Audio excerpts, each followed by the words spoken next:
Sam, hoping to follow her and her father's footsteps. Well, she announced over the weekend that she successfully failed the bar. Now, look, no one is surprised except Kim herself. And I'm not toasting her or making fun of her for her failure.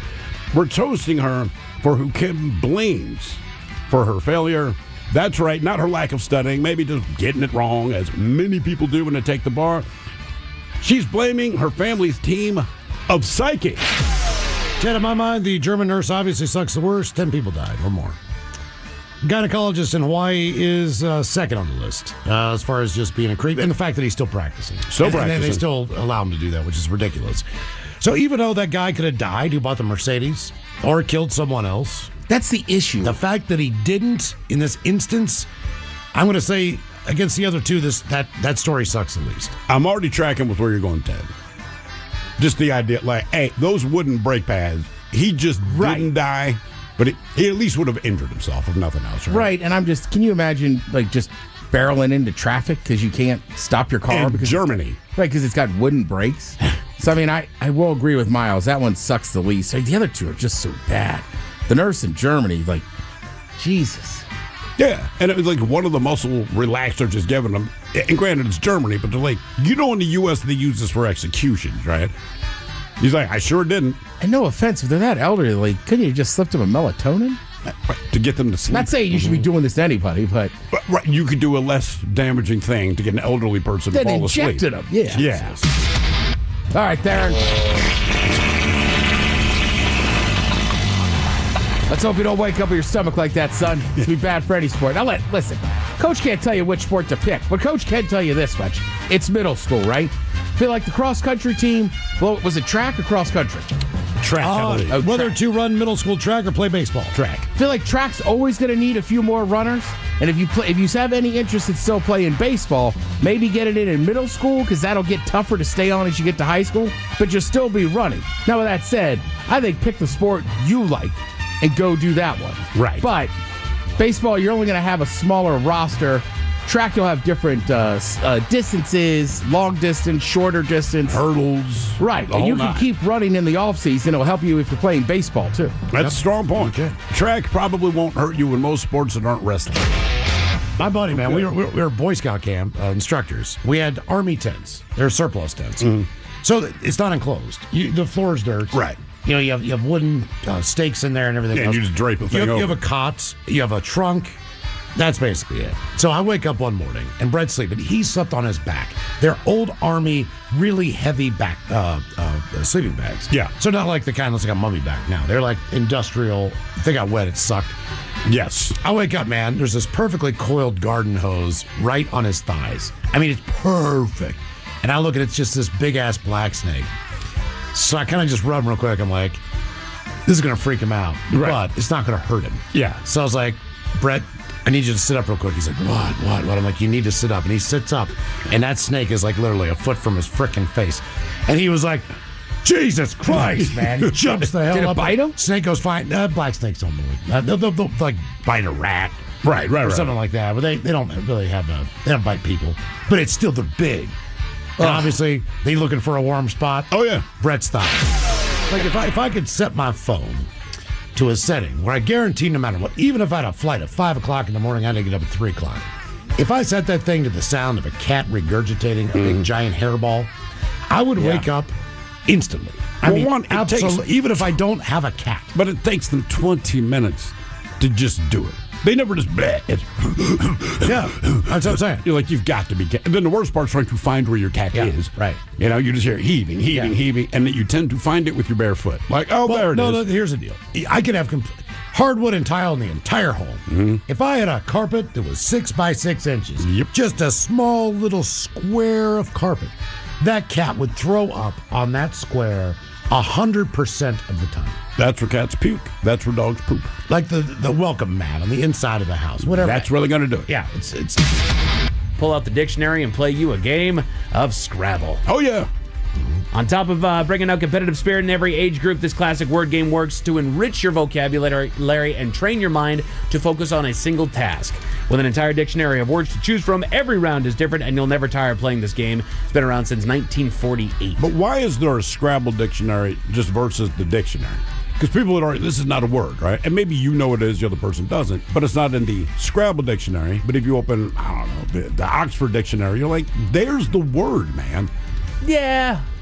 That's all. That is a big difference. I don't know. Because the Scrabble dictionary is not nearly as thick. Correct. As a normal dictionary, right? So sometimes you just happen to know a word. Doesn't mean you're smart. You just happen to know this word. All right. And you play it, and someone says, man, I don't know that word. You can explain the definition. I don't know this word. They open their Scrabble dictionary. It's not in there.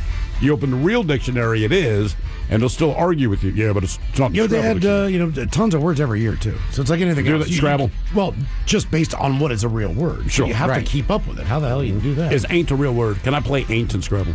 I would let you play it. Okay. I think like with the smartphone though, that should You know be what? easy for Yes. everybody to Well, figure can you out. play words with apostrophes?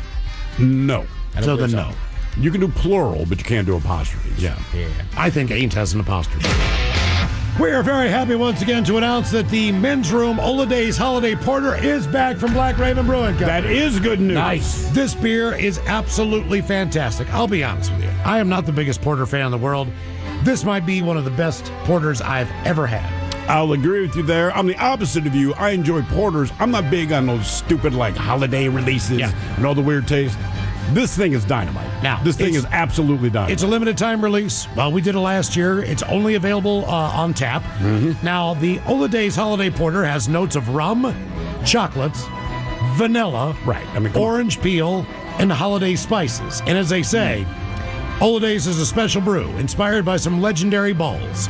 That would be Grandma's rum balls, that is. I'll remember all right, that from good. last year. Chocolate But with that's rum still- in the middle. Yeah. You guys remember that? Come on, Grandma. Man, oh man. It's an outstanding brew.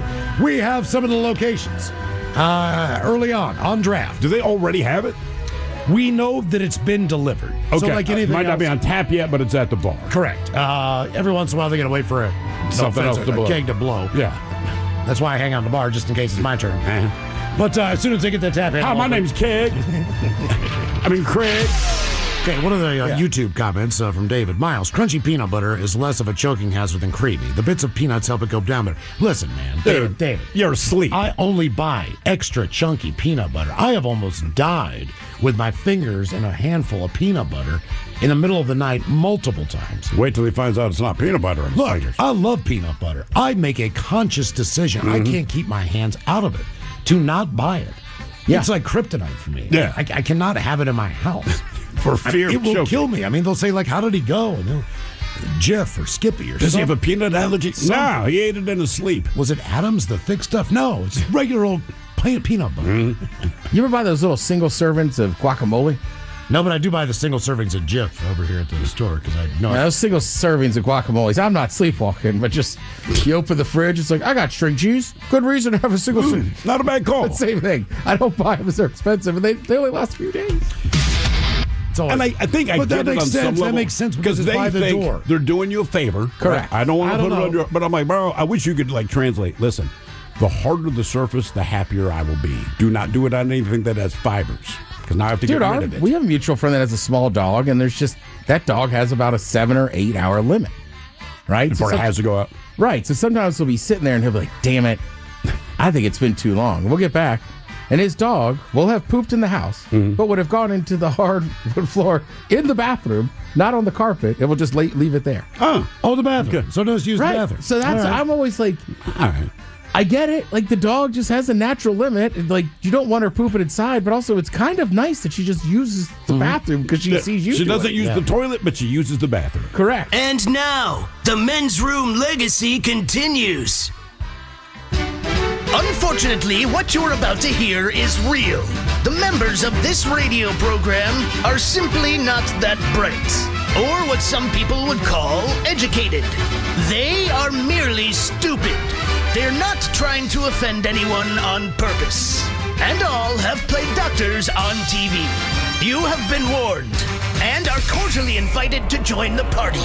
This is the Men's Room. Forget it, man, and get with the countdown.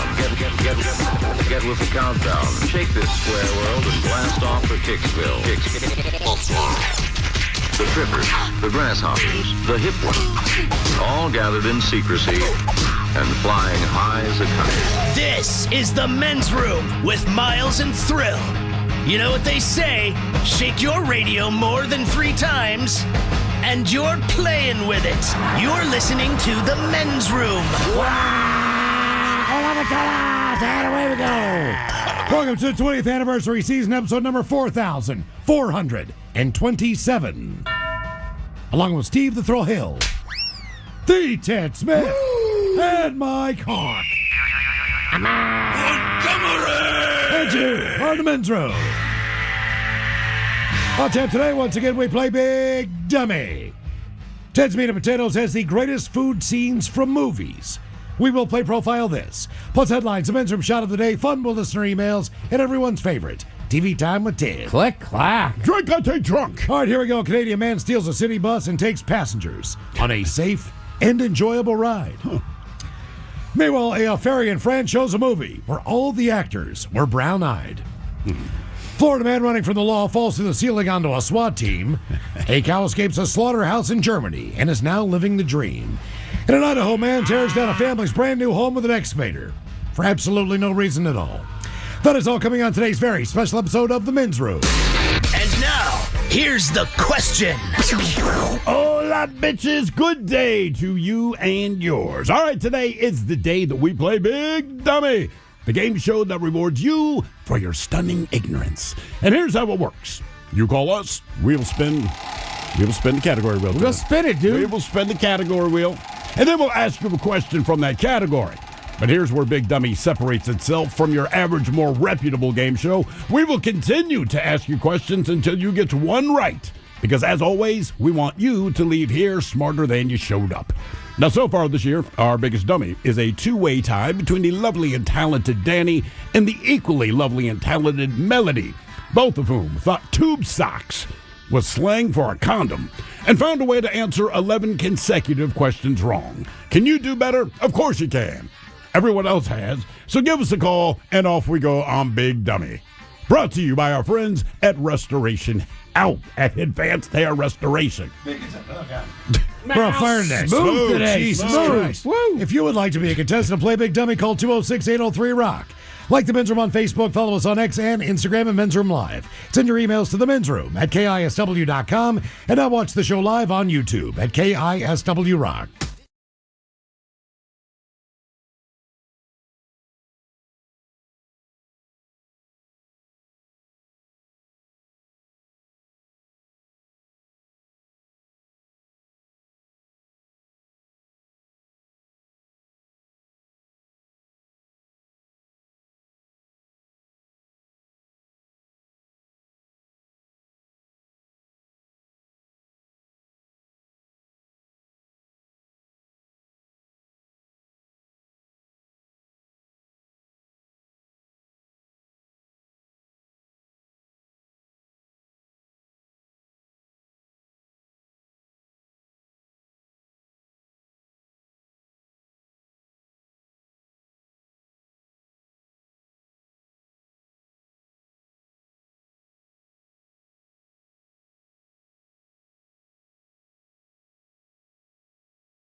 Now time for a very special announcement.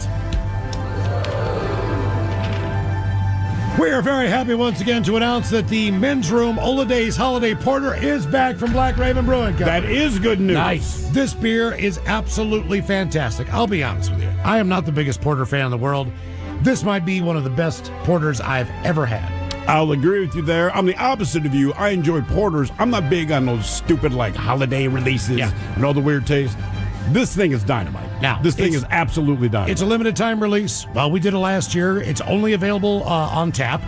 Now, the Ola Days Holiday Porter has notes of rum, chocolates, vanilla, Right. I mean, come orange peel, and holiday spices. And as they say, Ola Days is a special brew inspired by some legendary balls. That would be Grandma's rum balls, that is. I'll remember all right, that from good. last year. Chocolate But with that's rum still- in the middle. Yeah. You guys remember that? Come on, Grandma. Man, oh man. It's an outstanding brew. We have some of the locations early on draft. Do they already have it? We know that it's been delivered. Okay. So like anything Might not else, be on tap yet, but it's at the bar. correct. Every once in a while, they got to wait for Something else to blow. keg to blow. Yeah. That's why I hang out in the bar just in case it's my turn. But as soon as they get the tap in, Hi, my name's Keg. Craig. exactly. Hook me up. What up, Craig? Men's Room Ola Days Holiday Porter will be available, if not already, at Zeke's Pizza locations. Thank you, Zeke. Zeke, man. Zeke has always been good to us, man. Or Has Zeke's. anyone been to Wibbly's Gourmet Burgers? Wibbly's? Wibbly's. I don't think I've heard of that, but they got gourmet burgers. I'm in. Ted, one of your favorites, the Westie, over there near Roosevelt. Yes! Oh, Wesley Roosevelt. I love That's that where you spot. get your lemon pepper wings. Lemon pepper wings, delicious. Get an Ola Days holiday porter. Their burgers are good too. I have not had a bad meal there. Also available at the West Side Tavern, the Sunnydale Saloon, which sounds like my kind of Oh, place. I've been to the Sunnydale down there in Burien. Of course you've been. Yeah. What kind of how many Ted's been to? The Roanoke Inn. Yes. Oh, Roanoke. Been to Inn, the Roanoke for sure. for sure. Where's that? Mercer Island. Okay. Great old school spot. They have a fireplace. That's the review. I'm not well, and they have a delicious Well, you can have corn an Ola and Days crab porter, chowder. sit down near the fireplace. Yeah, have that corn and chowder. How about the Riverside Tavern? Ooh, not sure. Where's it at? Riverside of it. All right. The Red Robin Factoria location. Haven't been to the one in Victoria, but certainly been to Red Robin. Also available at the Rainier Bar and Grill. That is in the old brewery. Oh, yeah. They got a full bar in there. They've carried Nice. the Men's Room IPA before, the Yep. 20th anniversary lager. Of course, you can get in there and get a tall Rainier as well. As well, sure. What else we got here? Oddfellas Pub and Eatery Tacoma. I don't know the name. Yeah. Okay. You been there? Yeah, because there's two locations. I've been to both of them. Me and Mike's been in there with me. They have like this pork candy on their advertisement. God damn. Here's one. great food. Go ahead. It's not whether or not you remember you've been there, but you also have an immediate Yelp review. Right. That's what my buddy Chad was saying the other day. All right. One I can vouch for, the North Bend Bar and Grill. Get the salmon Yep. sandwich, the blackened salmon Black, sandwich. yeah, they'll throw it on a Caesar salad for you too. Either way. What else Great we got? spot. Local Boys Tap Room. Haven't know been that there. one. Sounds fun. Okay. Levitate Gastropub. I've heard of the name, but I haven't been there. How about the Iron Duck Public House? No, Sounds but like my kind of place. I knew Levitate. That one, I think that's out in Issaquah. I think that's out on Front Street. You may have been the one who told me about Yes. Levitate. They- Okay. yeah, So, okay. that's great Definitely cheese heard dip, of it. dude. Okay. Oh, yep, been there then. In Issaquah, I might have been there too. Yeah. Is that in that kind of like little building with like 4 or 5 different things in it? Or is it a standalone? It's right there on Front Street. So yeah, Okay. there's a handful out there. The Boston Harbor Marina, which I'm assuming is in Boston, Massachusetts, but probably local since it's only a local beer. And finally, our friends at the 884 Pub. Oh, nice. Oh, yeah. Over in Brooklyn. Been there. That great, another great spot. As the locations increase, we'll let you know where the beer is going to be found. Yeah, man. Keep in mind, like all of our beers, a portion of that proceeds will benefit the 3 local Fisher houses. So you're doing some good there every time that you pick up a delicious Men's Room Ola Days Holiday Porter. If you go to the Roosevelt on Westie, they also have bubble hockey. Do it. Yeah. USA, Russia? Yes. Of course. USSR. What other teams you going to put up there, man? Those are 2 If it's originals. bubble hockey, it's got to be that. Exactly. Damn. Speaking of drinking, coming up at 5:08, we'll drink and toast with the shout of the day. But at 4:30, Steve, I don't know how you do it. You find people doing messed up stuff in the news every week. Yeah, it's tough to do, man, because the news is always so good and robust with positive things. It really is. Is there a theme to this week's Who Sucks Less? Not really, but you remember the game Duck, Duck, Goose? What are the rules? I think you sat down in a circle. Sit in a circle. And one person stood up and they walked around and patted you. Duck, duck. When they say goose, I guess it's kind of like musical chairs. You ran around, whatever the hell. Okay. But not duck, duck, goose. But today, Mike, I think you'll appreciate this. Doc, break. Oh, yes. Yes, that works. Yeah. So doc, break. Who Sucks Less is coming up right at 4:30. Before that, we do have a very special holiday announcement for you. Good times ahead. We'll do that about 4:30ish, right before we do Who Sucks Less coming up on the program. And today we're going to talk about sleep and why sleep was important to the story, whether you were awakened in the middle of the night for some weird random crap because something was going on when you were sleeping, to you falling asleep, to other people falling asleep. It's all going to be about sleep today. And we all get in uncomfortable situations when it comes to sleep. Yeah. And I've been in many of them. Sure. Some while driving. Back to Ted, you're talking about almost choking over the weekend. One of my biggest fears also was falling asleep at the wheel. Yep. In certain instances, when I lived in Maryland for a while, I would drive back to my hometown of Morgantown, see my brother, see my mom, whatever. But I got off the air at midnight. Right. And it was a 3-hour drive. And, there were times where I would get, 2/3 of the way there to Garrett County, Maryland, to that area where Glenn Cannon's from. Yeah.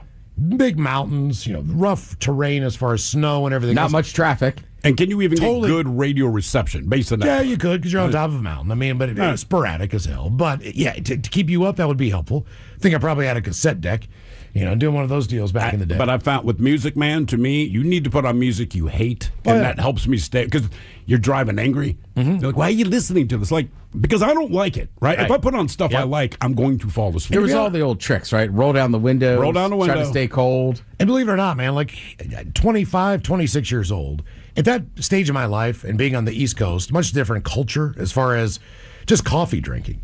I didn't drink coffee. I was guzzling Mountain Dews because that's what people did in West Virginia. We didn't have Red Bull. You rolled down the window, you kept your head out every once in a while trying to wake up, and you're just guzzling Mountain Dews the entire way. I mean, that was the way that if I'd have just known, then I could have pulled into a convenience store and got a hot coffee. Especially the coffee and convenience stores on the East Coast. That stuff poured like molasses. Like, you knew it was going to be, it was jet black. Yeah. It poured like maple syrup, but it served its purpose. Right. Now, my car at the time had right side damage. I had street parked and someone had swiped my car. Yeah. Probably drunk at Sunnyside, where West Virginia University is, where the student housing is. So the whole right side of my car looked like someone just completely scraped down the side of it. Not a big deal. Car's still drivable, whatever the deal is. I still had not got enough money to get that thing replaced. And when you do get the money, is that really what you want to spend it on? No. Exactly. So I'm on 70. 70? I think I'm on 70. 70. Or 68, driving west. And I fall asleep at the wheel. And I hear... I must have taken my foot off the gas, thank God. But my right side of that car is scraping along the guardrail on the side of a mountain, which just goes all the way off the side. To the men's room with Miles and Thrill. 99.9. Clip. It's like going up KISW. And I mean, that's scared. Away we go. Welcome to the 20th anniversary season, episode number 4,427. What a large net charge program we have for you today. Guaranteed future repeat. The head chef is back in the house. Yeah. Ted's Bean Potatoes goes to the movies today. Let's go to the movies. 16 most famous food scenes in movies. Food scenes. Correct. Does this include porn or just standard movies? Just standard movies. Okay. But you can still put your penis in a pie, right? Yeah. Is that on there? That's gotta be, dude. Yeah, American Pie did not make the list. Really? Took me a second to realize what you were talking about. Yeah. Well, this is more people eating food. Okay. Fair. Not doing stuff. Somebody with still food. ate that pie, I bet. They didn't know. Didn't they get it from Costco, I believe? Maybe so. I think they did. Harry Like met Sally? See? Now you're thinking correctly. Okay. All right. Okay. There's a couple classics in there. She faked an orgasm where he actually placed his penis in the pie. Come on, Miles. Right. And there's a couple in there that we will know and love. I don't know if Mike will know the movies because they're a little bit older, but yeah, just classic scenes. Some are children's movies. Some are just uncomfortable scenes. Okay. But they invite the food trying to is a think. very important part. Yeah. I don't go through like food. Christmas Vacation, they try to cut into the turkey and it goes crumbles and all crunching on So Christmas Vacation, not on the list, but in that same realm. We are terrible at this. They're, a very funny movie that has a very famous food scene. Okay. Hamburger Helper? No, none of the vacation movies. All right, Think more of like a giant We're piece bad of, at it. not a No. piece of meat. A giant piece of meat. Yeah. Or maybe Dogs in Love. Oh, the Oh, God. sucking the noodle. That came out Sucking the very noodle. Jesus Christ. I could not You think of guys the seem a little movie. riled up That's the today. name, Disney's original name. Sucking the noodle. Sucking the noodle. You ever see a dog suck a noodle? Test audiences said, what? Sucking on a noodle. Yeah. Pool noodle. Or chili dog. Still makes no Yeah, sense. but so these are very famous scenes. Like I said, some of them are funny, some are kids' movies, some are just comedies. That the scene is very iconic, and then there's one from a movie I love, but the scene is just terribly uncomfortable, but it involves food. Okay. Okay, very good. Head Chef coming up at 4:30. Also, if you happen to miss our announcement yesterday, Men's Room Holidays Holiday Porter is back with notes of rum, chocolate, vanilla, orange peel, and the holiday spirits. And beer. Inspired by Grandma's rum balls. How about that? Why wouldn't it be Grandpa's? It's Grandma's rum balls. Yeah. Because Grandma makes the sweet stuff, Granddad cooks the turkey. I'm and the just saying, ham. what if Grandpa made the balls? Would it be Grandpa's? Yeah. Only on draft, of course, a portion of the net proceeds benefit our friends at the 3 Fisher House locations. So we'll let you know some of those locations where you can find it on tap. Eventually, we'll get the full list up there for you at KISW.com. Today is the day we play the game known as Big Dummy. It's an easy game to play. We'll spin a category wheel. You are either on Team Sober or Team Not Sober. And so far, our biggest dummies, Danny and Melody. That took 11 questions to get one right. And as we do when we play Big Dummy, we like to do a little poll. The last time we asked you if you could get something free for life, what would you get? As there has been a spike Herpicil. in old-fashioned food, so to speak. Right. In Cheap. other words, the stuff we used to buy when we didn't have any money. Correct. But it's making a resurgence, and I think we all know why. So, your choices. Frozen burritos, TV dinners, canned soup, hamburger helper. Here's how the voting went down. Coming in at 4th place, free for life, 15% said, I'll take the hamburger helper. Really? Yes. Huh. I thought that would do better. With all the different I flavors. think it has to do with more of preparation. No, As fair far enough. as convenience goes. You know, like if you're going to make something. Right. It's not instant. It's not quick. You got to put it in a pan, you got to make the I hamburger. will say hamburger helper's pretty easy to make, though. Yeah, it's not I complicated. mean, you just got to is. brown the meat, drain it, put the stuff in there, cover it up. See, my money says don't drain it. Don't drain it. Don't drain it. Leave the grease in. It's Nah. hamburger helper. You need all the help you can get. Seriously. Yeah, but sometimes like it makes an extra layer of grease that's just unnecessary. Okay. It makes enough grease on its own. Dude. Unnecessary grease. 18% of the vote. 3rd place, canned soup. People love their soup, and Again, people had very strong opinions about their soup choices last and the variety is strong. You know, I told Mike over the weekend I bought one of those pre-made soups at the grocery store. It was like a shrimp and corn chowder. Is it in a can or bag? It was in a plastic container. Okay. So deli style. Yeah, but it was delicious. Oh, yeah? And I was like, I like soup. Grocery store near us. Yeah. All right. The inventor of the frozen burrito just passed on, so frozen burritos came in 2nd place, 31%. Overwhelmingly, you said TV dinners, 36%. Now I follow this dumbass group on Reddit, right? Okay. And basically all they do is they take a picture of the box, and then they take a picture sometimes of the nutritional ingredients. The final picture typically is the finished product. Right. It is amazing what you see when you see the front of some of these TV dinners comparatively to what the picture looks like to what you Versus what you get, What yeah. you get at the end of the dinner. I mean, sometimes it's like, you know what? That looks pretty. Trader Joe's. They have some pretty good Sure. looking TV They dinners. nail most of their stuff. Yeah. Some of the brands are like, Jesus Christ, man. Like, that's sad. Like, you know, like you put it in the Does it oven. say on the box like it's not going to look Well, like this? I just can't imagine if I look down and I realized that was my dinner for tonight. And I like TV dinners. There are a lot of very good ones. On the flip side, there are a lot of very bad ones. Yes, there are. And I'm learning this just from watching these posts that come up. And I mean, you would just look at some things and just go like, what have I done with my life? Right. What has gone I mean, wrong? It looks so good. There was a steak on the front, and now this is unbelievable. That is not steak. That's just meat. Yeah, they've got one that's just basically the inner workings of a McRib. Oh. It's like a barbecued pork steak with mashed potatoes and corn. How bad But do it you has think the that is? ridges in it, just like a McRib. That's what makes me uncomfortable. Like, look, man, just call it the McRib. Don't try to make it look like ribs. Somehow, Yeah. I just find that. Well, because they're of nothing riblets, else. right? But we don't eat the bones, so you don't need Yeah. to act like it has bones. Here's what you I've know? learned. Here's what I've learned. Typically, if you're buying a frozen meal, if you buy anything Asian, noodles, rice, any of that stuff, it's pretty good. It looks pretty good.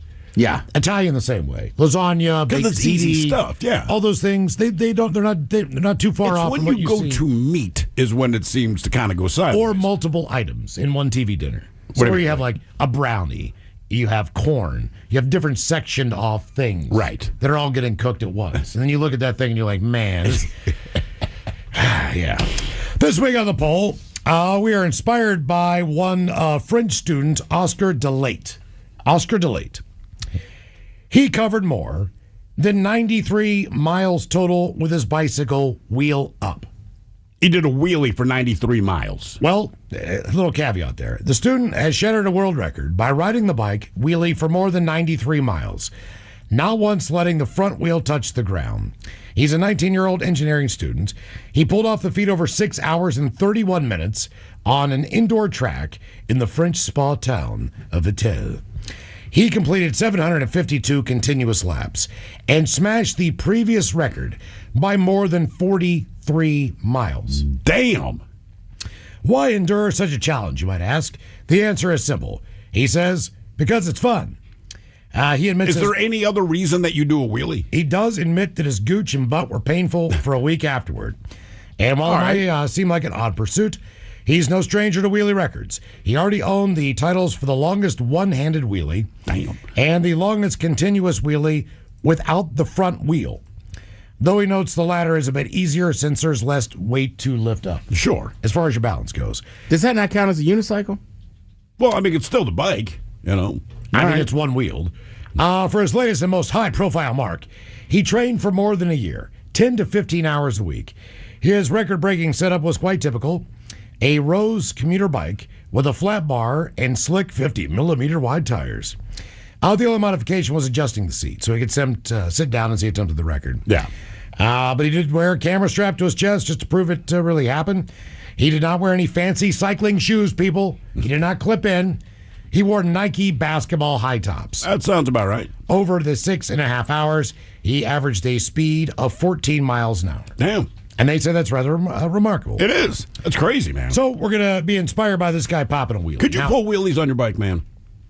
And sustain them for any amount of time? I could never freaking do it. It pissed me off. No. My buddy Brad, he did it all the time. So like 4 of you riding your bike.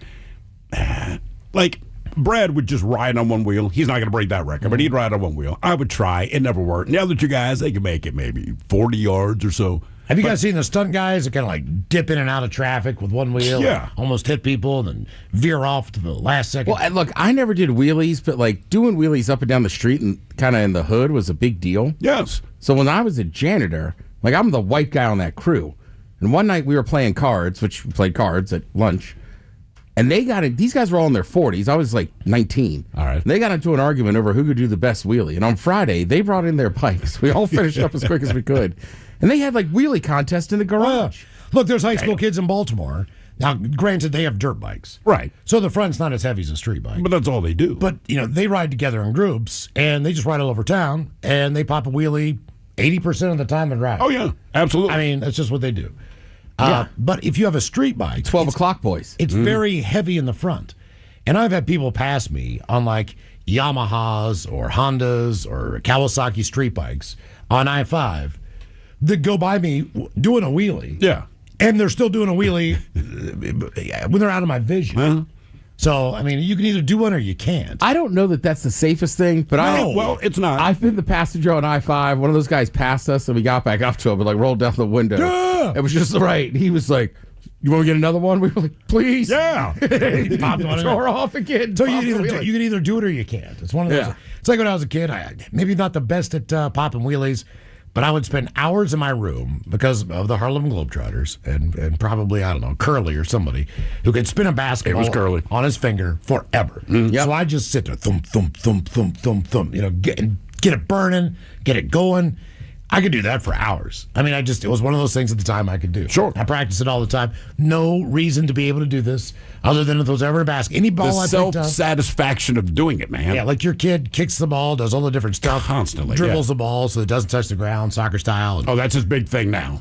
Just juggling. mine was Juggling, dude. I want to say he got up to 47 about 2 weeks ago. He averages about 28 before it finally falls off of his foot. Yeah. But he's out in the living room. I'm just trying to watch TV, but he insists that I watch this, and he was very good at it. Like at this point, I was super impressed. Yeah. Like, all Well, right, Miles can do one I can't do. what's that? because he played quarterback, where you just throw the football on the ground and it bounces right back to you. Oh, God, that irritates me, man. Every time I try, that thing just shoots off somewhere. Yeah. Well, right before I went into junior high, we had community basketball leagues. We were playing in a pretty decently important game. So I've been, doing it. But I just, in my mind, if I picked up a basketball, I just spun it. And I was shooting a couple free throws, right? But there was a substitution or whatever, when everybody lined up on the free throw. So I'm spinning the ball in my finger, zzz, just waiting for the ref to, bring the game back in. Yeah. So I make 2 free throws. Coach calls timeout, pulls me out of the game. He's like, "What are you doing hot dogging it out there?" That was the era that I was in. You know what I'm saying? As far as playing basketball goes, like, are you just going to spin the ball with your finger? You're going to worry about the free? Like, I made them both. Like, dude, what never says a man. It was just a habit of mine. Right. It's just something you're doing. You're not showing off. Pick the ball up. That's hot dogging. I was hot dogging. We don't need that, Montgomery. Yeah, you get out of here. Miles Hot Dog Montgomery. Sit on the bench so we won't score for a while. Noodle sucking Then son I'll of a put you bitch. back in when we really need you. Yeah, so I was just like, you got to be kidding me, DeSantis. What are you talking about? I was like, Do you think you could do it on your penis? No, no. Jesus. I'm just saying, if you had an The erection. Globetrotters never did that. You don't know that. They did not do it, obviously, in front of the kids, but they had to be in the locker room at some point. Like, Curly's like, guys, look. Yeah. So the first skill you've got by absolutely no practice is you can do a wheelie. Bicycle, Correct. motorcycle, whatever you want to do, you do a wheelie. Next skill is from this story. As they say, world-renowned high wire acts Nick Walinda and his sister Lejana succeeded their attempt in the first ever crisscross skywalk during University Town Center's Santa's Grand Arrival Parade and Christmas tree lighting this past Saturday. All right. Seems a little early How for high a up are Christmas they? parade. Pretty well up there. Now, as they say, this is in Sarasota, Florida. The holiday season kicks off on the Sun Coast with festivities starting at 4. The wire walk will take place at 6. As you see, it will be suspended high above Cattleman Road over the course of the parade route. Damn. Now, the siblings cross paths mid-air in what organizers describe as a display of precision, courage, and trust. Essentially, one's coming from one side, same wire. The other one's coming from the other side, same wire. And they got to pass each other. Right. In the middle of the street. With their big poles, with all the stuff, they got to figure out a way to balance their way around each other.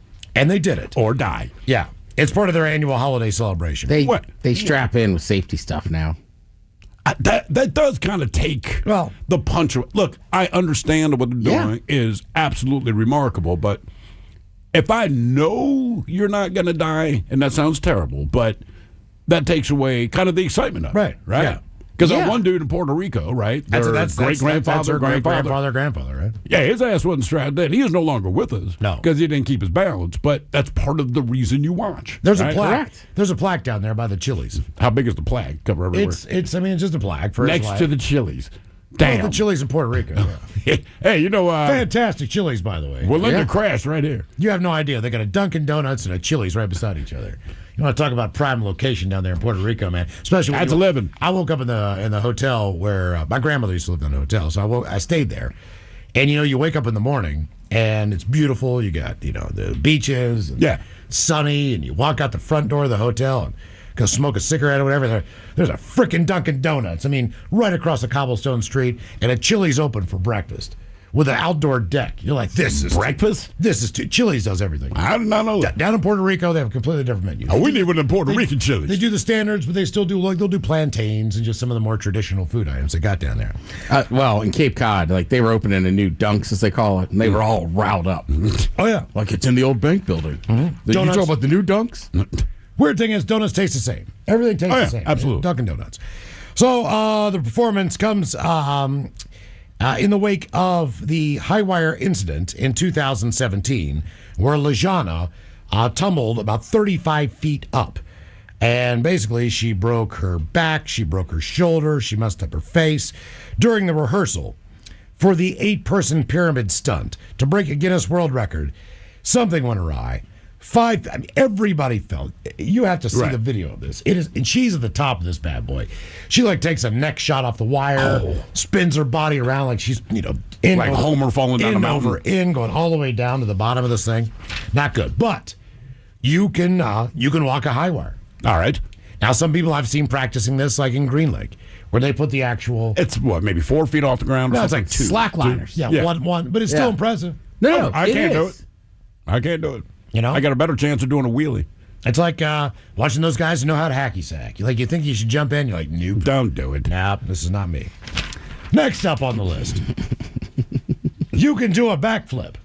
Nice. A standing backflip. Now, here's the story. After the Savannah Bananas baseball player, whose Georgia-based team is known for their on-field acrobatics, he botched a backflip during a live CNN broadcast. He peeled back the embarrassment of the moment with a quick message. Guys, for the record, you have my full permission to laugh. I cannot laugh every time I watch it, too. It's hysterical. It's crazy. And while the 26-year-old was able to embrace the humor of the moment, he also explained what happened on the morning show. He says, for those of you that don't know me, I do flips all the time. Catching a baseball, mind you. A couple months ago, I was on ESPN headquarters on the NFL Live. I caught a football on live TV doing a backflip. I've done tens of thousands of backflips in my life. I had zero reason to doubt my abilities. But as the athlete noted, he's used to doing acrobatics on the field, not in a TV studio. For watching it, I mean, he does. Ow. He says when you do a flip, you're looking for the ground while you're rotating. I remember jumping back and seeing a bright light on my face, and the floor itself was very light. I kind of just lost where I was in the air and wound up under-rotating, plus my feet slipped. Yeah, the next thing you know, I'm on the floor. I'm rattled. I was pretty confused on where I was. Beyond the confusion, I also realized that I had blood dripping down my face, which had hit the floor. Yeah, it's like because you landed on it. I ended up getting several stitches in my lip and my chin. Fortunately enough, there was a doctor in the building, so I got checked out. Aside from that and my damaged pride, I didn't sustain any actual serious injuries. I will say, it's awesome when those dudes do a backflip and it's cool. catch Yeah. a fly out. Yeah. So you could do a backflip. All right. And fourth off, just because, you can juggle. I can juggle. So without having to practice, without having to do anything, you can just do one at any time. Backflip. You can do a wheelie, you can do a high wire act, backflip, or juggle. So you're taking a backflip. 100%. Okay? I can juggle, but I can only juggle 3 things. I want to be able to juggle 7 things. I would just sit outside and be like, how much money if I do a backflip? There's no way anybody looks at The me way and you're goes, built, Yeah, I nobody bet goes, $100. Yeah. And Son of a bitch. Like, I would quit. I'd quit tomorrow. I think I'd do a wheelie. Backflip guy. I'd do a wheelie. Yeah, Willie would be next. Because I have a scooter. Could you imagine someone passing you on a I would laugh my ass off. beep, beep, beep, beep, beep, doing a wheelie? That's our Men's Room poll, and you can vote now if you follow us at X at Men's Room Live.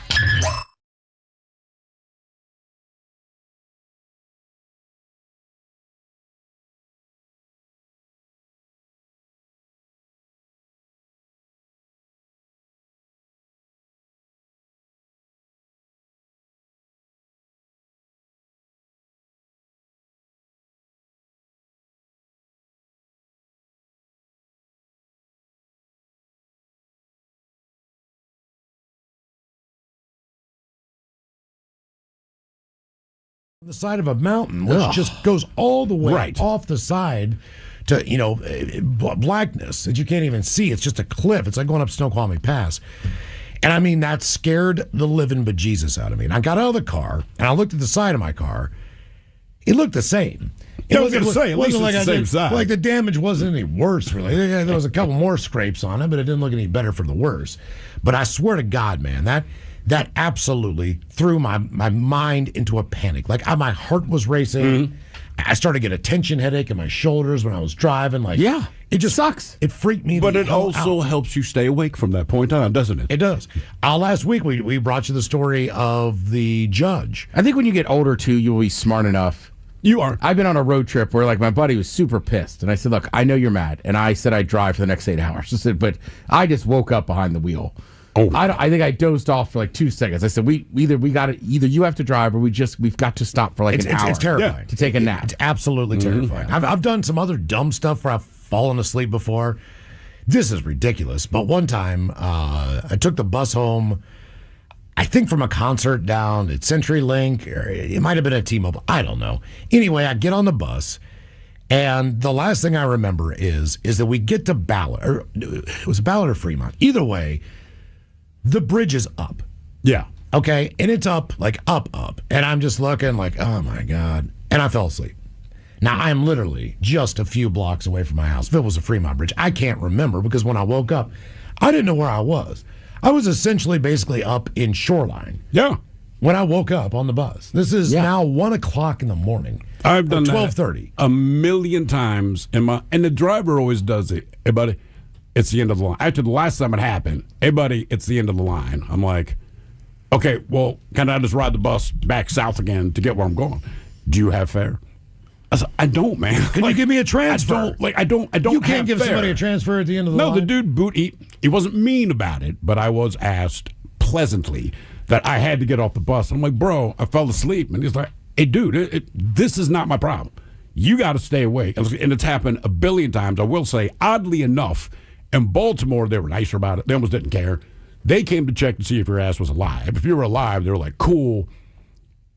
I'm going to head back. Just make sure you stay awake and get off at your stop. I'm like, okay. In Seattle, the few times it's happened, they're like, nope, won't do it. Hey, look, I did it a few times on the light rail, but Northgate used to be the last stop. So they harm, would just foul. wake you up and go, hey, you got to get off. Like, no sweat. I got to get off here anyhow.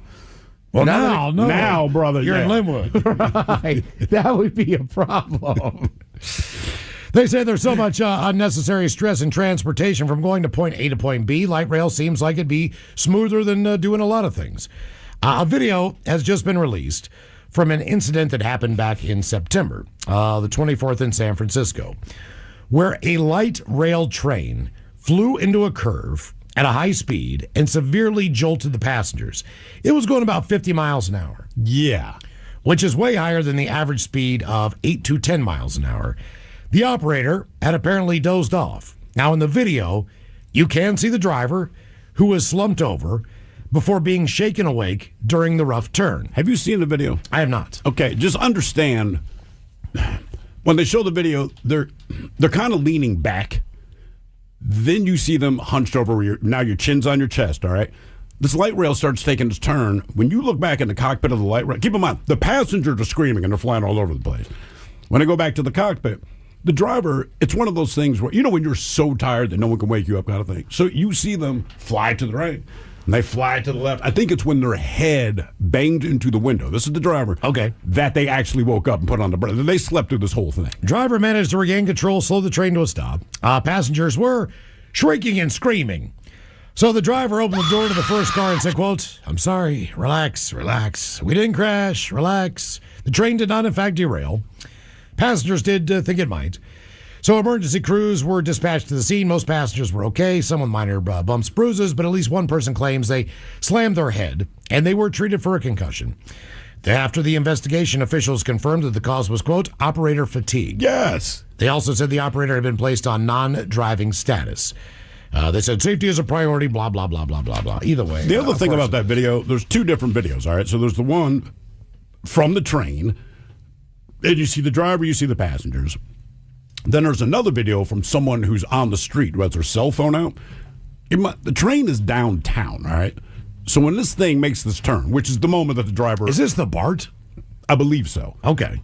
So this thing, it comes I can't tell screaming. because there's the BART and they keep calling it the light rail. So it's All right, the maybe, light rail. maybe two different things. But this thing comes screaming around this turn. And when you watch the video from the cell phone, a car had to slam on its brakes and jerk to the right so as to not get hit by the train. People ran out of the way. Like, it's worse than just the video you get from the train. When you see the street view, you're like, Jesus Christ, man. It was plowed into like 3 cars, a bunch of people. But the driver... She is just out. That's what I mean. She's Right. bouncing all over the thing, man. I'm like, how is she not woken up yet? That is some hard sleeping, man. That is. I will say, that is amazing that light rail could stay on that track. Did you see the cell phone footage from outside?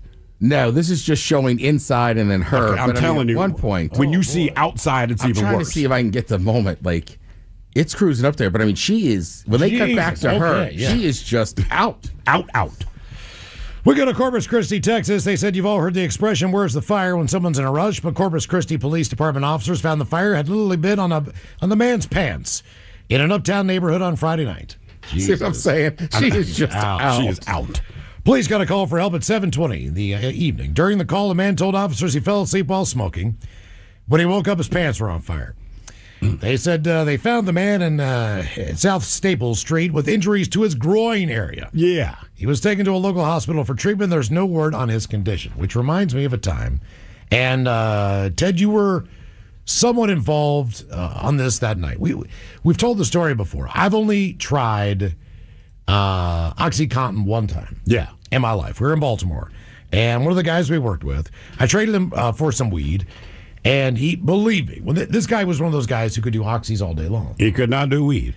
He could not smoke weed to the point. At one point, I can't remember if it was that if he called or it was the next day at work, but he said he sat through like 3 red light cycles. Yeah. Well, people honking at him Somewhere downtown. I don't know if he got just zoned out, passed out, whatever. But at any rate, for whatever reason, like, we'll try them. They're like 5 instant release or whatever the deal is. So we try them. We're going to meet Ted up at a bar. And we go down there. We could barely walk into the bar. We could not operate the cigarette machine. Which That's the part, right? So I'm in the bar, right? And I'm sitting kind of at a booth that we always sat at, right? Yeah.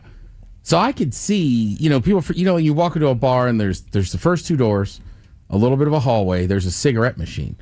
But you guys were out there for like 10 minutes. We didn't have the strength to pull it's one of those you drop your quarter in and you actually pull the lever back like a pinball machine. I finally kind of opened the door and went, what in the F are you two idiots doing? Now, sometimes you really enjoy drugs. Sure. This is one of those times where I do not like that buzz. I don't like, that's not the direction I like to go. I just don't like to be not in full control of what's going on around me. That's pretty well where I was. And I felt like just nervous all the time. So have a few beers, do whatever we do, go back home, take said smokes, and I'm lying down on my couch, and I'm smoking a cigarette inside. Yeah. Which is what I did at the time. Anyway, probably not the smartest idea when it's 11:30 at night. I'm watching television, all the lights are off, and I'm sitting there, I'm smoking a cigarette.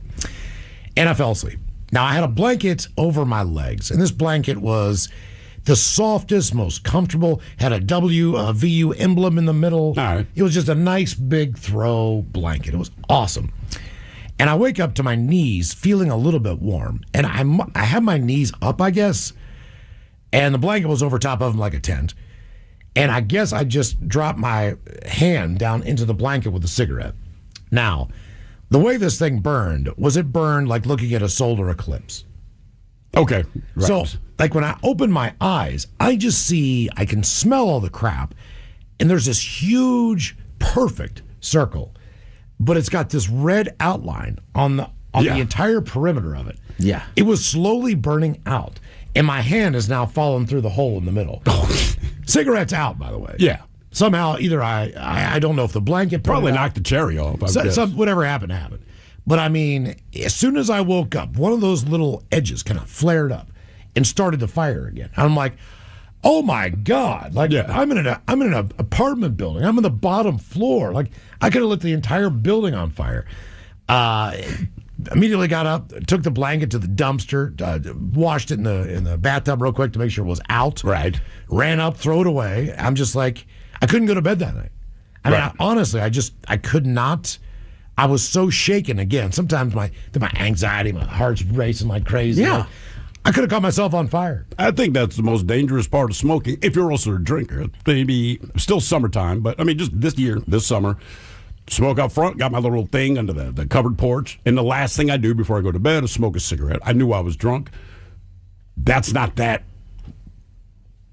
unfamiliar to me, but typically I can get through a cigarette, but I guess I was that hammered. But I woke up to the feeling, not quite a fire, but it had burned through my pants, and it's a pair of pants I liked, by the way, but it burned a perfect hole, but it had burned through my underwear and dropped onto my pubes. And when it hit my pubes, they didn't quite burst into flames, but clearly probably smoldering like your blanket. Yeah. That's what woke me up. So you wake up, right, and you jump up quick, and you're just out there pounding your junk. And I'm like, just go to bed. Just put the cigarette out. But I'm more disappointed that I wasted a cigarette than anything else. And then the next morning, because you kind of forget that this has happened when you wake up, and I grab my shorts and I'm looking at them. And again, it was a pair of shorts I liked. And just that crispy big-ass hole. And I'm like, God damn it. But it's your own fault, right? No one to blame. I mean, look, I have a hoodie I love, right? It's a Patagonian one. I've had it for years. But there's one perfect hole on it where somebody was just talking. And dude just burnt a hole. Like, oh, they burnt it in yours? Right, same thing. It took me a second. I was like, KISW,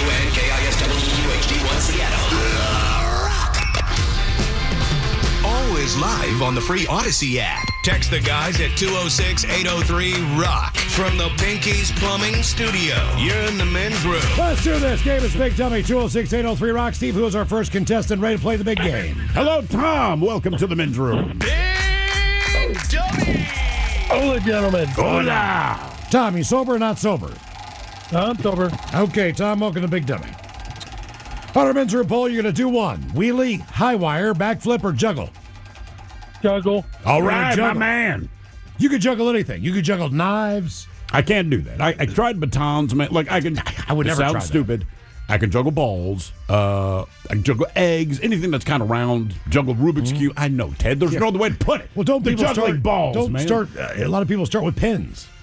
You mean like ink pens? No, like the bowling. Oh, the bowling miniature pin. Yeah, the pin. batons. Yeah. Man, I've tried that. I can't get into the swing of that. I don't know why. I used to piss my mom off, and I would juggle her perfume bottles, right? And she's always like, they're expensive. And I'm like, you got to stop yelling at me. You can make me nervous. I'm going to drop them. So she never knew what to do. I would do it for like 5 minutes straight. If you drop one of those, I'll kill you. I'm like, stop talking to me. You're making me nervous. The only thing I can kind of do like that is my brother, when he worked at Fridays back in the day, they had those competitions for the bartenders. Oh, the So I learned with bottles, if you tape up around the bottle, you can learn to spin them and flip them, and they're less likely to break. Okay. Yeah. So like he would sit around the house doing it, so I just started doing it. How did he do in the competitions? I want to say 1 year, maybe him and his buddy made it like the next round. Really? So 'Cause he- it's like you got to be the. I don't know if they do it anymore. Like this is 25 years ago, but it was like you had to be the best at your Friday, so then you could go to like the regional round. All right. That's kind of cool. Why not, man? If you're a chicken at the bar and a guy starts doing that, are you like, oh no, this guy? Or are you like, that's hot? I think it depends entirely what the bartender looks like. Okay. I love a bar trick. I mean, dude, if you can do it, I'm like, cool. Dude, I got a beer and a shot at Austin. It's like midnight, and the guy goes, "You want to see a trick?" And I go, "Yeah." And he holds up his arm, and it's like the bar, it's like the bottle opener, but right. it's tattooed. And he just put his forearm on it and opened it. You gotta be kidding me. And I went, "Man, I kind of like it." Yeah. Extra tip, brother. Right, exactly. Like it worked. All right, Tom, shut up for a second and let's get to the questions. All right, your question is, who is the author behind the Game of Thrones series? Oh, man, I have no idea. I've never seen it. You've seen him. Mm-hmm. I could picture him. I just don't know his name. William Shakespeare. I have no idea. So close. George R.R. Martin. All right, question for you, Mike. You watched Game of Thrones, right? As Yes, well, sir. right? Okay, so there's Game of Thrones, and then there's House of the Dragon. No, the thing you love, the movie Lord of the Rings. Lord of the Rings. That's Tolkien. If you do fantasy, do you have to have two R's in your name? Yes.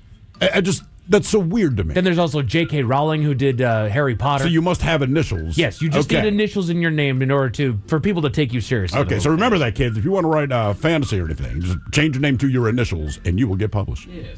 All right, your question. What is the full moon nearest the fall equinox called? Is that the harvest moon? That is a harvest moon.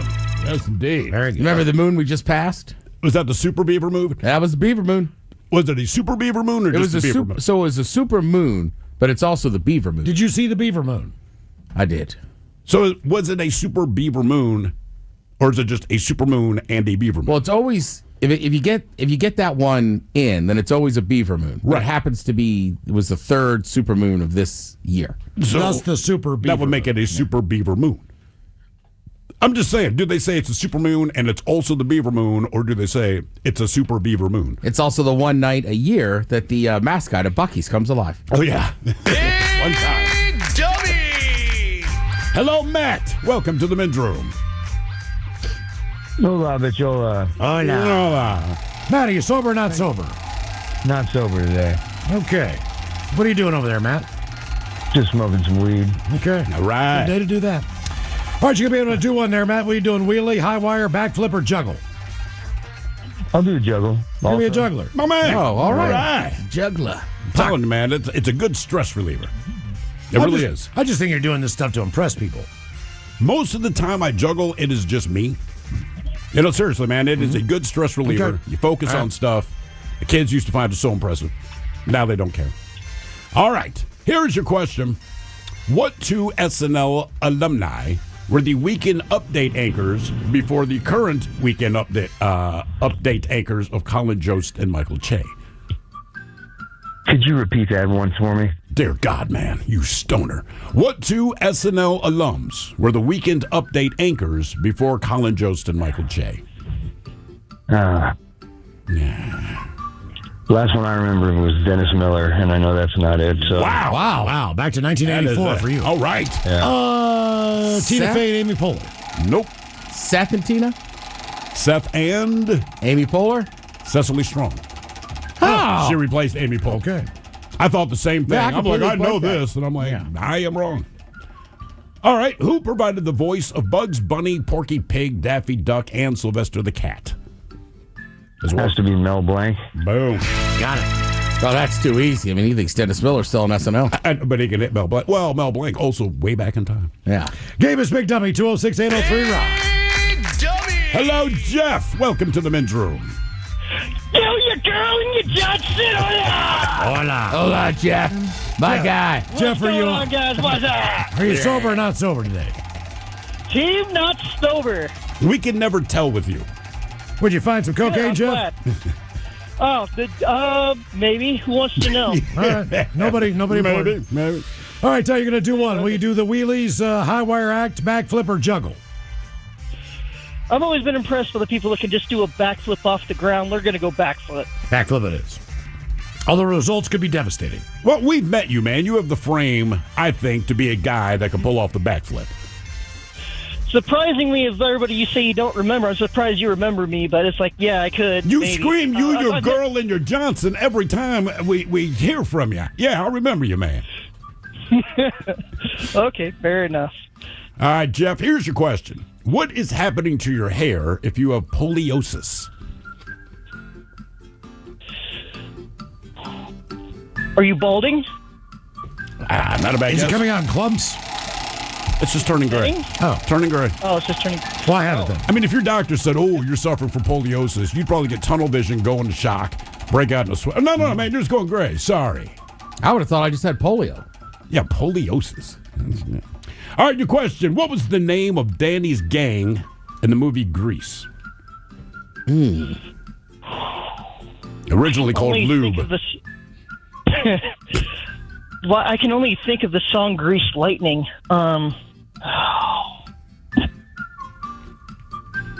Any ideas? It's also the name of a car. Was it the name of the car? I was going to say it's the name of the car. Uh-huh. The car's yellow and not yellow. It's Is it the the car's Mustangs? right and red. Not the Mustang. No, it's an Thunderbirds. old car. It's like Yeah. It is Thunderbirds. Thunderbirds. Yeah. Also the name of the fortified wine. Wonder if they still make that. What, Thunderbird? Yeah. I don't know, man. They should. I know it sounds stupid, but just coming from the East Coast, like, it's popular, man. Like, there's definitely demand for it. I'm sure they make it. You just got to be in the right area to find it, or bad area. I was going to say, if you're in a place you feel really uncomfortable, you can probably find Thunderbird. All right, your question. What is the length of a U.S. Senator's term? You get elected to the Senate, how long you get to serve?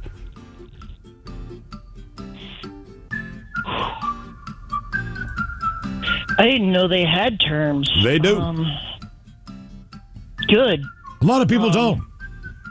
Because a lot haven't been there so freaking long. But believe it, they have to be reelected, but how long before they have to go up for election again? So that's what you're asking. Yeah. They don't have term, like they can keep serving. Oh, You can keep serving, yes, but but the how many term, years the at a initial time? term. Right. How many? Right. ooh. It's either 2 or 4. Go ahead and spend that for you. 6. 6. Yep. Yeah, 6. But there is no Oh. term limits. They There's no keep term winning. limit, but sure. I want to say the House is 4. And the Senate I is think 6. you're right. I think you're right on that. Bad news, man. They discontinued Thunderbird. Jesus. When? When do they just Couldn't you just wait till after the show? Sorry. before you hit us with this news? Because I still plan on going out and not buying it, Ted. Come on, man. You have 3 hours to go now. God. Jesus Christ. Maybe not. Okay, then. There's hope. All right. They relaunched Thunderbird in 2000s. All right. I don't know. I have to say, Miles, did you wear a Thunderbird shirt? Just saying, if they discontinued it. It's just- Don't mess with me. All right. What kind of Thunderbird are you talking about? We're talking. Have you never had Fortified the drink, wine. Thunderbird, It's kind of like Boone's Farm or Mad Dog 2020. but worse? Oh, yeah. I didn't know that was a thing. I've had Mad Dog, but Look, I'll take your word for it it. comes in about 23% or somewhere in there. It'll get you where you need to go It's kind of like that Cutwater. I mean, it just gets Yeah. you there quick. real quick. Kind of like, what was it, Four Loko. I cannot believe they sell that crap in bars. I know, but I'm just they like, do. Jesus, man, it should have a warning label on it. Cutwater? Yes. Yeah. Yeah, agreed. Yes. I mean, that stuff is, it hits you quick. I mean, it's a canned cocktail, so in theory, Sure. it's like having a cocktail. But you're right. Some of them are very strong, and I'm shocked people just suck them down. I feel like that's the drink you have if your goal is to ride public transportation and want to talk to strangers. That's Like, a perfect. new 1-800-DUI-away. Cutwater. Jesus Christ. Yeah. Don't even think about it. Do you have a drinking problem? Did you drink Cutwater? I mean, you do. I drink and can't take Cutwater. Yeah, I drink too. I mean, I've But got Well, a Stevie's decent not tolerance. do enough for you? The problem is that some people that I have known don't think, and I think that's what that commercial is saying. You don't realize how strong some of those canned cocktails. So you drink it like a light beer. yeah, they It's just keep not. crushing them. And then you have to help them home. All right, your question. The creature from the Black Lagoon once made a cameo as Uncle Gilbert on what TV show?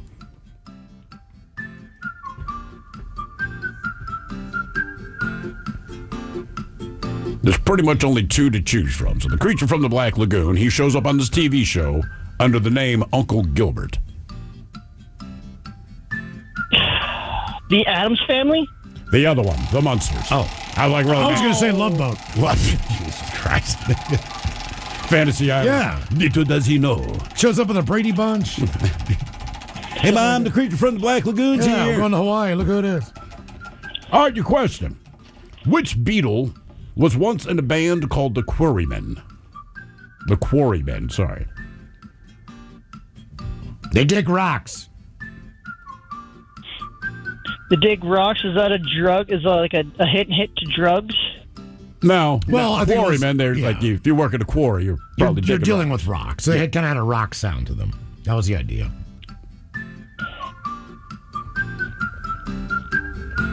It's one of the dead ones.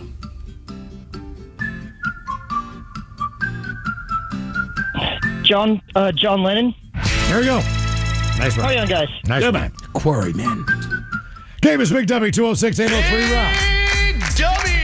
Hello, Morgan. Welcome to the men's room. Hola, bitches. Hola. Morgan, are you sober or not sober? Not so. What is going on today? Take off really Everybody's got the quick. day off. Morgan, what are you doing over there? He didn't say he had the day off. He just said he's not sober. Hey. Strong I work point. Friday, Saturday, Sunday. What's are you drinking or smoking? Drinking. I was Okay. about to smoke. What's your drink My of choice? girlfriend blew the frickin' power. Space dust. Okay. Oh, All that'll right, get well, you there, too. Good luck on that. Why did your girlfriend blow the And power? buzz balls. Because I got the heater on in here, and then she's blow drying her hair, and it snapped. Hopefully the hair on her head, yes. Yeah. Yeah. Feather that. All right, our men's room poll. What can you do? Sorry, I got distracted. He is right. Like, I never. The hair dryer, yeah. Yeah, flip the breakers in my place, but like I had family in town. They're using hair dryers. They got the portable AC on and everything. Jesus. And they did it like 3 times. Like, you can't do this all at once. I know. Just spread it out, guys. Morgan, and you could do what? Are you doing a wheelie, high wire act, backflip, or juggle? I think I like juggling. Juggling. All right. Do that anywhere. Okay. Yeah. All right, Morgan. Sweet. You have fun juggling. When I walk by and do a backflip, the crowd's following me. You think so? I can already backflip, so I'll backflip while I'm juggling. Can I'm on you a high backflip, wire. man? Hell no. Oh. That's all right. I thought the power was your next door neighbor. Yeah. All right, your question. In the human body, a flexor is what? A tendon, a muscle, or a joint? Well, you got the hip flexor. You got the other flexor. I'm sorry. Can you repeat? So the flexor, is it a tendon, a muscle, or a joint? It's a muscle. One and done. One and done. One and Before done. we let you Nice go, job. let's It see. is Damn right. painful when it goes. Oh, yeah. 50-50 question for you. $20 bills or $100 bills? 80% of all U.S. currency in the world is which? 80% of U.S. currency is counterfeited $1 bills for cocaine. Yeah, well, there's that. So you take $20 bills or $100 bills? 100. Wow. All we get is $20 bills. I would thought it would be $20 bills. Can't get an as well. ATM, get a 10, get a 5. Ain't nothing. Those are the hard ones to get. I mean, yeah, the ATM's typically 100s or 20s, right? Vegas. Yeah, sometimes if you're at the bank's ATM, Sure. they'll give you more options. Mm-hmm. I was at a place and bought a T-shirt for charity. It's $25. I've got two 20s. I give them $40. They say we can't make change for that. And I said, why? And they said, well, we just don't have those denominations. They set you up, man. Yeah. They set you It's a up. charity, Miles. So I gave the rest to charity, Ted. Yep. Yep. Hello, Selena. Welcome to the men's room. Hola, bichola. Hola. Selena, are you sober or not sober? I am not sober. Okay. Are you smoking or drinking, Selena? I am drinking some Kraken today. Drinking some Kraken. Oh, Kraken. Okay. All right. Is that the Kraken rum? Yes. I'm smoking the crack. That stuff packs a punch, man. Yeah. That's no joke. That's like Sailor Jerry. All right, do one. Could you do a wheelie, high wire act, backflip, or juggle? What do you want to do? Backflip. A backflip. All right. Yeah. Backflip. All right, Selena, your question. Okay. What gland do all mammals have? What gland? What gland do all mammals have?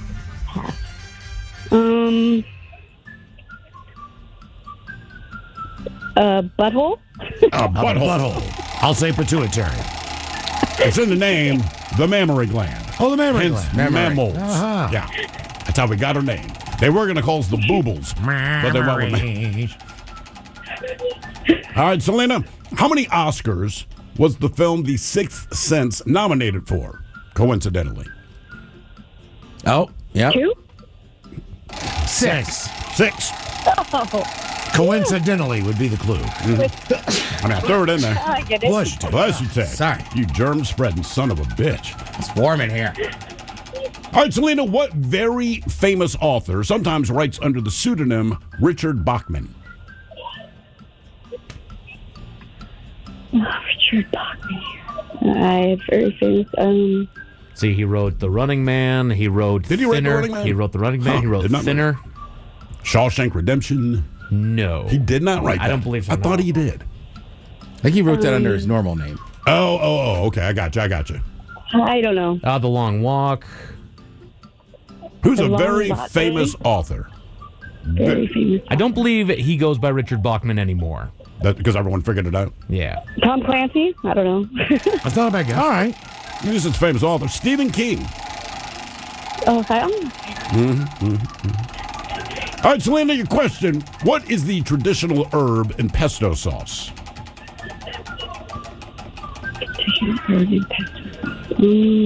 Parsley? Basil. Basil.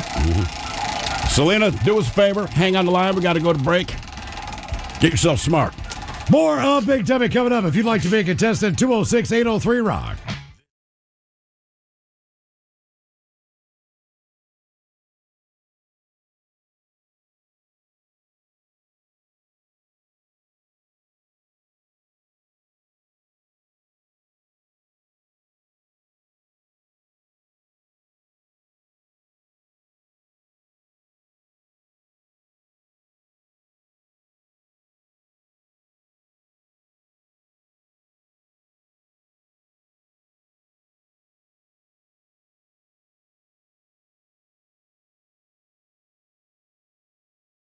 On it, where somebody was just talking, and dude just burnt a hole. Like, Oh, they burnt it in yours? right, same thing. It took me a second. I was like, God damn. And he was just sitting there chatting away with the cig. But I mean, I don't know how to explain it.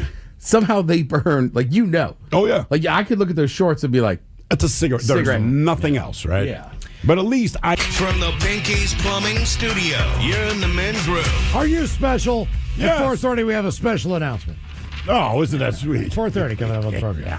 Very special announcement.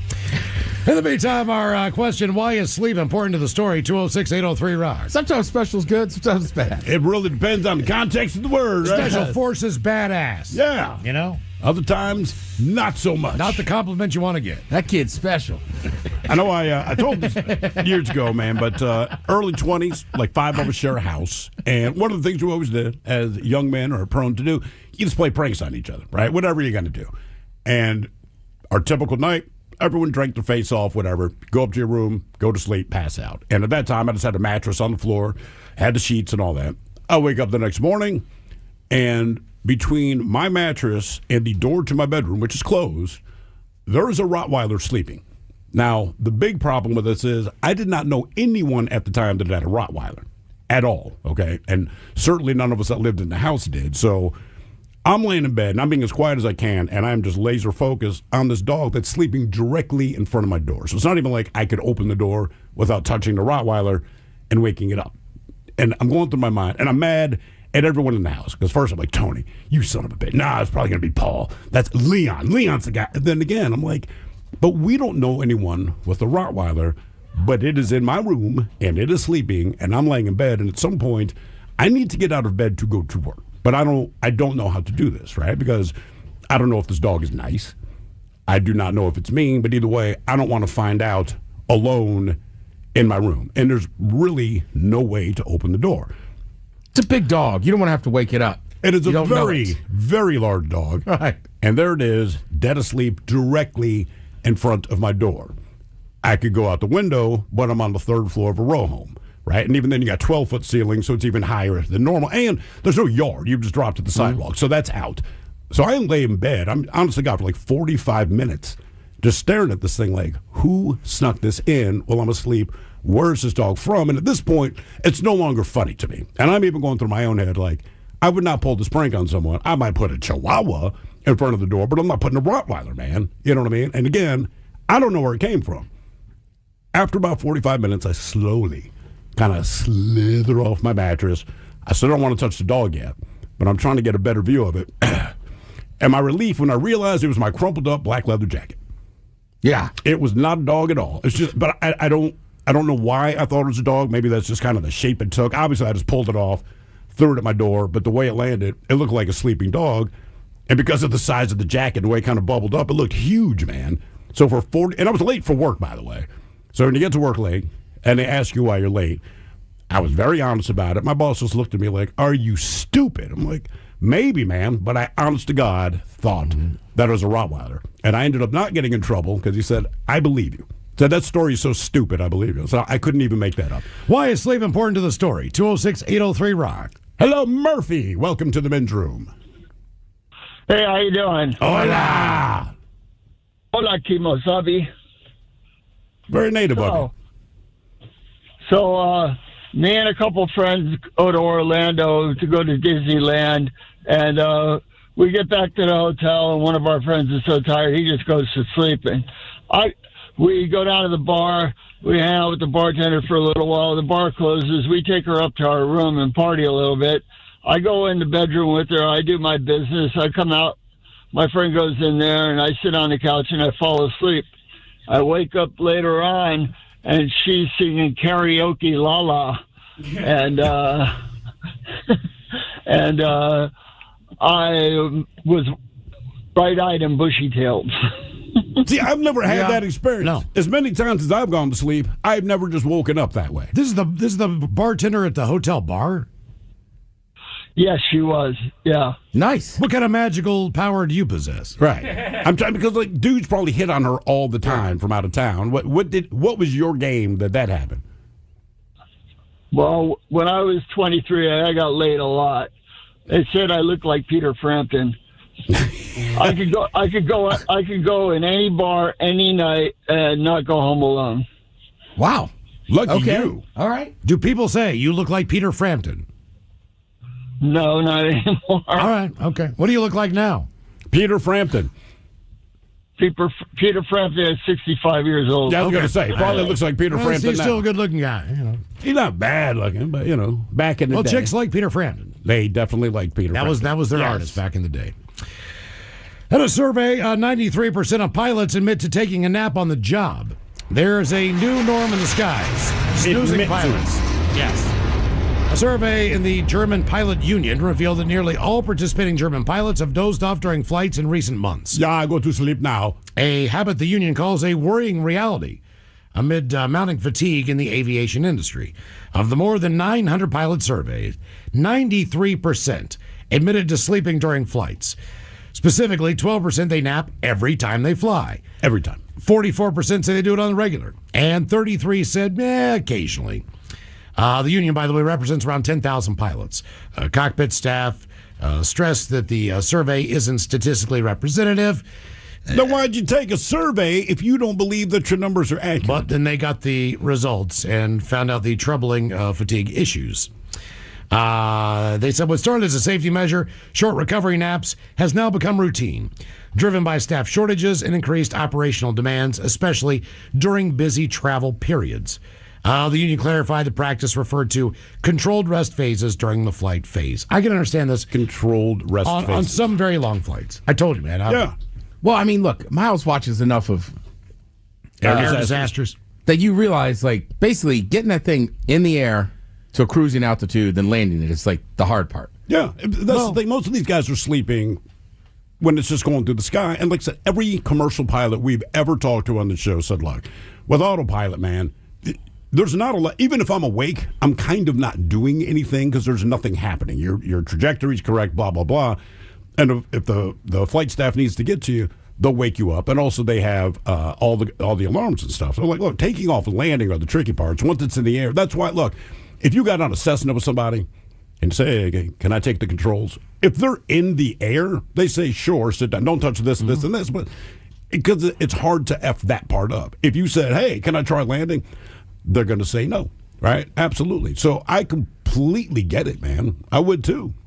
Wouldn't you? Yeah. That's some long-ass international flight. There's nothing going on. Autopilot's on. They got the alarm. Although there was a story about 6 months ago, somewhere in Europe, I believe, but both the pilot and the co-pilot fell asleep. I think the radio went down or something, but they could not wake them up. And when they came to, they realized they were like 400 miles past the airport. Do you remember that? They had to. Yes. They're kind of like, hey, man, yeah, sorry, we overshot the airport. Like, no one was in any imminent danger, but they had missed their target by about 400 miles because they were both asleep. So, like, we need to circle back around our Yeah, on that one. Yeah. Right. I think my most embarrassing sleep story, I've told this story before. I had a one-bedroom apartment in Glen Burnie, Maryland. And I was living there with my soon-to-be fiancée and her mother-in-law, her dad's new wife. Okay. So her stepmother comes down to visit for the weekend. Now, we had one bedroom, and we were going to give that to Ellen. She could stay there. You know, she can sleep in a regular bed because she drove down and everything else from New Jersey. And we slept on the pull-out sofa. Now, believe it or not, we had just bought this couch. It was a wonderful pull-out sofa. It was probably the nicest pull-out sofa that I'd ever slept on. There weren't like metal rods digging into you and all the crap. You know, you can't get pregnant on a pull-out sofa, Mike. It's all in the name. Yeah, you can't. But fall asleep in the living room because that's where this thing was. That's what Vance worked with. Yeah. He's just like, hey, we're cool. It's pull out. Now, I get up in the middle of the night. I don't know what time it is. Have to use the bathroom and walk into the bathroom, take a pee, whatever, come back out. Do what I normally do, which is walk into my bedroom to go back to sleep. Yeah. Which is where my mother-in-law is asleep in my bed. Now, there's a couple things you should know about this. Number one, I've always slept naked. Number two, apparently, so does my mother-in-law. Oh. So I get in.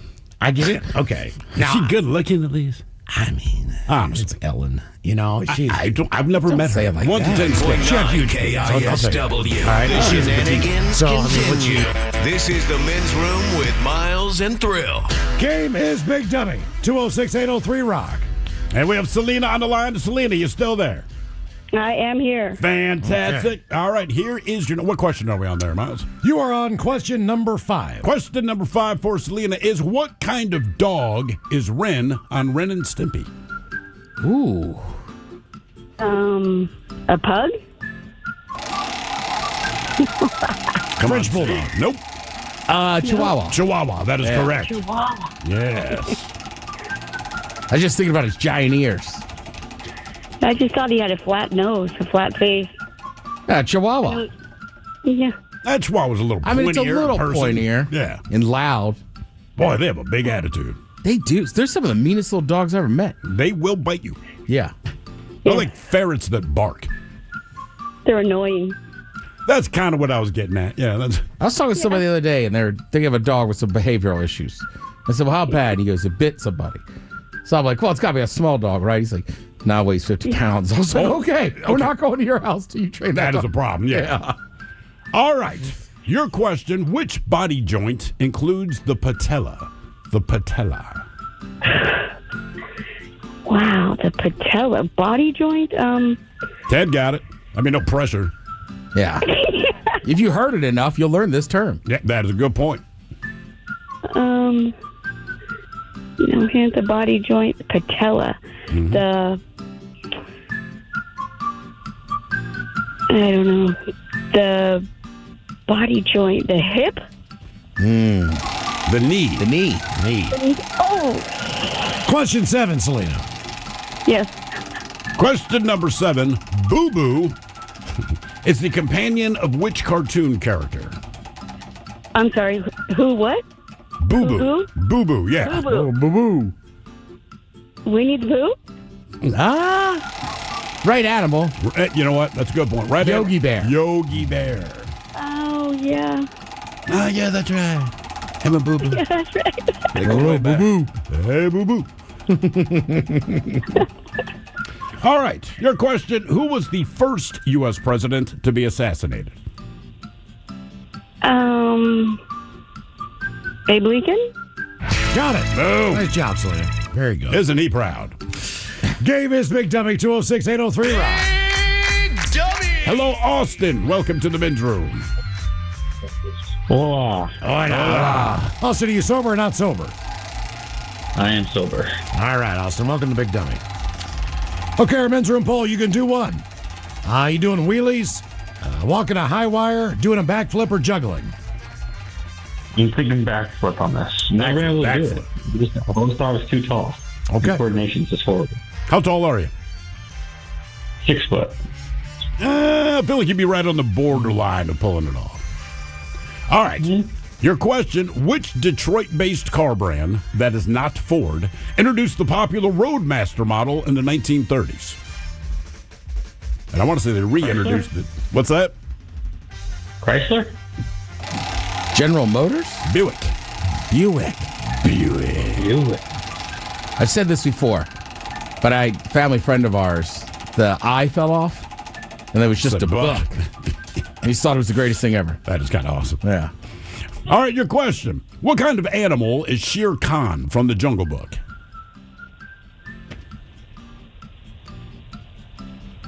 A jaguar? Baboon?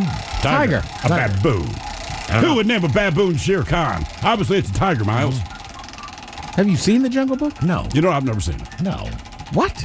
I've seen Ricky Tikki Tavi, Okay, which I either. only found out recently was kind of a spinoff from the Jungle Book. But I Our never saw day the didn't Jungle have Book. Disney movies. It was out then. Well, I it was believe out, so. but it wasn't like. But you had to go to the theater. Yeah. And that was the whole thing. Or Sunday night, Wide World, or This Disney? Wonderful World of Disney? yeah, Was it Wonderful World of Disney? yeah. All right. Wide World of Disney. All right, your question. In 1976, who was the first woman to become a national network news co-anchor? Oh, man. She struggled to say her own name. I was about to say, my dad loved making fun of her name. That doesn't help me. Means I will. She was on The View for a number of years. Oh, yeah. I think she started. Oh, is it Goldberg? No. Baba Wawa. Baba Wawa. Hello, I'm Baba Wawas. You know Whoopi Goldberg's real name? Slappy Goldstein. Most people don't know that. All right. Yeah, Slappy Goldstein. It's just like, that's ridiculous. No one's going to buy that, so I'm going to go buy Whoopi Goldberg instead. All right, your question. What snack is the character Tallahassee searching for in the movie Zombieland? Oh, it's a Twinkie. Yes. Knew that. I was going to give a clue and say it's the same snack that an 8-year-old Miles will break into someone's house and eat in the middle of the night. Game is Big Dummy 206-803 Rock. Big Dummy. They were bigger then, and they were better. Hello, John. Welcome to the men's room. Hey, what's going on? Hola. John, sober or not sober? Sober. All right, John, welcome to Big Dummy. Okay, our men's room poll, you can do one. You doing wheelies, walking a high wire, doing a backflip, or juggling? Let's go with the high wire. High wire. All right. All right. Like it. I want to be able to do all four at once. Like, do a wheelie on a high wire while juggling, and then I'll do a backflip. And then I'll die. Yes. All right. Your question. Ryan Gosling, or as Ted would say, goddamn good-looking Ryan Gosling. He claims to have turned down the opportunity to join what boy band? NSYNC. Backstreet. Did you know that? Yeah. Really? Because he's down there in Orlando. He was on the Mickey Mouse Club with with Timberlake and Britney. Now, I did not see the Barbie movie, but I guess his big thing is he sings what? I'm Just Ken or some crap like that? Yeah. It's I'm Just a Ken. I'm Just a Ken. But does he sing well? Like I've heard snippets of it. It's not bad. And I'm like, it's not it's not bad. He's not a singer, so it's not bad. But that's what I mean. If you're going to join the Backstreet Boys, you just would figure you would sing better. He doesn't sing poorly. He's kind of like, he's not tone deaf, but he's still singing karaoke. You know what I'm saying? All right. That's the vibe I got. Usually the boy bands, they can all sing. There's usually one or two that are really good. Another guy's kind of fill in the harmony. Unless it's a black boy band, in which case the important guy's the guy. Comes like this, man. Does a little spoken word, girl. You know it's true. I love you so much. Go ahead, do it, Ted. I mean, you're right. I feel like that's part of every Boyz II Men song. Yeah, just hey, girl. You know it's true. Lay down on my bearskin rug. I want you back. I never should have treated you that way, girl. All right. Your question. You need one guy to do the high note. Yeah, right. I'm sorry about White Jackie. Your question. Which of the Beatles was the oldest? Ringo. That is correct. Who looks the youngest? And it's still alive. Credit to the guy. He's still touring. Older? Like Paul McCartney looks his age, right? He still looks good. I mean, sort of. He's alive. He's still touring. He still doesn't look bad considering he's in his 80s. Look, man, nothing against the guy. I don't know that he looks good. Ringo he looks exactly the same. I think Ringo might have dyed his beard and hair over the years. Yeah. Sure, but that's not what I'm going on. I mean, you could have gray hair. I'm saying, look at Paul McCartney's face, and you're like, were you submerged underwater for 40 minutes? I mean, like, what is going on, brother? Davis Big Dummy, 206-803 Rock. Big Dummy! Hello, Travis. Welcome to the men's room. Hola. Hola. Travis, team sober, team not sober? 20 minutes, team not sober. Okay. What are you drinking? Gin. Gin? Damn. Are you mixing it with anything? You're just pulling it out of the bottle? God, yes. I'm just using the generic Kroger brand citrus drop. All right. Zero sugar, of course. Sounds good. Yeah, of course. All right, Travis, you can do one. You doing a wheelie, a high wire act, backflip, or juggling? We'll do juggling. Juggler. My man. All right, Travis. Here's your question. Scared Sheetless was the original name for what Tim Burton movie? Scared Sheetless. Beetlejuice? One and done. One and done. Wow. Good job, man. All right, before we let you go. Yeah, I was hoping on being on long here. I live in Vegas, and it's a long call. Oh, do you live in Vegas? What's your in Vegas. What's your weather like right now? It's 80 degrees. We just went to Hoover Dam today to check it out. Is that worth going to, man? I've been there a few times. They offer like the helicopter ride over there or whatever. Is it worthwhile? It's worth it. Just do it yourself. Don't pay the $100 to take the tour down to the bottom. Just drive there, beautiful drive, and look down, get scared, and come home. I was going to ask, how terrifying is it? Even when I just see like video of it, like I can feel my legs get weak, man. I mean, how crazy is it? If you got vertigo, it gives you the urge of, should I jump or should I not jump? But yeah, ultimately, that's a sales pitch. Come to Hoover Dam, determine if you want to jump. Oh yeah, it's very inviting down there. No, man, oh man, yeah. I've debated it a couple times. But I'm like, I don't know. I don't know. Where can I find some damn bait? There you go. Are we moving on? What, you gonna do the one and done? Oh crap! I just let him go. So I'll give it to you guys. My bad, Vegas. He just pointed up. It's a long call. Yeah, sorry. All right. So for you guys, which lung is larger, your left or right? Right lung. Damn. It is right. Is it right? Big Dummy. It has more lobes. Hello, Adam. Welcome to the men's room. Hola, bichola. Adam, team sober or team not sober? Not sober, Miles. We have had more not sober contestants today than a long time. Oh, yeah. Hey, I told you guys about the radio engines. How many planes and helicopters have crashed lately? Oh, yeah. How many radio engines have you heard of? How many radio engines have we heard of? Radio, round, World War II engines. I don't know. I remember you talking to us about it, but what are you asking? Well, I mean, is that like what the McDonnell Douglas plane in Louisville? Did it have a rotary engine on it? A rotor-roll? No. I said the old radio engines with no electronics are the best. Oh, that's right. Yeah. Okay, we remember you, man. All right, Adam, you can do one. Wheelie, high wire act, backflip, or juggle. I ride a motorcycle, and I've never been really good at wheelies, so I'm going to take the wheelie. Wheelie it is. What kind of motorcycle are you riding? Oh, I got me a little Lippin 150cc monster. Does it go 55? Oh, it'll do 70. Damn. All right. Okay. All right, Adam, here's your question. What are the southern lights called?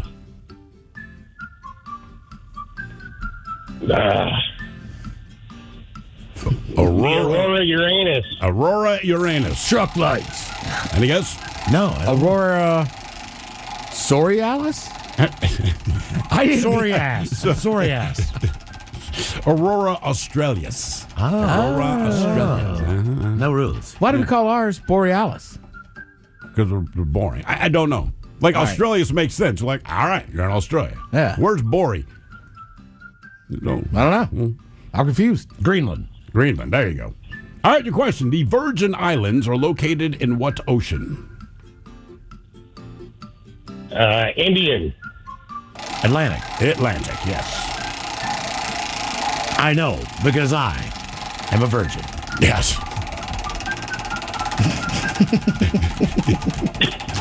What's in between those? Like Africa? Yeah, no. Kind of a big continent. All right, Adam, your question. Which two states do not share a border with any other state? Oh. The last two. That's kind of, yeah. Alaska. There's one. And Hawaii. There's two.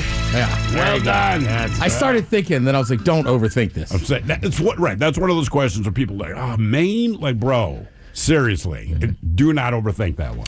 Game is Big Dummy 206-803 Rock. Big Dummy! Hello, Tyler. Welcome to the men's room. Hola! Hola! Tyler, sober, not sober? Sober as Jaybird. All right, Tyler, welcome to Big Dummy. Did you say sober as a beaver? Jaybird. Oh, Jaybird. I was like, I've never heard that before. All right, you can do one. Tyler, what do you want to do? Wheelies, walk a high wire, do a backflip, or juggle? I can do the juggling and the backflipping, so I think it'd be cool to do a wheelie on a motorcycle. Yeah, and the fact that you can do a backflip's impressive. When's the last time you did a backflip? It's been a couple of years, but I think I can still pull it off. How old are you? I used to be able to do it off a diving board. That's about it. You get the spring. You know? Well, sure. I've done it off of like diving boards and stuff recently. Yeah. All right. But, all right, your question. What is a male swan called? a male swan. It's a term we've heard. You've heard of the word, but you would never apply it to a male swan. All right. That's a stud. A stud. You freaky son of a bitch. It's a cob. A cob. A cob. A male swan. Hey, make sure you tell your buddy Cobb, hey, man, you named after a male swan. You know that dude? Or corn. Your whole family. Male swans. Yeah. All right, your question. Who directed the movie 2001: A Space Odyssey? Oof. I haven't seen that one. Is that like a Spielberg? What was that? Spielberg? Kubrick. Stanley Kubrick. Kubrick. He didn't make normal films. He didn't, and that movie's really boring. Right? Isn't he Clockwork Orange? Clockwork Orange. Eyes Wide Shut. Yeah. Full Metal Jacket. Did he do Full Metal Jacket? Yeah. All right, well, there's one that's not boring. The most depressing of them all. Correct. The Shining. Did he make any movies that are not depressing? Like The Shining, not a great ending. Full Metal Jacket, one of the just not worst movies I've seen as far as how I felt when it was done. You're not going to leave there laughing. Yeah. Did he do The Deer Hunter?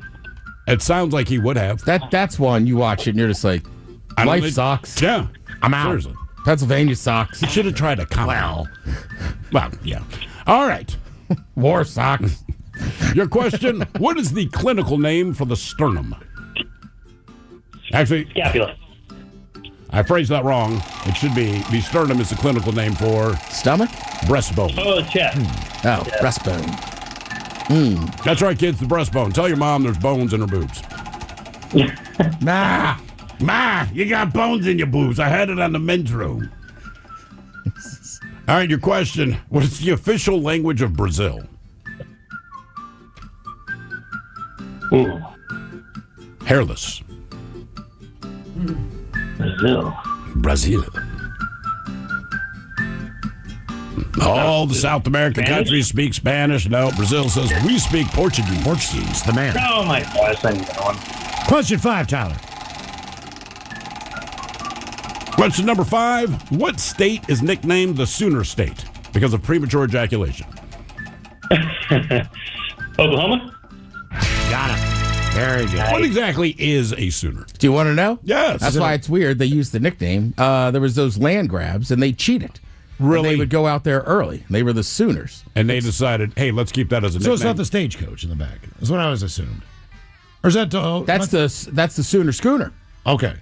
But that's why they're called the Sooners. Yeah. Jesus. They cheated and went out there early and tried Hey, guys. Well, let's not start about they wanted free land to begin with. But as far as the government set it up, yeah, I'm pretty positive they were. That's why they were the Sooners, and they were like, screw it, make it our nickname. Huh? Okay. Damn.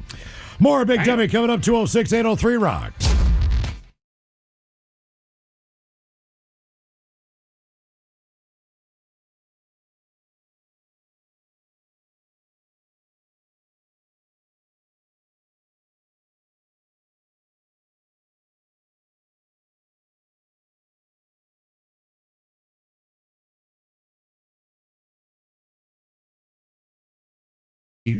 Lacked facial features. She made up, I mean, So she's not good looking, but she's a decent She made body. up with her boobs. All right. So, I typically, give your face a 4, but with the boobs, you're up to an 8. I don't know if you guys do this maneuver or not, but I do it.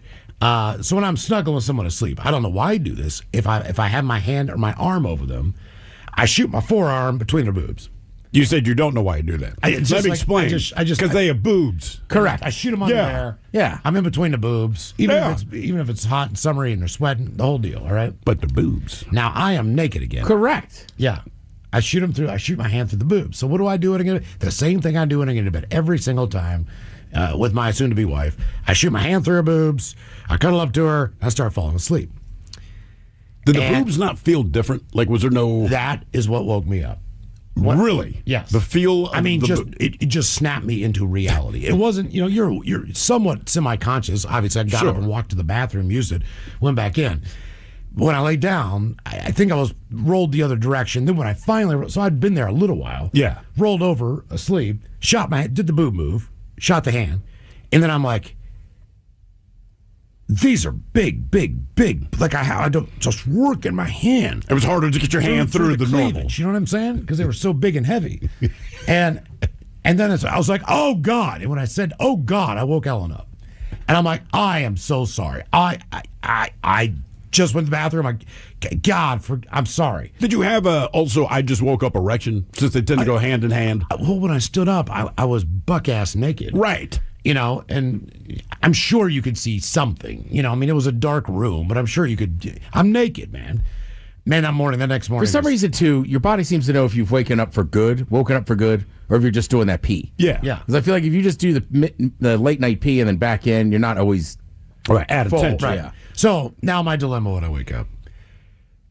Do I tell my girlfriend that this happened, or do I wait and see if it's brought up first from the mother-in-law, so that I have to cop to it? Like, is this just one of those things we can just keep in the trust I tree? would hop on the sword and get ahead of that one. That's one. I would definitely get ahead of it. Not that you want to bring it up, but I don't want to risk that stepmom brings it up and then I have to act like, oh yeah, I was going to say something about that. Right, correct. I forgot. Would you choose, Miles? Well, here's the moment. Does he just come clean, or does he wait for someone else to bring it up? I think at that point in time, I started drinking coffee. I got up and made coffee. She comes in the kitchen. I'm like, I got to tell you something. So I tell her, and she's like, well, how did you know, what was going on? I was like, because of her boobs. I did the boob thing, honey. You know me, man. And she's like, you shot your hand up through her boobs. And I was like, yes. And she's like, and that's when you knew it wasn't me. And I'm like, yes. And she gave me that look like, do you think she remembers? Because she hadn't gotten up yet. I'm like, how could you not? You know what I mean? Right. There's no way about it. But she never brought it up. So then, did she ever give you like a wink or anything? No, Like, I mean, good morning, Miles. I think it was anything weird. in her at all, mind. It was right? just going to be unspoken. But now that said, it's one you thing did to the right say thing. I something know, but is I didn't need to. But it's one thing to say something's unspoken. And there's many unspoken moments in life, right? Whatever the situation might be. However, the other party involved in that thing that shall not be brought up, you still do one quick check of the eyes, right? It lasts 1/1000th of 1 second, but you've communicated everything. We've all been there. Like, hey, we're not going to talk about this, but I haven't seen you in a few hours. We know it's on both of our minds. We know we're not going to bring up whatever it might be, but there's always at least one look. Did you even get the look? Just over the coffee mug. Just that one quick glance that says, I remember what happened last night. No. Really? Business as usual. Okay. All right. Which to me was the odd part because I kept waiting for the other shoe to drop. Now, did you keep giving her weird looks? Like waiting for her to give you the weird looks. I was just like, all right, when are you going to pull the curtain back on this one? Right. You know, like, when's the show going to start? Because I was thrilled. I'm shocked she never said anything. Nothing. Well, nothing to me. I don't think she would say anything to her. Miles. I think she would say something to her stepdaughter, right? Like, you gotta if remember, it happened to me, I would not go up and be like, hey, just so you know, I remember you climbing into the bed and grabbing my junk. I might say something to my wife like, look, this happened last night. It happened with your mom. It was a mistake. You know. Well, but you also, man, I'm a cuddler. So when I'm spooning up against somebody, I've got my junk like in between her cheeks. Yeah, I was going to say, it's not just the hand that shot up through the boobs. There's more to this. You know, it's just like I am. You're Tetris. I'm spooning with her. You know. So my junk's in her butt. I mean, not in the butt, but you know what I mean, like in the area. And It's then I got a keeping you hand, warm. and this is my father-in-law's wife. You know, and he's kind of a drunk. Do you think she ever told him? With a temper? I just know in my family that would never have lasted. What, the silence? Just somebody, either the aunt or whoever you did this to, would have just been like, "Hey, Miles." But the way your family does it, it would have been like, wait for everyone to sit down and break. You have to remember. I am Miles. Or somebody would have waited like to get you alone. Because it happened to me once. Like I was in my late 20s, blah blah blah, staying at somebody else. But like it was like a month later, and her mother looked at me and was like, "You can't hear a lot of things upstairs." Oh, I knew. What did you do? We clearly had sex upstairs. Yeah. Oh, okay. And thinking that they hadn't noticed. And the mother didn't bring it up that day. Sure. Like it was like a month or two later, and we was just me and her in her kitchen, and I was like, "That's weird. I didn't know you could hear so much." And she just kind of went, "You can hear a lot of things up there." And I was like, "All right." Oh, it was just the two of you. Yeah. Oh, So does that make it better or worse? Would it be better also- if the girl were there? She kind of like, okay. Maybe if I was officially invited into the Smiths. At that point in time, I was not married. Yeah, that's a good point. To my wife. So maybe I'm just a guy that, you know what I mean, won't be there in the family. But did you think about it every time you saw her after that? Absolutely. Because you can't not. Right? Absolutely. Like the day you get married and there's the stepmom and you're like, I have touched those boobs and felt that. Okay, for an example. I'm shocked you never told the story. For like 3 or 4 years ago, her father had passed on. Now, he was no longer with Ellen. All right. So, you know, they've been divorced for a few years. But as soon as she said, hey, I got some news for you, just want you to know that my dad passed on and all that stuff, the first thing I thought about was sticking my hand. Not about the fact that he died. Right. No sorrow. Nothing like, oh, that's a shame. Like, oh, man. That's big boob down with That's as a well. bummer. Yeah, I was just thinking to myself, I shot my hand through his wife's boobs when I was asleep and have a junk on her butt. Yeah. Like, that's the only thing that came to mind. Like, that was the legacy. But I think that's the only thing that's ever going to come to mind. Because it was just like, it was so... If you saw her now, I guarantee your first thought, even if you're like, oh, I haven't seen it in a while, the thought is, I touched those big flappy boobs. You're also a lot nicer than I am. I would have made her sleep on the fold-out couch. I would have kept my bedroom. Really? Yeah. I wouldn't want to sleep on the fold-out couch. But if someone's older than me and they're visiting, like, all right. You know, and keep in mind, I'm dating, well, it's her stepdaughter, but still, like, you have to be a gentleman. Yeah, you're right. You know? Oh, here she is. All right, let me see. She doesn't look bad. But you can't tell she has big boobs. No. I wonder if she's still in New Jersey. Maybe I'll call her up. Hey, it's me, Camden. Miles. Yeah, Rutgers. Yeah, there she is. Yeah, still there. I mean, she's not ugly. She's blonde, big. She's nose. not. No. She's fine. Yeah. Just Well, he dated her daughter. No, I know. You married her Stepdaughter. daughter. Yeah, stepdaughter. Stepdaughter, yeah. Like, I don't know about that one. Did you feel anything on the front side? That's the real question. Like, you can act. Look, put it this way. I've met a lot of women in my life. Maybe they went braless that day, whatever, but they lean over, you see the boobs. You chuckle about that. But I feel like if my hand touched the mossy cottage, my hand touched I the didn't good know. I stuff, didn't go in the front. That's no. a different. No. Okay, you're doing it wrong. No, I'll just. And you're going for the boobs. Huh? Why is sleep important to the story? 206-803-ROCK. But first. Now, the men's room wants to know who sucks less? Hey, time for Who Sucks Last. Stephen Thrill, you bring us 3 stories from news each and every week. They always suck, but it's up to us to determine out of the 3 stories which one sucks the least. Now, if you happen to like the Men's Room on Facebook or follow us on X and Instagram at Men's Room Live, the debate is already underway on Who Sucks Less. Yes, indeed. And like we said at the top of the show, I said, are you familiar with Duck, Duck, Goose? Because today we're calling it Doc Breaks. And by the way, Ted, so we did establish Duck, Duck, Goose, but you're sitting in a circle, one person is standing. They walk around patting your head. Each time they pat your head, they're going Duck, Duck, Duck. correct. Now you say Goose, everyone gets up. They run around in circles. I don't remember, how does the game end? What do you do? No, if you're the goose, you got to stand up. And you got Always live on the free Odyssey app. From the Pinky's Plumbing Studio, you're in the men's room. Text the guys at 206-803-ROCK.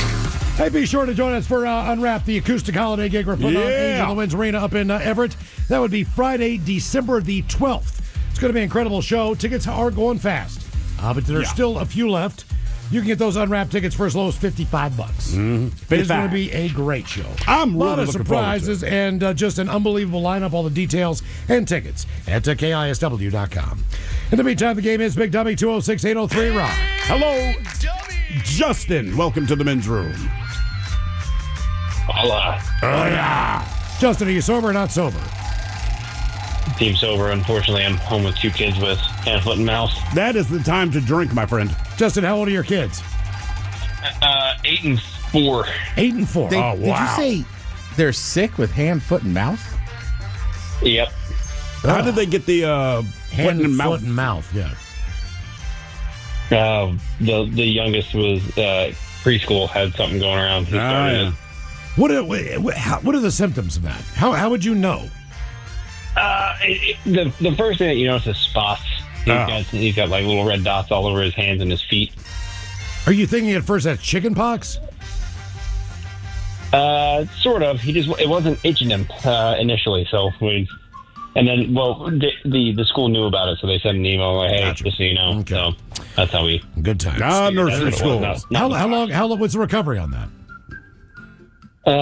Fortunately, not fortunately, the little ones had it before, so has the older ones. So they're like themselves, but they just have to be home because they are contagious. Well, what about you, though? Because you're home with them. So is there a chance you get it or no? Yeah, there's always a chance.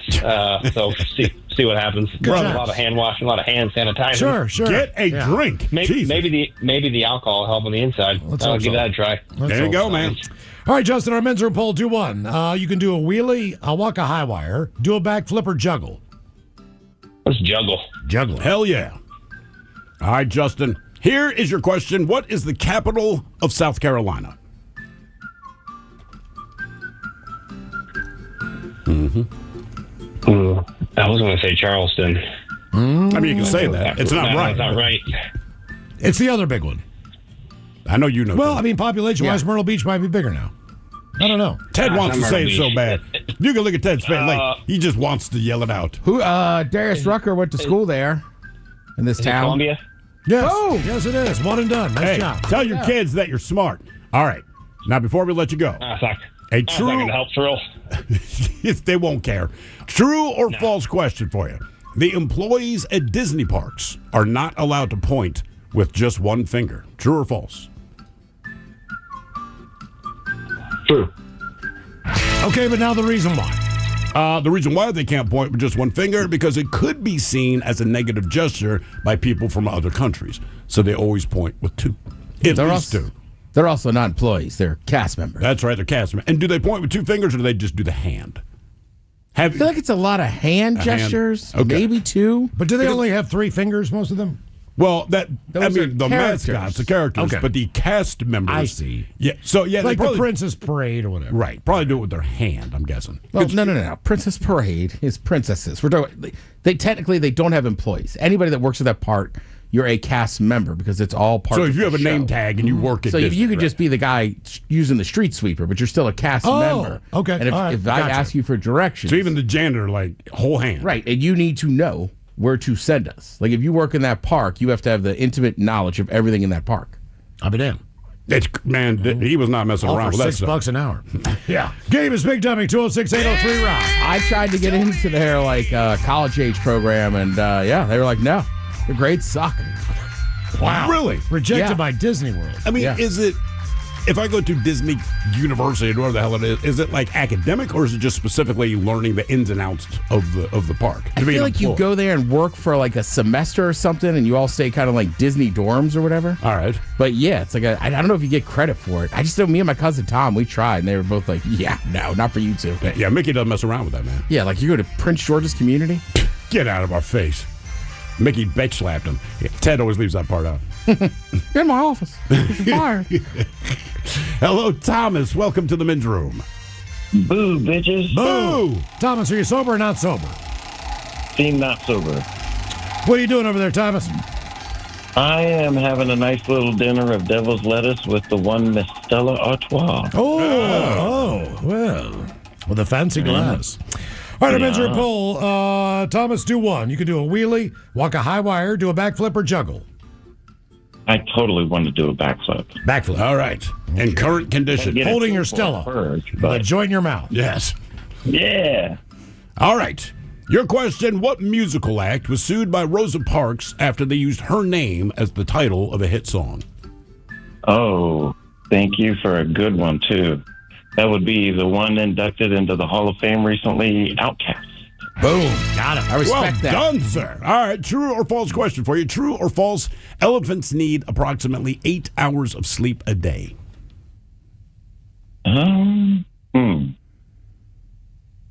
True? Believe it or not, elephants only need 2 hours of sleep a day, which is the least of any mammal. But part of that reason, I believe, is because lions like to try to eat them. So I think the way nature, Okay. so, you're going to sleep for 2 hours. It can be a scary 2 hours. If you saw one in person, you couldn't even believe they would even be willing to attack those guys. Well, as I understand it, it's rarely a solo lion trying to take down. Definitely. And you know what's crazy, man? I remember one of those nature, it's a David Attenborough, one of those things, and they're showing the watering hole at night. All right, and so the one time, all these natural enemies and all this kind of thing. When they're at the watering hole, it's kind of agreed. Not so much the hippos or the crocs, but they're like, look, no one's going to F with each other. We're all here for a reason. So there's like gazelles next to lions, and everyone's just drinking. And then the elephants roll up. They're directly next to the lions. And you can't believe this because it's just agreed. Hey, man, at the watering hole, we don't do this. But the baby elephant, the calf, is wrestling with the lion cub. And Mama and Papa from both sides are watching. But he was explaining that the parents let them do this because they're both learning how to fight each other. So they're like, you'll see the cub messing around with the calf, and like everyone has an eye on him, but it's just kind of like both sides kind of agree, like, yeah, they need to learn this because like 10 years from now, we're throwing down. I was like, have you seen that's the unreal. video of the river crocodile that's on the side of the water, and a hippo comes out, big old hippo, doesn't realize the crocodile's there, and just lays on its side, plops right on top of the crocodile, and the crocodile is just like, doesn't try to buy him anything, just starts screaming. No. Like, get the off me. Oh, sorry, bud. I didn't see them. Game is Big Dummy, 206-803 Rock. The stuff you don't hear tonight. You fat mother. Get off me. Big ass. Hello, Steve. Welcome to the men's room. Hola. Hola. Stevie, you sober or not sober? Well, Miles, I'm going to have to say not sober. It's been a trend today, Steve. Yeah, is there something going on today? No. It's just the weather. But it's Seattle, man. You can be drunk every day until July. What are you drinking, Steve? I was drinking a little couple of IPAs in yellow cans. Oh, very nice. Thank you. And I talked to Mary Jane quite a bit also. Sure. Well, the Fisher House thanks you, Steve. Okay, our men's room poll. Do one. You can do a wheelie, walk a high wire, backflip, or juggle. Oh, it's going to have to be juggling. All right, juggling it is. All right. Your question. NATO's headquarters are located in what city? Yeah.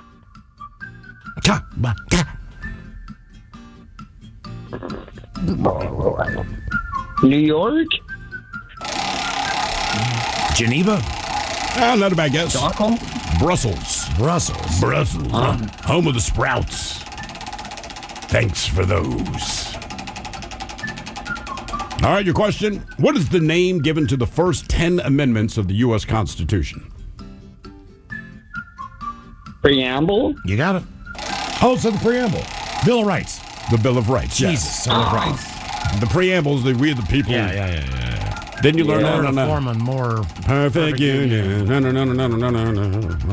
That means I don't know the rest. All right. Your question. What fruit is the main ingredient in tapenade? Not normally thought of as a fruit. That's what throws people off, right? But it is a fruit. It's got a nut. It's got a pit in it. Tomato? Olives. Ted, you hate olives, right? I do. That's why I don't like tapenade. I love tapenade, man. That's when I found out that I like olives. It's like, what is this? Like, dude, it's crushed up olives. I'm like, oh, all right. I mean, black olives on a pizza, I could deal with it. They don't have a ton of flavor. I think black olives might be my least favorite. Like, I like the Kalamatas and the browns and all that. Green would be next, unless you stuff it with either blue cheese or...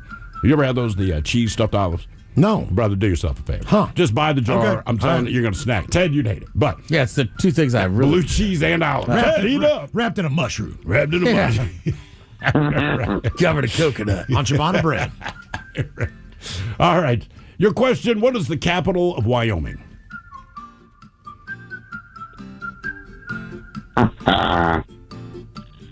Not Clanton, that's Ohio. Wyoming City. Wyoming City. Cheyenne? Cheyenne. Oh, Cheyenne. Laramie. I've never even heard of that. Like, honest to God, Cheyenne is the only place I can name in Wyoming. Well, there's Sundance. That's Utah. Oh, is it?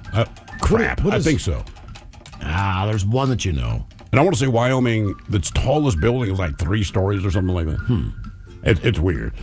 All right, your question. I'll be an elevator repairman then. Yeah. There's no work. What 2 features are longer on a hare than a rabbit? I will go ears. That is one. Feet. What was that? I was pondering ears and eyes. Yeah. Oh, Jackson Hole. That's another one. Jackson Hole, yes. That's what I was thinking. That's what Michael liked. Ears and legs. Don't be ignorant. Just visit Jackson Hole. Question 6. We're not even in Wyoming. Which NBA team plays its home games at the Barclays Center? Lakers? So close. The Nets. The Nets. Oh, the Nets. Yeah, the Nets. Clippers are in L.A., my man. That's right. I wasn't sure where the Barclays Clippers. Center was. The Lakers and the Clippers. Lady basketball teams. Mm-hmm. They were speaking Spanish. Well, especially when they're named after corporations. What do you mean? Well, just anything that's named after a corporation. Oh, as far as the arenas it's kind of go. hard for me to remember what the hell the sponsor is at that time. No, that's a good point. I always say Heinz Field of Pittsburgh. It's something else like Accenture or something. Barclays is a little bit easy. You know it's going to be on the East Coast. It's such a massive European company. I did not know that. Yeah, isn't it? I think it's like the giant bank in Europe. And I know the Premier League is always the Barclays Premier League. Yes, you're right. I used to have a Barclays credit card back in the day. Oh, did you? Yeah. I had a Virgin Air card, you know. Oh, it was a Virgin credit. It was a credit card to get the air miles. It's amazing to me that, was it Richard Branson? Yeah. Like, Virgin, brother, you probably slayed more ass than anyone on this earth. You should have called it filthy. That was one of the greatest flights I ever took in my life. Dude. It was so cool. Virgin Airlines was a great airline, and then all the other airlines tried to squeeze them out originally just because it wasn't so much a commodity. Like, you made it a point to fly Virgin because they treated you like an adult. The flights were always very nice. They hired really hot people. All the other airlines freaked out, going, hey, man, people are going to expect us to do good things too. And then Alaska bought them out and basically just extinguished it. So, like, keep your expectations low. No fun for you. Yeah, basically. Yeah. That's it. All right, your question. Which of America's quote-unquote Big Four sports leagues is the oldest?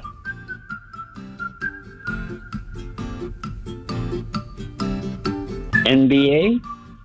I mean, I'd say Major League Baseball. Major League Baseball. Yeah, that seems obvious. Yeah, America's sport. Yeah. America's pastime. Question 8. Yeah. Long ago. All right, in what organ of the human body would you find the nephrons? The nephrons. Oh, cool. Stomach? The junk? Your kidneys. Oh. I just thought maybe you had low kidneys. Question 9. Well, Miles was talking about getting the vas deferens. Vas deferens. Yeah, Right. these are the nephrons, not the vas deferens. All right. Well, the way you said it. I was There's like, a vast difference between the vas oh, my deferens. kidneys are not down here. Yeah, I mean, I'm like, wow. Okay. I got low hanging kidneys. That's got to be terrible for you. Every time I ask somebody what they go, it's about kidneys. And I go, I am glad I don't know that. Oh, God, yeah. It's like when a little kid tells you some form of cancer. Like, I hate that you know that, man. Right. All right, your question. In what city is the Kentucky Derby held?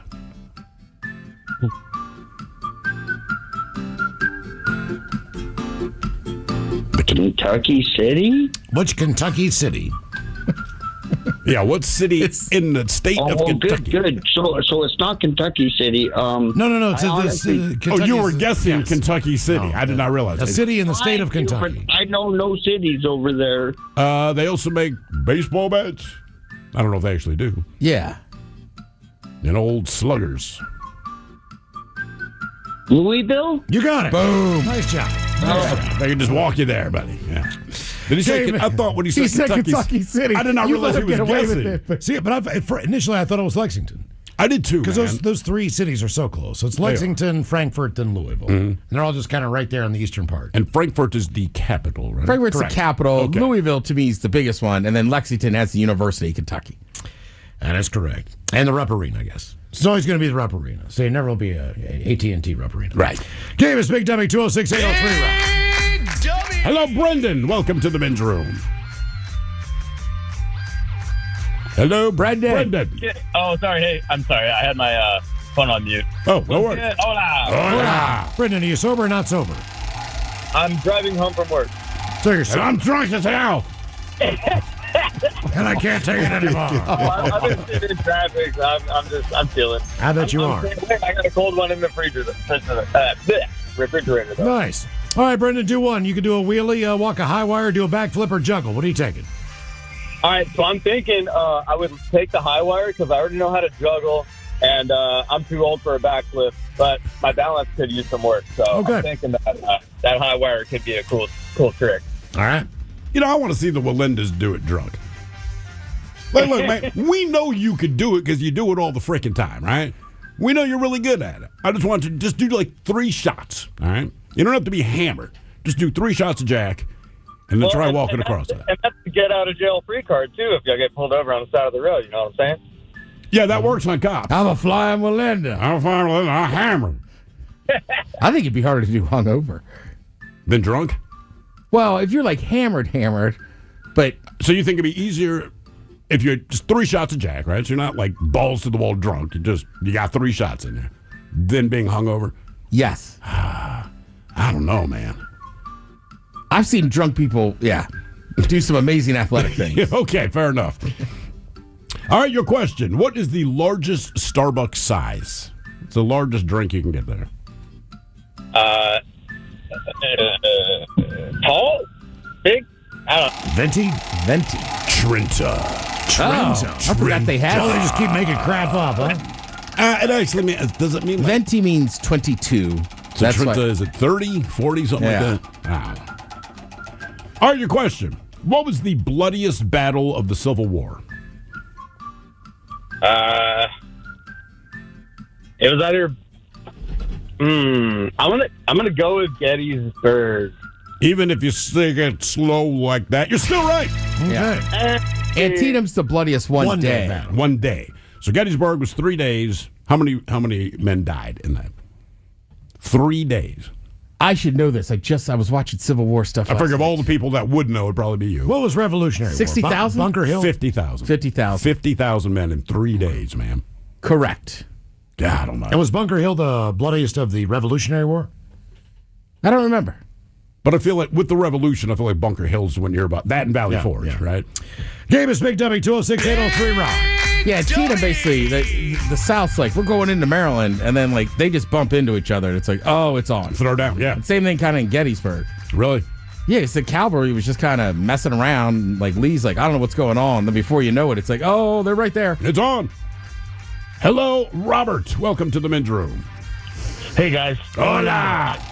I've been listening for the last hour, and I've only got about 3 right. Oh, you're going to do better now, Robert. Are you sober or not sober? I'm sober. Okay. All right, Robert, our men's room poll.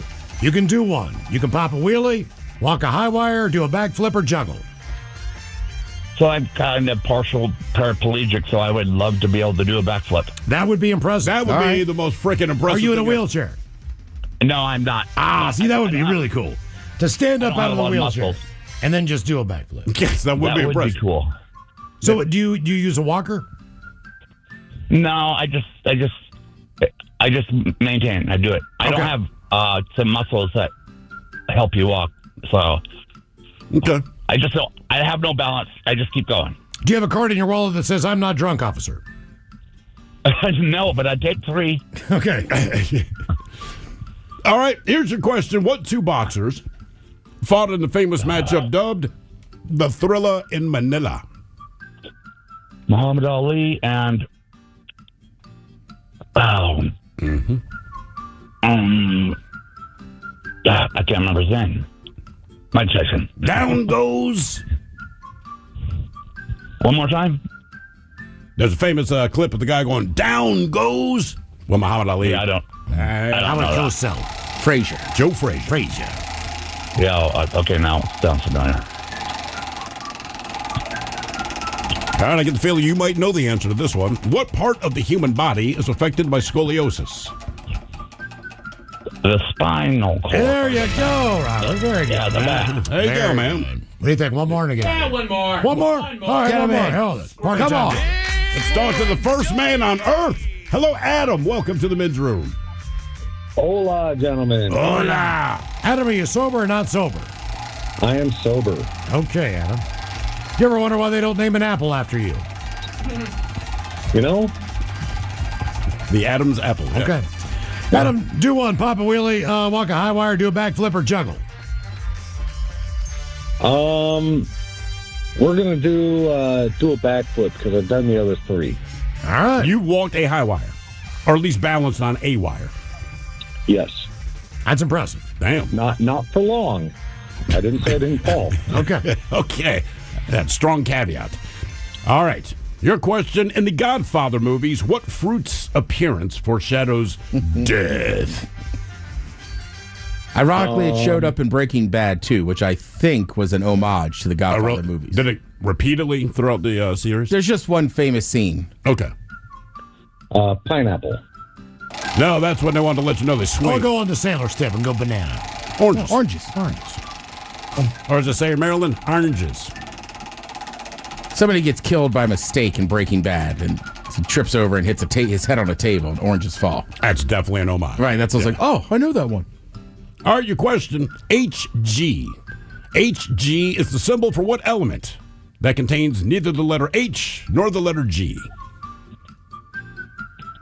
It's an element. It is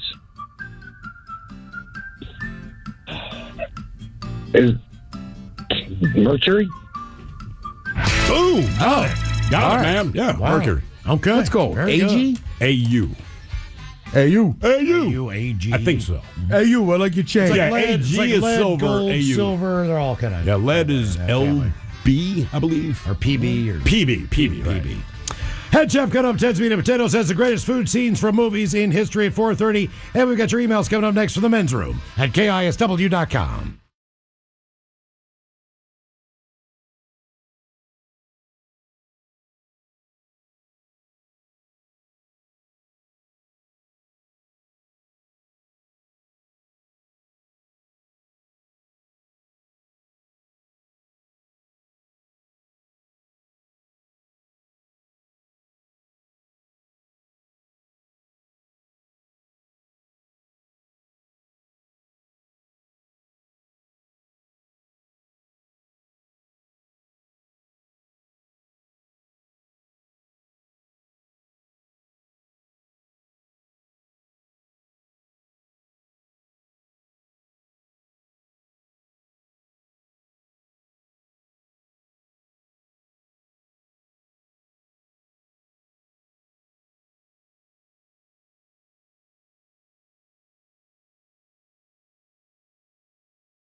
You've heard of goat yoga, but we have a new trend sweeping the nation: tarantula massages.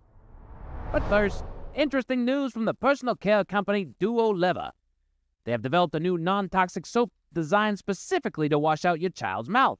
Do people still do that, man? I guess enough people still wash their kids' mouth out with soap that Duo Lever is introducing this new soap, Profanaway. Profanaway? Come on, man. Profanaway. They're saying that this soap is a safe and effective way to punish your children should they use profanity. Man, I wish they had that soap when I was a kid. My mouth got washed out a lot. I can imagine. I used to get my mouth washed out with soap a lot, too. What brand of soap did your parents use? My parents washed my mouth out with whatever soap was on sale. I think Ivory soap was on sale the most. My parents used Irish Spring a lot. The best was Dove. It kind of tasted like coconut. What was the first bad word you said they got your mouth washed out, Bonnie? Well, I can't say the word, but technically it refers to an anus, or an irritating or contemptible person, and begins with the letter A. Yeah. My first bad word technically means to fornicate with a woman who has a child, and it starts with the letter M. I think I know the word. What about you, Playboy? What kind of soap did your parents use in your mouth? Me? I never had my mouth washed out with soap. I didn't cuss or use profanity. You never cussed? No, sir. Never? Never, ever? Never, no. I did not and do not cuss. I would never need Profanaway. You never said a bad word, Playboy? No. What about when you stub your toe? No. What about when you drop your pizza? No.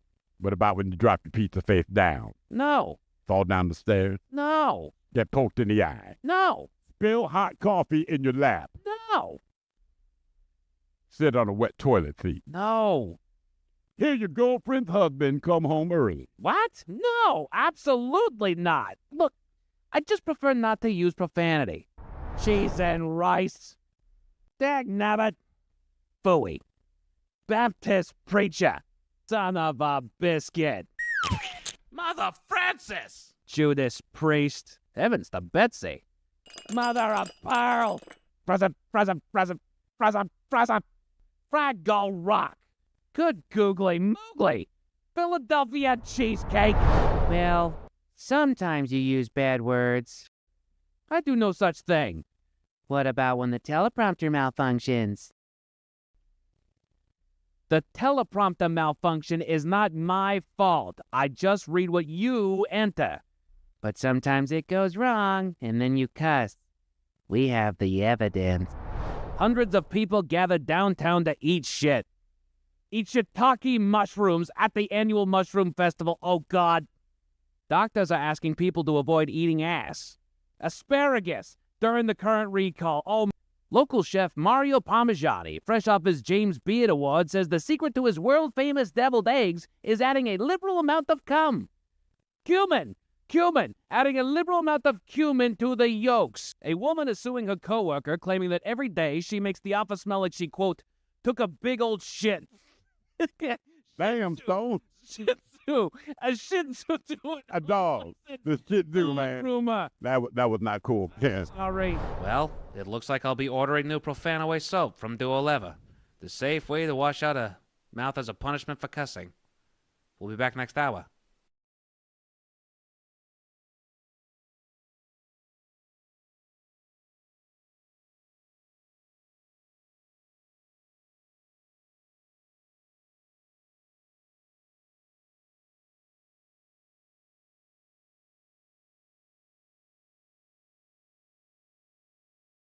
Tonight, a juggalo caused a delay at a merch table when he couldn't remember which pant pocket he put his wallet in. But first, making headlines, a man in Meshuggah, Wisconsin found himself, Why are you staring at me like that? Did a wet dog sleep in your mouth last night? Is it my breath? Yeah, it's like someone replaced your tongue with roadkill. I do apologize as a side effect of my new medication. Is the side effect supposed to be that your breath smells like hot cabbage at a petting zoo? It's not supposed to be. It just is one of the side effects. Halitosis. Oh, well, they ain't wrong, man. Your breath is like a carcass. been smothered in diesel. Okay, listen. I chewed 2 packs of gum and an entire tin of Altoids earlier today. Yeah, man, you need more than that. Your breath is like somebody pepper sprayed a hobo's socks. I know that, Felix, but I'm not sure what else I can do. Learn sign language? That wouldn't help my breath, Felix. But it would help me not smell your breath. Seriously, man, it's like you gargle raw onions and sewage. What's your medication for anyway? I'm not sure this is the setting to discuss something as medically personal as what I've... Man, Katie Couric put a camera in her anus to show the world this ain't that, man. Point taken. I may have come into contact with a rare Peruvian flower at the Arboretum last week with my wife. So what? What does coming into contact with a rare Peruvian flower do, man? The pollen has left me with a unique fungal infection. Yeah!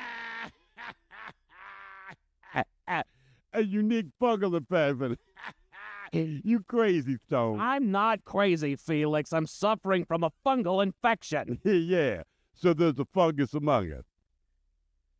Yes. But you have a dedication to your medication. Yes, Felix. And now your breath smells like fresh death. Will you stop rhyming everything? I would if I could, but it feels too good. Let's just get back to our headline, shall we? Ooh. As I stated earlier, a man in Meshuggah, Wisconsin found himself... Okay, I'm sorry, man. I'm sorry. But your breath is like a sweaty pig just pulled its foot out of your mouth. I hope your medication works soon, man. I do too, Felix, and I apologize for my breath. That has derailed an otherwise professional broadcast. But also causing an unbearable itch in places best left unmentioned. I think he means his penis.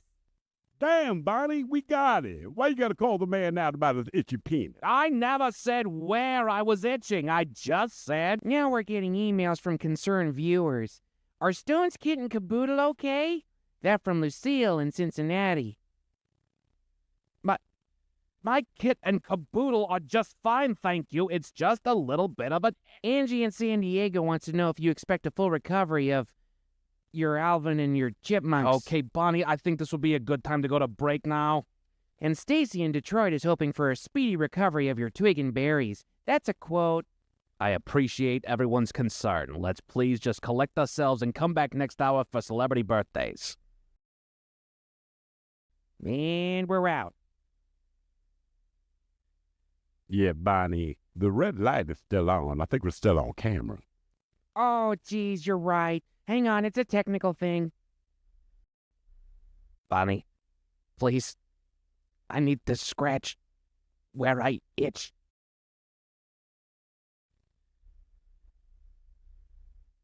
Bonnie, please.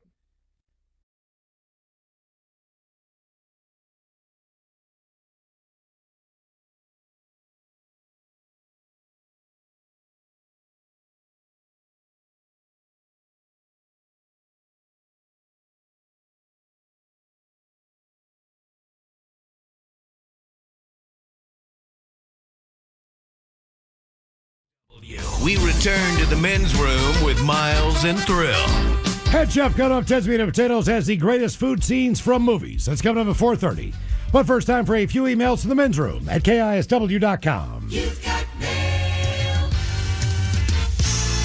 You've got mail. And we'll jump right into the birthdays brought to you by Men's Room Roasted Red Salsa from San Juan Salsa Company. Dip responsibly. All the guys, today's our son Connor, pronounced the Viper's 14th birthday. The Viper, he has grown up listening to you guys since day one, much to my wife's dismay. Was hoping he could get a birthday shout out from Goofy and Mickey, what life will be like at 14, and a few dad jokes for Miles. Thanks, guys. Lots of love that from Mom and from Dad. Well, gosh, the best thing about being 14 years old is coming down to the world because there's a very good chance, without me ever having met you, and I might regret saying this, you're tall enough to ride all the rides now. And if you're not, I hope you get a growth spurt. Generally, the kids are a little tinier, and I tell them to, go ahead and get a milkshake. But at 14, Jesus, son, you go ahead and get that giant meal, the extra value meal. You get whatever you want. You get a whole tower onion rings. Yeah, Mickey does not throw at Jesus much.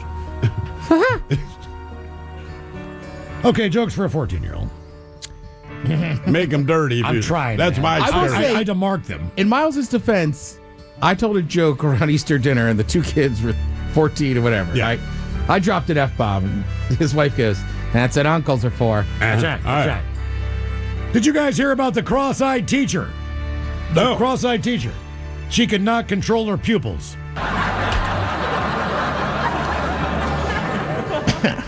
My kid was born. My wife didn't think I would give her a silly name, so I called her bluff. What's the difference between a well-dressed man on a tricycle and a poorly dressed man on a bicycle? What? A tire. Okay. And finally, Tire. what do you call a deer with no eye? A deer with no eye. No idea. Now I call it Bamb.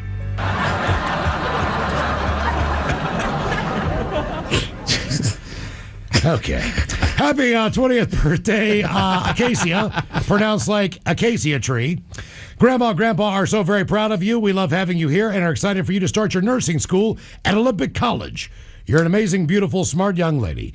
How about a couple of farts? So what the F was that? You like that? You, your girl, and your Johnson, and the Dirty Germans talking about nursing school. Lots of love from Grandpa, Grandma, Chloe, and Shasta.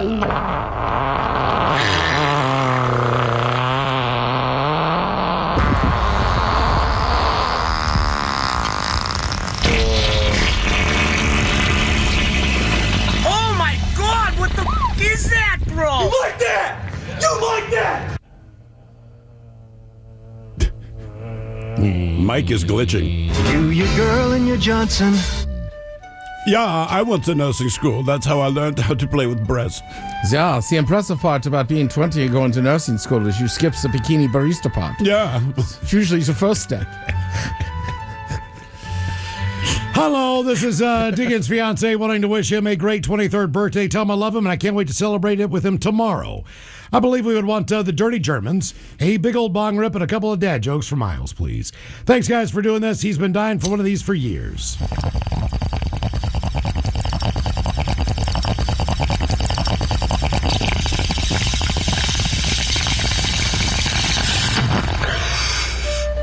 Yeah, I think tonight Deegan is going to go Deegan in your south mouth. Yeah, I would tell him tonight's the night. She's not planning the party till tomorrow. Go have fun. All right, Deacon, I'm going to give the rest of the jokes got for today. Here's a fun fact you probably did not know.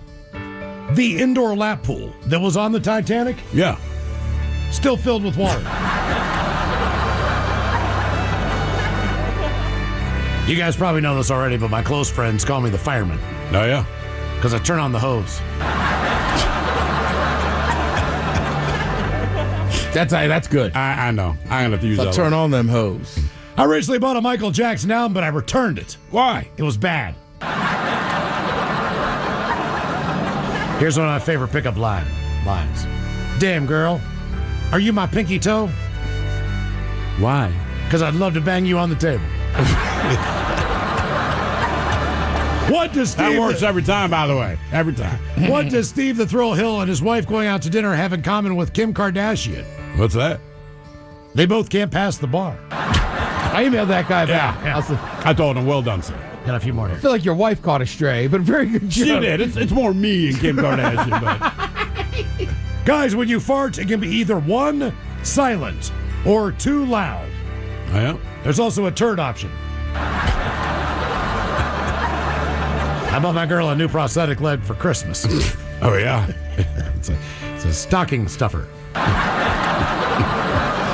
Would you put it in the stocking? Merry Christmas. And finally, how does an Italian say hello to his sister? How? Oasis. All right. Oasis. Yeah. Oasis. All right, guys, here you go. Happy, happy, happy birthday. Happy, happy, happy birthday. Happy, happy, happy birthday to you, to you, to you. Ja, the Dirty Germans, brought to you by Men's Room Original Sausage. Available through Uli's World Famous Sausage, mensroomlive.com, and other fine retailers. Schweinefleisch. Time to open wide and sample Ted's meat. and potatoes. Now, here's your host, head chef of the men's room, the Ted Nugent. Let's have it out. Thank you, folks. Thank you. It's great to see everybody here. Oftentimes, food is a mainstay in TV shows and film alike. Sure. I just got done watching Black Rabbit. Highly recommend. There's also The Bear. Apparently Bear? Restaurant shows are all the rage. And then there's Food Network. Yeah, Anthony Bourdain, No Reservations. Mm-hmm. Who's the guy that screams profanity all the time? Gordon Ramsay. Yeah. So these are just the 16 greatest food scenes in the history of Hollywood. All right. They're pretty, I'd say, iconic. Some of them, the food's the most important part. Some of it's just a good scene. Okay. Right. How about you tell us what was going on? And we'll guess the movie. We'll try to guess the movie. Okay. 2 people drinking milkshakes. No Country for Old Men. No. Damn it. Drinking milkshakes. 2 people drinking milkshakes. And that's... Is that When Harry Met Sally? $5 for a milkshake? Oh. Is it a mob movie? No, but he's an Italian guy. Throw Mama from the Train. Pulp Fiction. Ow! See, I would go Kahuna Burger. Throw Mama from the Train. Such a good guess. Pulp Fiction might show up again on this list. Right. Oh, yeah. As they say, right? Just the whole thing. It's Pulp Fiction. Vincent Vega is completely blown away by the fact someone would pay $5 for a milkshake. I got to try that. Also, a good reminder, kids, don't do heroin. Side note. Ted's right. All right. Now, this is the one I wouldn't expect Mike to get. All right. It's a classic film. It's not a vacation film. All right. Man. Nobody's ever done it. They're outdoors. Nobody's ever done That's it. a giant hit. What's his name? Hey, I get no respect. What's his face? Rodney Dangerfield? Back to School? Jesus, man. I thought you guys would know this. No, the old 96er. In the Great Outdoors? I don't know if I remember that. I don't remember it as well as you do. I know John I've seen Tandy? it. Right. He goes in there and he's like, kind of like your story with the Dagwood. They go to that restaurant and he's like, I'll get the 96er. And they're like, oh, nobody's done it. And it's like this whole challenge. Oh, right, yeah. Does he do it? And then the chef's like, and the gristle. Right, that's He's like, right. Not the fat. He's got to eat the fat. They're like, eat the fat. The old 96er. Yeah, I thought you'd two be all over that one. This one, I don't know. I never saw this movie. So I'll just give you a hint. The Flounder Girl is in it. Flounder Girl. Oh, halibut chick, Amy Taylor-Joy. What's her name? Yeah. Anya Taylor-Joy, the Flounder chick. Is that the menu? It is the menu, Mike. I actually just saw that recently. Is that the one they're on the island? Yes. Okay. It's a psychological horror film based around their obsessions tied to fine dining and 3 Michelin experiences. I did watch that movie. It was an interesting watch. It wasn't great, wasn't bad, but yeah. So they say the whole scene with the cheeseburger. Mm-hmm. Yeah. All right. It's a weird movie, but I won't give anything away. You called her but a flounder. You called her a halibut. Well, someone had said she looks like a halibut, but once you said the Flounder Girl, I'm like, okay, she looks like a fish. A sexy fish, Mike. All right, again, this is an older movie. This guy's a legendary actor, legendary scene.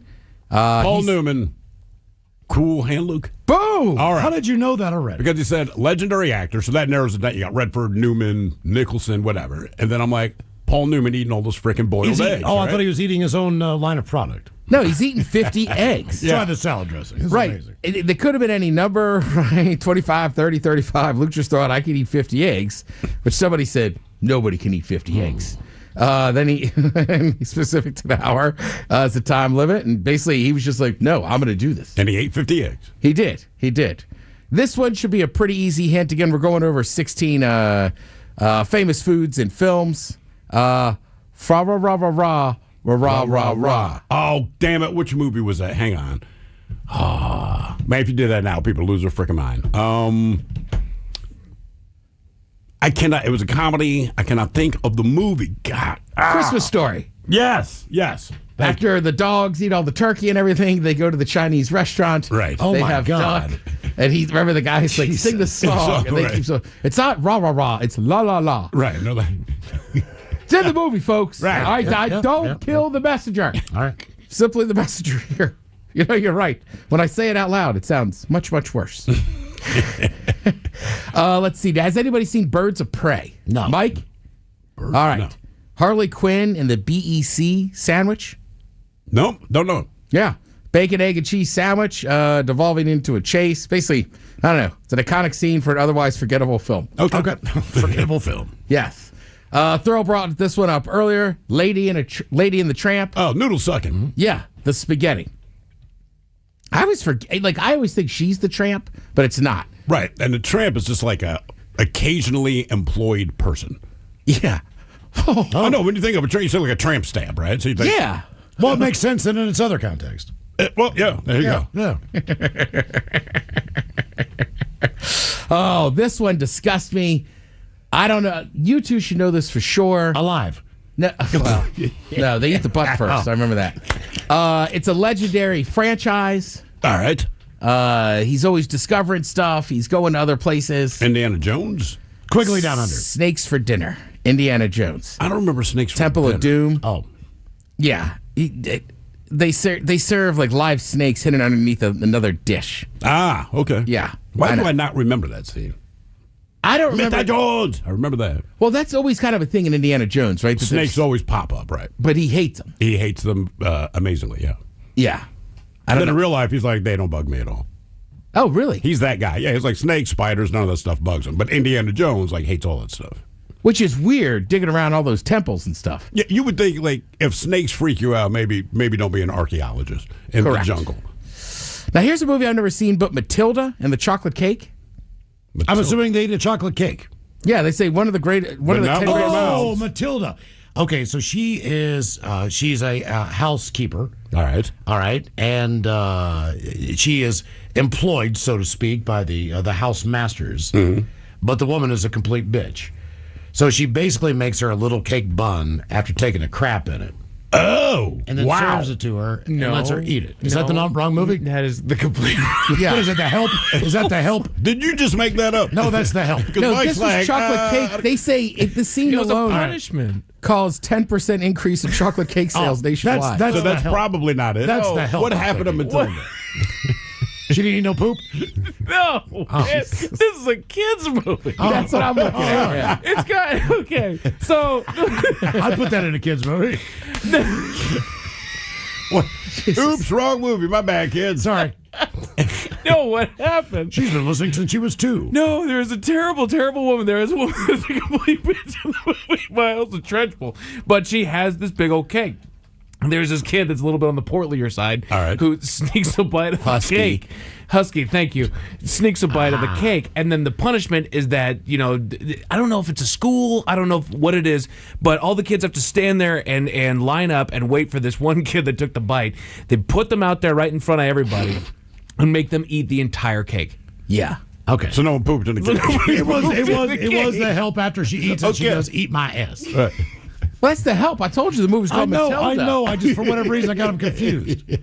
Just widely different films. I know that. I can see that now. Yeah, I see that now. Number 7 on this list. We brought it up a little bit earlier. Fake orgasm. Oh, when Harry met Sally. Yes. They're in the famous Cat's Deli. Cat's Deli is awesome. I know you can get their stuff shipped out too if you're ever looking into it. The original title was when Sally revealed she's Harry. Yeah, and when you go into Cat's Deli, they have a sign. Of course. If you're that big of a fan, you could sit in that booth if you want to. But you have to fake orgasm.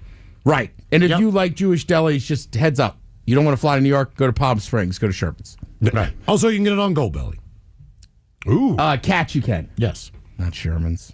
Whatever. All right. Another Tarantino movie. This one is a good one about killing Nazis. Inglourious Bastards. All right. Correct. The strudel scene. Remember? Oh, God, yeah. Right. She's sitting there. She comes face to face with Hans Lander, her tormentor, and the man she's out to extract revenge on. And as they say, it's dripping with tension from start to finish. And I love it. He orders the strudel. He is so awesome in that. And then, and he's like, oh, you got to put the cream on it and this and that. Look, I know that guy's a good actor. I have seen him in other films. Yeah. But he is so good at being an evil Nazi and a glorious bastard. That's the first time I'd ever seen him. Right, so it's hard. It took me a while to be like... He's a very good... He plays nice guys, too, but man... Sometimes. If that's your introduction to him, you're like, wow. Why is that pipe so big? This one's kind of fun. These are famous food scenes from movies. A Goofy movie. They're eating pizza. Oh, not poop. Jesus. We're talking about Tarantino. He shows up again. He loves food and feet. Everybody should know that. Kahuna Burger. Kill Bill. The Kahuna Burger Kahuna from Pulp Fiction. Right. That is a tasty burger. Basically, it's just Samuel L. Jackson. They say, made a career off this scene alone, killing it from start to finish. And it is a great scene. He was awesome in that movie. Yeah. Did you guys ever see Hook? Peter, I never saw it. Yeah. So Peter and the Lost Boys, they have that famous meal where he kind of figures out, like, that's what they're doing. So it's not actually there, but they're eating it. But in the film, they add, like, colored stuff. Okay. So it's kind of legendary. A movie called Chef, the Grilled Cheese. If you're looking for a serious scene, simply impossible to watch this clip without craving a grilled cheese. For those who paired grilled cheese at home, the scene offers up everything they'll ever need to know. And then one of my famous movies, gangster movie. It's a very specific scene. They've all gotten locked up.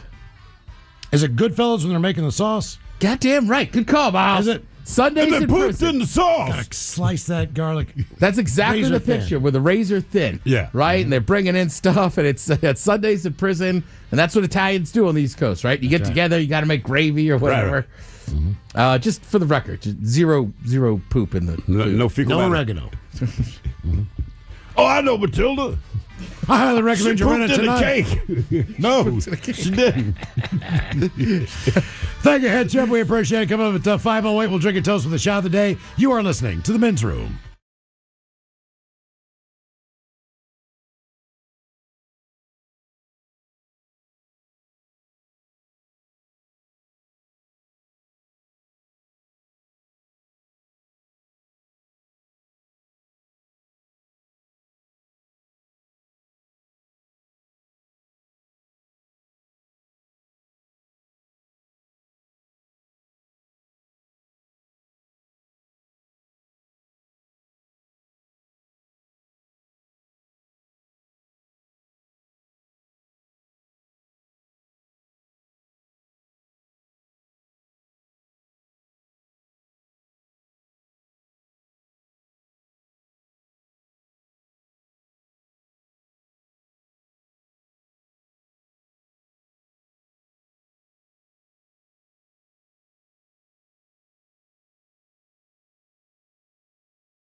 You've heard of goat yoga, but we have a new trend sweeping the nation: tarantula massages. But first, interesting news from the personal care company Duo Leva. They have developed a new non-toxic soap designed specifically to wash out your child's mouth. Do people still do that, man? I guess enough people still wash their kid's mouth out with soap that Duo Leva is introducing this new soap, Profanaway.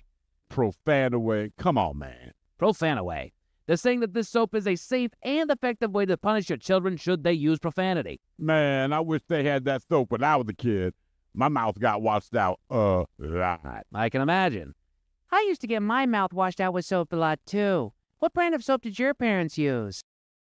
My parents washed my mouth out with whatever soap was on sale. I think Ivory soap was on sale the most. My parents used Irish Spring a lot. The best was Dove. It kind of tasted like coconut. What was the first bad word you said they got your mouth washed out, Bonnie? Well, I can't say the word, but technically it refers to an anus, or an irritating or contemptible person, and begins with the letter A. Yeah. My first bad word technically means to fornicate with a woman who has a child, and it starts with the letter M. I think I know the word. What about you, Playboy? What kind of soap did your parents use in your mouth? Me? I never had my mouth washed out with soap. I didn't cuss or use profanity. You never cussed? No, sir. Never? Never. Never, ever? Never, no. I did not and do not cuss. I would never need Profanaway. You never said a bad word, Playboy. No. What about when you stub your toe? No. What about when you drop your pizza? No. What about when you drop your pizza face down? No. Fall down the stairs? No. Get poked in the eye? No. Spill hot coffee in your lap? No. Sit on a wet toilet seat? No. Hear your girlfriend's husband come home early? What? No, absolutely not. Look, I just prefer not to use profanity. Cheese and rice. Dagnabbit. Phooey. Baptist preacher. Son of a biscuit. Mother Francis! Judas priest. Heavens to Betsy. Mother of pearl. Present. Fraggle rock. Good googly moogly. Philadelphia cheesecake. Well, sometimes you use bad words. I do no such thing. What about when the teleprompter malfunctions? The teleprompter malfunction is not my fault. I just read what you enter. But sometimes it goes wrong, and then you cuss. We have the evidence. Hundreds of people gathered downtown to eat shit. Eat shiitake mushrooms at the annual Mushroom Festival. Oh, God. Doctors are asking people to avoid eating ass. Asparagus during the current recall. Oh, local chef Mario Parmigiani, fresh off his James Beard Award, says the secret to his world-famous deviled eggs is adding a liberal amount of cum. Cumin, adding a liberal amount of cumin to the yolks. A woman is suing her coworker, claiming that every day she makes the office smell like she, quote, took a big old shit. Damn, Stone. Shih Tzu. A Shih Tzu doing a dog. The Shih Tzu, man. Rumor. That was not cool. Yeah. Sorry. Well, it looks like I'll be ordering new Profanaway soap from Duo Leva, the safe way to wash out a mouth as a punishment for cussing. We'll be back next hour.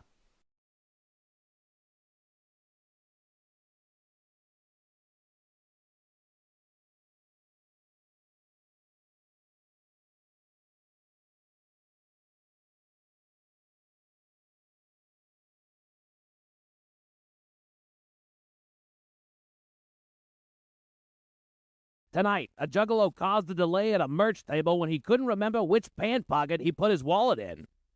But first, making headlines, a man in Meshuggah, Wisconsin found himself, Why are you staring at me like that? Did a wet dog sleep in your mouth last night? Is it my breath? Yeah, it's like someone replaced your tongue with roadkill. I do apologize as a side effect of my new medication. Is the side effect supposed to be that your breath smells like hot cabbage at a petting zoo? It's not supposed to be. It just is one of the side effects. Halitosis. Oh, well, they ain't wrong, man. Your breath is like a carcass, been smothered in diesel. Okay, listen. I chewed 2 packs of gum and an entire tin of Altoids earlier today. Yeah, man, you need more than that. Your breath is like somebody pepper sprayed a hobo's socks. I know that, Felix, but I'm not sure what else I can do. Learn sign language? That wouldn't help my breath, Felix. But it would help me not smell your breath. Seriously, man, it's like you gargle raw onions and sewage. What's your medication for anyway? I'm not sure this is the setting to discuss something as medically personal as what I've... Man, Katie Couric put a camera in her anus to show the world this ain't that, man. Point taken. I may have come into contact with a rare Peruvian flower at the Arboretum last week with my wife. So what? What does coming into contact with a rare Peruvian flower do, man? The pollen has left me with a unique fungal infection. Yeah! A unique fungal infection. You crazy, Stone. I'm not crazy, Felix. I'm suffering from a fungal infection. Yeah, so there's a fungus among us. Yes. But you have a dedication to your medication. Yes, Felix. And now your breath smells like fresh death. Will you stop rhyming everything? I would if I could, but it feels too good. Let's just get back to our headline, shall we? Ooh. As I stated earlier, a man in Meshuggah, Wisconsin found himself. Okay, I'm sorry, man. I'm sorry. But your breath is like a sweaty pig just pulled its foot out of your mouth. I hope your medication works soon, man. I do too, Felix, and I apologize for my breath. That has derailed an otherwise professional broadcast. But also causing an unbearable itch in places best left unmentioned. I think he means his penis. Damn, Barney, we got it. Why you gotta call the man out about his itchy penis? I never said where I was itching. I just said... Now we're getting emails from concerned viewers. Are Stone's Kit and Caboodle okay? That from Lucille in Cincinnati. My kit and caboodle are just fine, thank you. It's just a little bit of a... Angie in San Diego wants to know if you expect a full recovery of your Alvin and your chipmunks. Okay, Bonnie, I think this will be a good time to go to break now. And Stacy in Detroit is hoping for a speedy recovery of your twig and berries. That's a quote. I appreciate everyone's concern. Let's please just collect ourselves and come back next hour for celebrity birthdays. And we're out. Yeah, Bonnie, the red light is still on. I think we're still on camera. Oh, geez, you're right. Hang on, it's a technical thing. Bonnie, please. I need to scratch where I itch.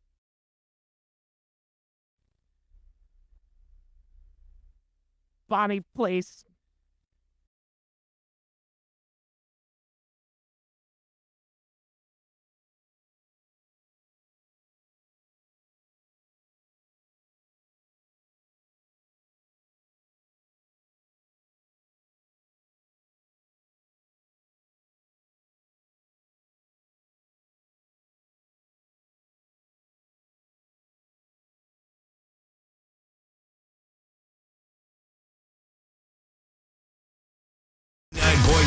KISW. The Men's Room returns with Miles and Thrill. All right, cut up here at 5:08. We'll drink and toast with the shot of the day. And we do have your headlines on the way at 5:50.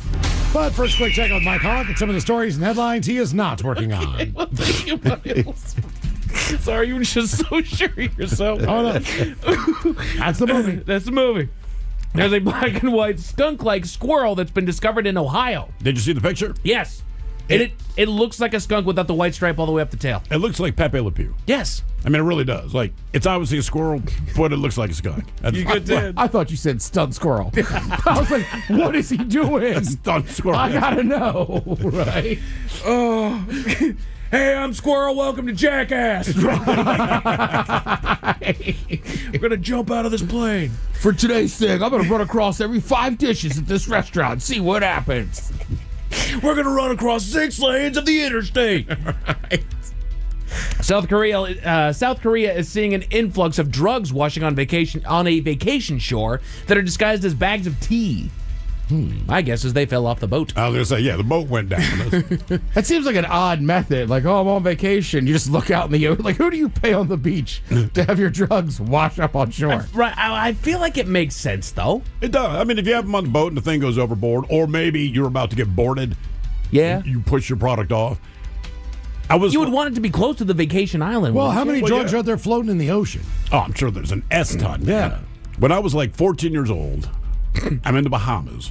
We're on the beach at night, right? It's like maybe 8 of us sitting out there, and we hear this heavy breathing, and it's in the water. We don't know what it is. And you realize it's a guy in scuba gear. He pops up out of the water, okay?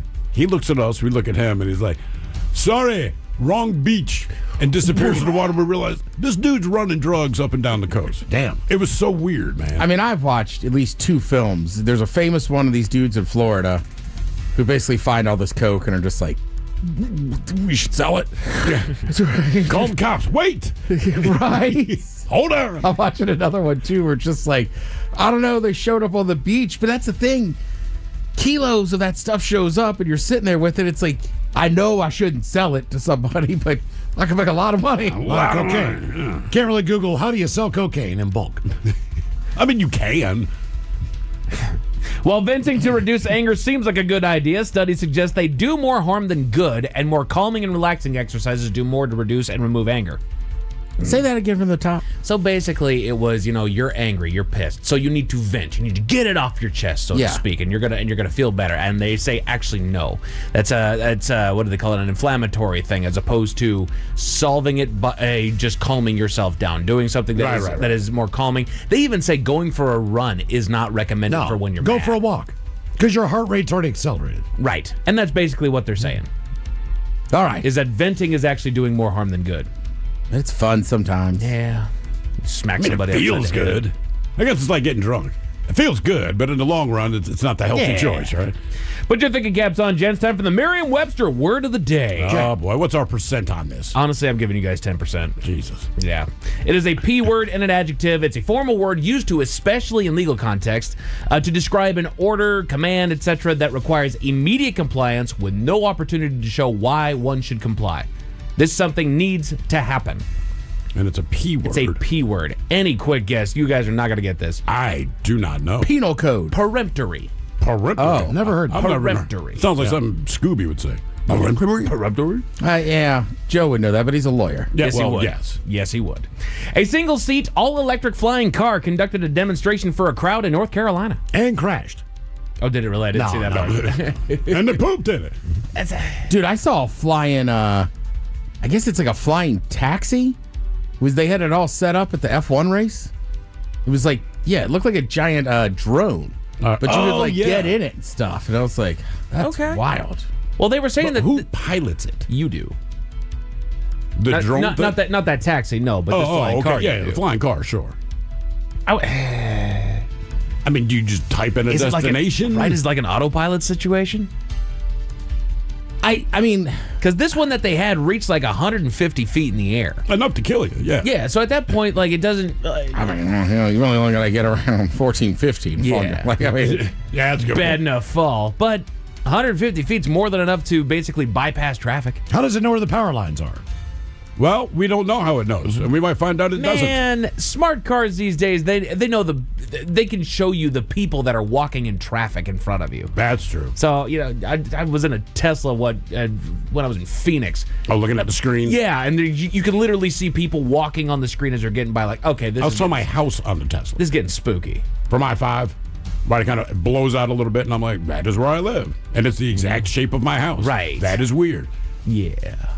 So I found out my wife was cheating on me. So I wouldn't be shocked if it could say, there's the power lines right there, and then just bypass it. We got cars that drive themselves, for heaven's sakes, in a more dangerous environment than the air, I would think. Yeah. Right, I was about to say, like, I don't know if I couldn't do it, but then it's like, I took a driverless car. I was in a Cessna. Yeah. Apparently, I've just go against everything I said this year. Finally ate a hot dog. Attaboy. Yeah. What kind of hot dog? I don't know. My buddy just went, are you hungry? And I go, yeah. And he goes, I got an extra hot dog at the Seahawks game. And I was like, thanks. Pocket dog. $1,000. A Stanford study revealed that cancer rates drop after the age of 85. Well, I think a lot of things drop, including your testicles and your life. And people. Yeah, boobs. Really? Butt. Hey, good news, everybody. The skin underneath your bicep. Yeah. Forearm. Jesus. Thanks for that update, Stanford. Lower cancer rates after 85. You don't say. Because you're dead, see? I ain't seeing 85. Not with that attitude. Nope. Yeah, quitter. Police in Ontario and Winnipeg are testing a new AI program to field non-emergency calls. That's fine. Like, I'm okay with that. Non-emergency My cat's calls. in the tree. Like, cool. All right. I feel like that would get the here's problem the solved problem. quicker. Do they do it like we do in the States? Because you could call 311 for your non-emergency, right? But people still call 911 for non-emergencies. Right. So is it up to the people to determine that this is not an emergency and then you dial that and AI does it? Or as soon as you say what your problem is, AI is like, we're going to take over. This is not an emergency. I would think it's tough, too, because, like, I don't know. Like, I had an incident. There's, like, people shooting up drugs in my parking lot. So I called 311, and then I was like, can you just send a cruiser by? Yeah. Right? And it took a while, but eventually they did. But the AI, like, does a cop car still show up to scare them off? Does it say anything? Like, it kind of helped the cop. Was like, what are you guys doing? Well, we're shooting up drugs, officer. Well, yeah. I imagine that it would still talk to somebody. You know, there's got to be some program in there where it would do the same thing as calling 311. Right. It's just that it's AI that's doing it. It's all on computers these days. Yeah, true. We need a unit to go out to this thing, and probably almost works like DoorDash only with cops. Like, boom, will somebody go check this out? So I would think, honestly, more to your point, Steve, where the 911 system is way misused. Yeah. You know, there's people shooting up drugs out back. Call the emergency line. Like, yeah. It's not an emergency. So I would wonder if it would be worth putting that on the 911 system to where you immediately talk to AI. What is your emergency? You say the emergency is, and AI says, we'll handle you over here. We got that. If it's actually an emergency, we'll field you off to an actual operator, and then we'll get this thing figured out. But the way AI is, well, you're going to die. You're right. What you want me to do about it? Have you guys ever wondered how some mythological creatures got their start? Of course. Me too. The Men's Room Top 10. The Men's Room Top 10.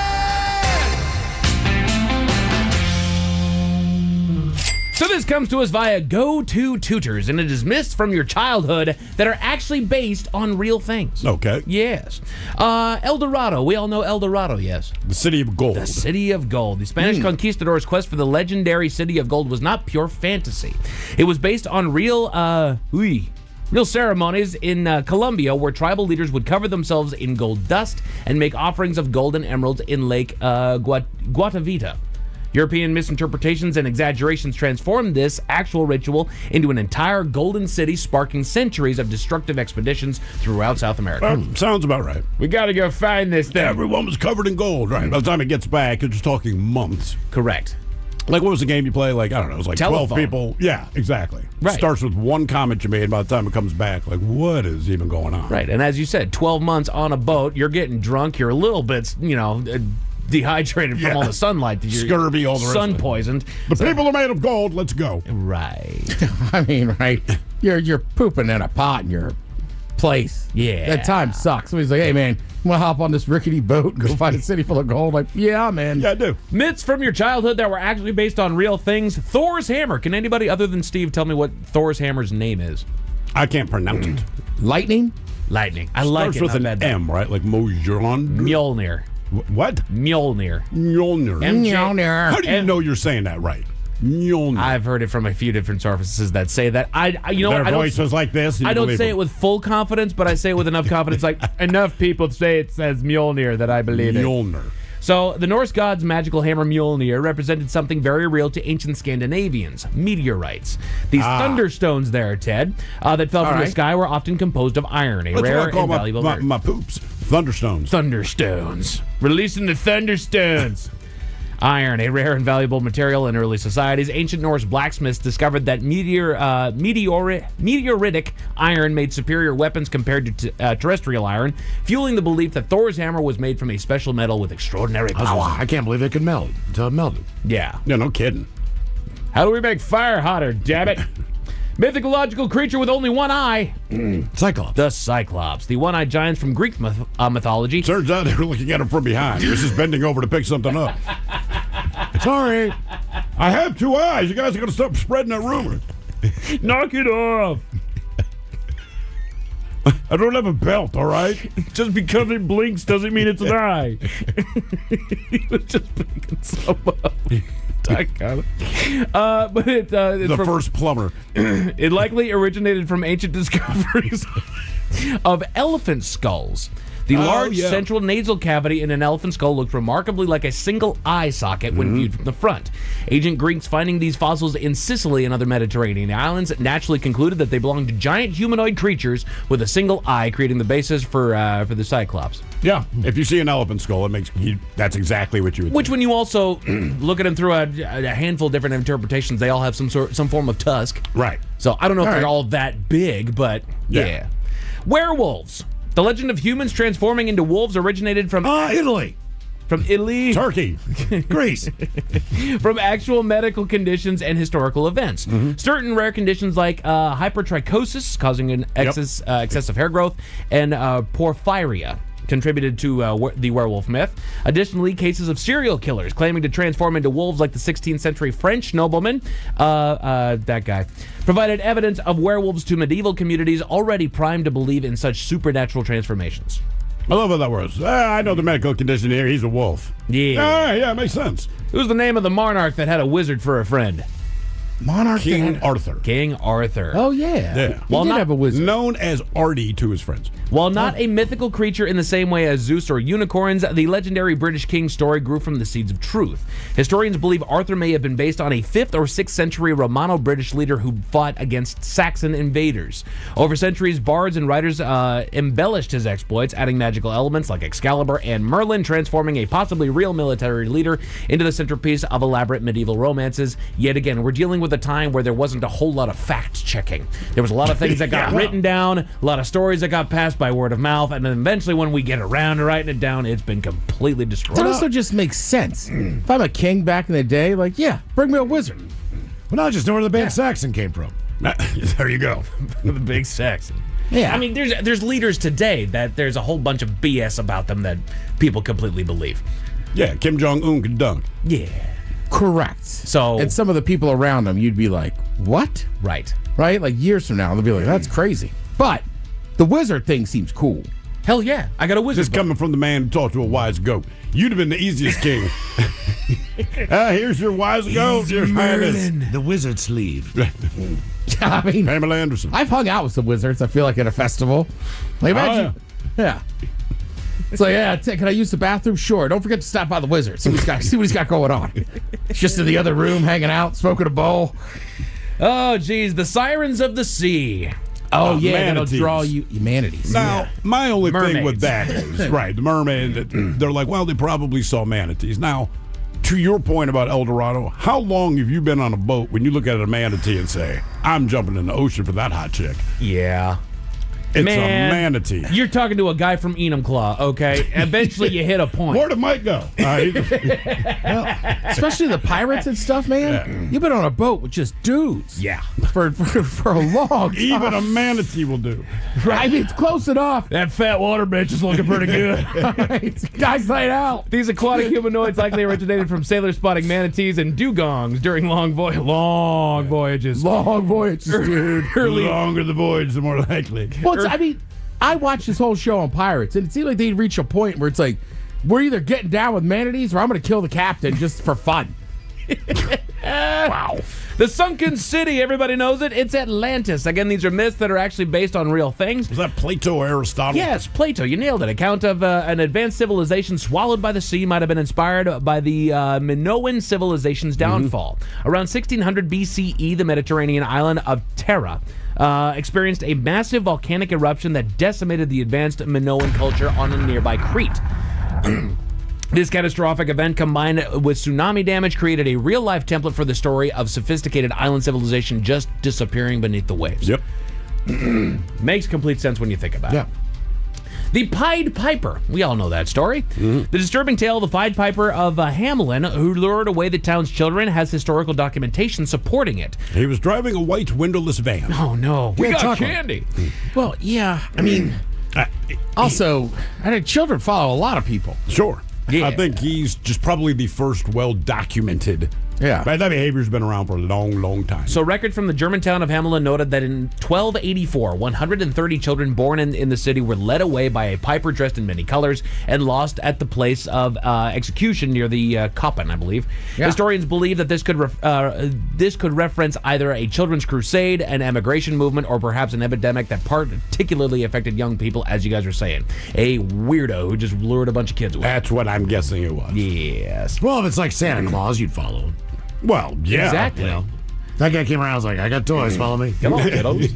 Dragons. These fire-breathing creatures appear in cultures worldwide, not just because they actually existed. Dinosaur bones. But because our ancestors discovered dinosaur fossils. That's exactly right. Ancient Chinese and European civilizations finding massive fossils created explanations consistent with their understanding of the world. In China, fossilized dinosaur bones were documented as dragon bones and used in traditional medicine for centuries, showing how real paleontological findings shaped mythology. And I think it also explains why dragons look different throughout different cultures, depending which dinosaur bones you found. Correct. Right? Yeah. You know, you have ours that are over here they're quadrupeds. They do kind of they look like a Spinosaurus of certain kinds, just a little bit elongated. But you find a pterodactyl. Right. Right. The bones. You're like, all right, and makes then sense. you go over to China where they're these big, long serpentine-like dragons. So it's It's just a matter of where you track these guys down. Unicorns. While we know unicorns aren't real magical horses with healing powers, they weren't complete fiction either. Early descriptions of unicorns likely came from travelers' accounts of rhinos, particularly the Indian rhinoceros with its single horn. Ancient Greek historians described one-horned beasts in India, and even medieval unicorn tapestries feature animals that look surprisingly rhino-like in body structure, which, if you consider it, rhinos on a bigger scale kind of have a horse shape. Sure. Well, like, I don't think Miles is wrong. Like, there's so much about the ocean we don't know. Something washes up. Like, there could be one giant crab. But I'm just saying, something will wash up every once in a while, and you're like, it kind of looks like an eel. Right. So your mind just makes, you just try to make a connection. Exactly. And then I'll leave you with this last and final myth from your childhood that was actually based on a real thing. She comes in the middle of the night to steal your teeth. The Tooth Fairy. This beloved childhood figure who exchanges... doesn't steal your teeth, she man. takes them and gives you money. She just gives you the ones that already fell out. Good God, Mike. Hey, I never told her she could have it. I put it under there for safekeeping, and she just showed up with money. It's called a breaking and entering. Yeah. This beloved childhood figure who exchanges teeth for money originated from Northern European traditions dating back to the 13th century. In Norse culture, children's teeth were considered good luck charms in battle, and parents would pay for them to make necklaces and talismans. The modern American Tooth Fairy emerged in the early 1900s, becoming the winged sprite that we know today during the post-war prosperity of the 1950s. So there you go. Some myths that you didn't know the origins of that you do now. Passengers aboard a city bus in Ontario noticed something a little strange about their driver, Miles. What was that? Tell you all about it at 5:50. Thank you, sir. Headlines are coming to the 5:50 in the meantime, and we made it to drinking time. Somebody out there deserves to be recognized. And the men's room knows just who it is. So to you, we say, bottoms up, sailor. You're the toast of our shot of the day. Drink time it is, and as usual, we head to the drink desk and Steve Thrill Hill to find out who we're toasting. Yes, indeed. And today we toast my daughter who turned 15 years old today. Congratulations. I just need, as you are my oldest child, I'm going to tell you right now, the hours are long, the pay is terrible, and you never officially hired me, but I got the best job you could possibly have, which is to be your dad. It's just that easy, man. Keep that very pure heart that you have. No matter what you say, I do, in fact, love you more. My only complaint, stop sitting on my place on the sofa. Okay? I am dead serious about that, man. That is my spot on the sofa. You keep asking me, why do you like that spot? I just do. Yep. Why does it matter? Happy birthday, baby. 15 years. Congratulations on high school. Everything that goes with it, man. Keep your heart as beautiful as it's been from day one. That's all I can say. That went by fast. Yeah. Maybe not to you, baby. I'm telling you. 15 years went by in the blink of an eye. But I love you to death. Happy birthday. And we're going to eat pizza tonight, babe. Just know that. Nice. I don't know why you didn't mention her on the birthday shout out. That's what I was going to say. Well, I was waiting for the shot of the day. Gotcha. Because I'm selfish and it is my daughter, you see. So I have this opportunity to do that. You know, happy birthday to everybody else. Yeah, cool. But she's getting the shot of the day. Baby, I love you. I'll see you in a little bit. So on that note, we pour this booze and we drink this booze because we think it's yummy. Yummy. So over the tongue and down the throat to party in our tummies. Down the hola bichola. All right, it's going to get tested on the line for Profile This, 206-803-ROCK. Profile This is next.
You've heard of goat yoga, but we have a new trend sweeping the nation: tarantula massages.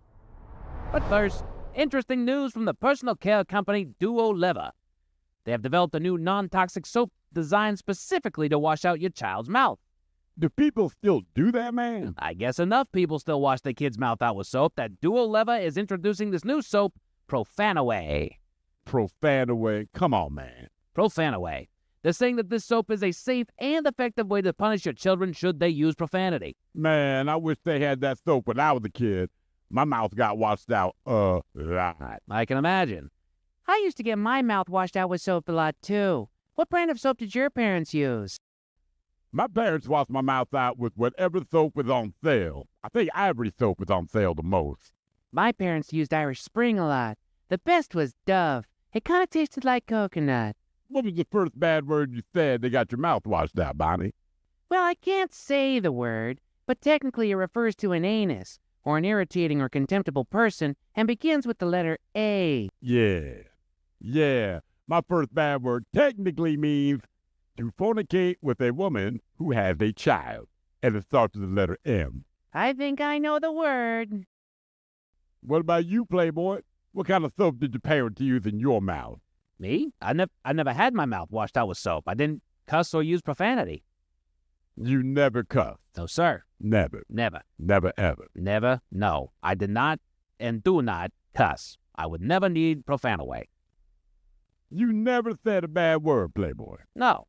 What about when you stub your toe? No. What about when you drop your pizza? No. What about when you drop your pizza face down? No. Fall down the stairs? No. Get poked in the eye? No. Spill hot coffee in your lap? No. Sit on a wet toilet seat? No. Hear your girlfriend's husband come home early? What? No, absolutely not. Look, I just prefer not to use profanity. Cheese and rice. Dagnabbit. Phooey. Baptist preacher. Son of a biscuit. Mother Francis! Judas priest. Heavens to Betsy. Mother of pearl. Present. Fraggle rock. Good googly moogly. Philadelphia cheesecake. Well, sometimes you use bad words. I do no such thing. What about when the teleprompter malfunctions? The teleprompter malfunction is not my fault. I just read what you enter. But sometimes it goes wrong, and then you cuss. We have the evidence. Hundreds of people gathered downtown to eat shit. Eat shiitake mushrooms at the annual Mushroom Festival. Oh, God. Doctors are asking people to avoid eating ass. Asparagus during the current recall. Oh, local chef Mario Parmigiani, fresh off his James Beard Award, says the secret to his world-famous deviled eggs is adding a liberal amount of cum. Cumin, adding a liberal amount of cumin to the yolks. A woman is suing her coworker, claiming that every day she makes the office smell like she, quote, took a big old shit. Damn, Stone. Shih Tzu. A Shih Tzu doing a dog. The Shih Tzu, man. Rumor. That was not cool. Yeah. Sorry. Well, it looks like I'll be ordering new Profanaway soap from Duo Lever.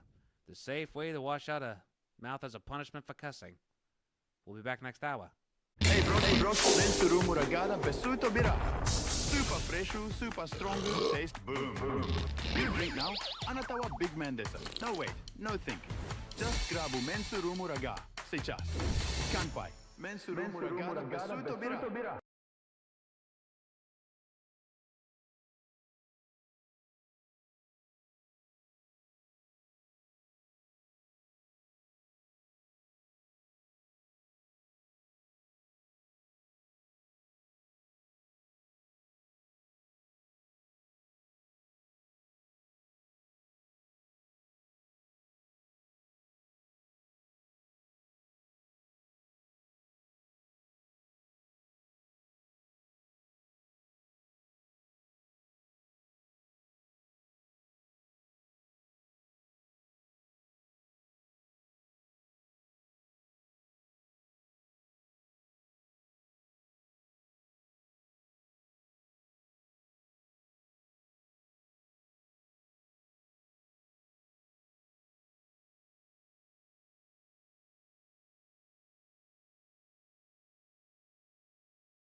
KISW. Text the men's room at 206-803-ROCK. TV Time with Ted brought to you by Xfinity. Give them a call, 1-800-XFINITY. The men's room presents Profile This. Hey, Stephen Throwhooks, please, everyone, on Profile This is played. Oh, I sure can, Miles. It's a simple game where we share with you a real-life news story, something that happened right here on planet Earth. Earth. And as you listen to the story, based on the stereotypes you believe to be true of people and the decisions that people make, we'll ask you what it is you think makes the story a story. Hello, Devin. Welcome to the men's room. Hola! Hola! Hi, Devin. I already know that you know how this here game is played, correct? That's right, man. Fantastic. You have your choice today, as always, of one of three categories. Today, we offer you the wonderful world of drugs. We have Animalized This, where you guess the animal responsible for causing the problem. And finally, today, we have Seriously, where you guess the petty conflict that led to violence. Let's do some drugs again. All right, authorities in Indian River County, Florida. They say a Vero Beach man who was high on drugs, he was high on drugs when he attempted to break into the county jail. Investigators say the 24-year-old Patrick Rimpey, he rammed his 2002 Toyota into the front doors of Building C at the jail complex, barely missing a deputy. They point out that the glass shattered but maintained integrity. Rimpey then drove at a high rate of speed, ramming into the fence outside of Building E, causing damage to the fence. But he was not done. Rimpey then climbed up on the fence and then became entangled in the razor wire at the inner perimeter of the jail. Medical services were called to remove his dumbass from the fence. He was taken to the Indian River Medical Center for treatment for his injuries. Now, deputies said that Rimpey admitted that he was high and that he just wanted to visit friends who were in jail. There are easier ways to do that. Anyway, he faces charges of aggravated assault on a law enforcement officer, battery on a law enforcement officer, 3 counts of felony criminal mischief, leaving the scene of a crash with property damage, driving under the influence, and possibly more, including possession of drugs. Good times. The question is, what drug was my man high on when he tried to break into jail to visit friends? Was he high on crack, PCP, Flekka, or bath salts? So crack, PCP, Flakka, or bath salts. What was my man riding on when he decided to try to break into jail? Although, oddly enough, it worked out for him because now he's in prison. Did you say where it was? Florida. India, Vero Beach. Yeah. Vero Beach. What do you think, Miles? I'm going to go PCP, Devin. PCP. Ted? What you leaning towards? You know what, man? He said Florida. Maybe smoking some of that bath salts. Bath salts. I'll take crack. Crack. Yeah, it could be crack. All right. It's Florida. It could be anything. Oh, good point. What was this guy on crack, PCP, Flakka, or bath salts? We'll find out next. That was a tease. You are listening to The Men's Room.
99.9 KISW. Category structural profile. This Florida man was high on drugs when he tried to break into the county jail. To visit friends. Rammed into the jail one time with his truck, then tried to ram through a fence. I got out of his truck and tried to hop over a fence with barbed wire on top and got stuck. Yeah. He was on drugs. Was it crack, PCP, Flocka, or bath salts? And Devin, that is a question that we posed to you, but in this case, let us start with D-Ted Smith. Yeah. Not a bad call on bath salts. It is Florida, and I feel like Florida, more than any other state, engages in bath salts for Yeah, whatever they really reason. died off. People aren't doing them as much. Well, when people resort to cannibalism, you kind of go, you know, man, maybe that's not the high I'm looking for. Maybe not. I'm just putting words in their mouth. Yeah. I don't know. Quitters. Miles Montgomery went with PCP. PCP. I think the giveaway would be he'd have ripped the barbed wire out of his own body. And been naked. Yeah. So, Devin, that leaves you. You went with crack. Golly. No, the old Flacca. 0 for 3. Oh, Jesus. I haven't heard about that drug in a minute. I don't know much about it, but I know, to me, bath salts and Flacca seem to have the Zombie. worst side effects. Yeah. Right? Yeah. Whatever. Now for all TV news all the time, and it's time for TV Time with Ted. And now, because your pathetic life is confined to countless hours in front of a talking box, the Men's Room presents TV Time with Ted. Choices today got the Jimmys. Fallon and Kimmel. Seth Meyers. Colbert. Steven. Or Ted Smith. Is it Ted or is it late night? And it's right in the title. These guys have teams of talents, writers, something to come up with their monologues each and every night. It is up to you to determine, is this an actual late night joke and from whom, or could it be a The Ted Smith original? Will Smith was seen with both his current wife, Jada Pinkett Smith, and his ex-wife in a very rare family photo. So I guess he wanted to get slapped twice? The Ted Smith. Yeah. Yeah. Yeah. Who's his first wife? Or do we not know who she is? I can't. It's Cherie Zampini? Pino? Okay. Oh, her. Yeah, sure. That's why I left it out. Yeah. Disney is set to launch a new Disney cruise ship, which is more than 1,100 feet long and carry up to 4,000 pathogens. Seth. Yeah, I'll say Seth. That's Seth. Disney is set later this month to launch its new Destiny cruise ship, which is more than 1,100 feet long and can carry up to 4,000 pathogens. The fast food chain Kentucky. Kentucky. I'm trying to get too fast. The fast food chain Kentucky Fried Chicken is revealing a new menu in honor of the Netflix show Stranger Things that includes a 12-piece nugget that you would swear was 25. Those kids aren't playing D&D anymore. Seth. Colbert. That's Seth. The fast food chain Kentucky Fried Chicken is unveiling a new menu in honor of the Netflix series Stranger Things, including a 12-piece nuggets that you would swear was 25. Those kids aren't playing D&D anymore. What? Everything's got Stranger Things on it now. I know. Doritos, Gatorade, And my KFC. thing is, like, if you watch Stranger Things, which I do, I never think, damn, I'm so hungry at the end of this. Like, that's not a show. It would be like doing a tie-in with The Exorcist, like pea soup. You know, like, it's not a show where you go, like, I want to eat anything that I saw on this show. It's kind of like, White Castle. They never really got to White Castle. Maybe at the very end of the movie. Yeah. But the whole time I'm thinking to myself, I could go for some White Castle. Now, I don't need a special Stranger Harold and Things- Kumar sandwich. Right. I just think about White Castle. Stranger Things, there's nothing about food at all. Right. Yeah. And if someone is eating, they might be eating Well, your good for body. them. Yeah, I don't get it. Yeah, I'm like, God, it's in everything. Yep. I know. Like, even the Wednesday, who was that, Burger King or whatever? So Wendy's or Burger King? I don't remember. One of them, but it was just like, they're evil nuggets. Yeah, no. Okay. All right. Did they Now taste listen. like the regular nuggets? Szechuan sauce. Yeah. And McDonald's from Rick and Morty. Good job. They got it back. People loved it. Buffalo Ranch kicks ass. Brand new. Awesome. As a kid, I ate the Teenage Mutant Ninja Turtle pies. Was it green? It was green on the outside and it was yellow, so Bavarian cream on the inside. Sounds appealing. You know, like the little Hostess cakes? Sure, yeah. I loved them. But again, I don't know as an adult if that stuff But makes that's me run Teenage out. Mutant Ninja Turtles. You know, Stranger Things, it skews older. Like, some kids watch it, but it's not necessarily a kid's show. Correct. You can sell anything to kids. I mean, that's kind of what Saturday morning cartoons are. Chick-fil-A's doing a waffle chicken sandwich now. Ooh. Yeah, there's a lot of stuff out there. I guess I'm just saying, I don't know how much TV shows influence the food I'm buying. But, I don't know. It's working. Let's see. So the Golden Bachelor finale was last night. So the big question was, right, that Mel Owens guy, right? Remember, he's old, but he was like, no women under 60. Yeah, that dude. And he was like, it was taken out of context. You said it. Well, what he actually said was, none of them old bitches. But he's already done this once, and he got separated from the girl, right? Right. So he handed the final rose to 60-year-old Peg Munson. She's a retired fighter and bomb tech from Vegas. Kind of a badass. Yeah. He gave her the ring in the finale. They're still together. They're not engaged. All right. Okay. How long has it been since they taped the finale to now? I'm not. On It's average. months. It is a couple months. Yeah, I watched the whole thing on The Bachelor, like the first couple years and stuff. There's only a few of the couples who have actually stayed together. Sure. I think one of them actually lives in this area. But, yeah, it's not a high percentage. And also, I don't care who you are, it would be very tough to know somebody of everybody I know. I have one friend that met a girl, dated her for 2 weeks. She was going to move. He flew down there and said, I like you that much. I think you should move back when she get married. Now, they're still married. But most people date longer than a month. And they only film that show over about a month. But also, I don't have like 11 other women with me. I want to see like the manager at Jiffy Lube up there. Right. You know what I mean? Just some regular Tammys. I'd watch that. Oh, that was like the trailer park version. Yeah, exactly. I You don't need have to the be upper- rich. All that. Exactly. Like, you would never want to be on reality. You're coming then. Yeah, she's smoking Pall Malls. I'll tell you what, I'll give you 20 just to I mean, look, that's part of the problem, though, and that's what attracts people to these shows, right? You want to see hot people doing hot people stuff. Yeah. Right? Hot people stuff. Well, right, like all those shows where it's like Temptation Island. Yeah, nobody's ugly. I want to see the exact opposite of that. Okay, you might. I just say, I don't cannot think believe she is wearing a bikini. all right, I don't think a lot of people are gonna be like, oh, so Ted Shaved is back. Look, shirt in the Sweet pool. episode. Shirt in the pool guy.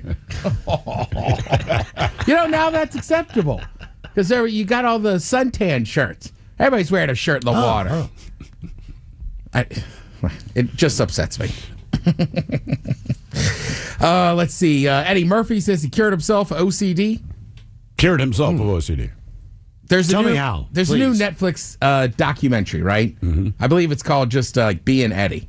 When he was a kid, he used to do things like get out of bed multiple times to check the stove, make sure it's off. He says like every single night, all this weird stuff. Then he saw a news report on OCD and it clicked. I was like, oh, that's what I got. I keep doing crap like that.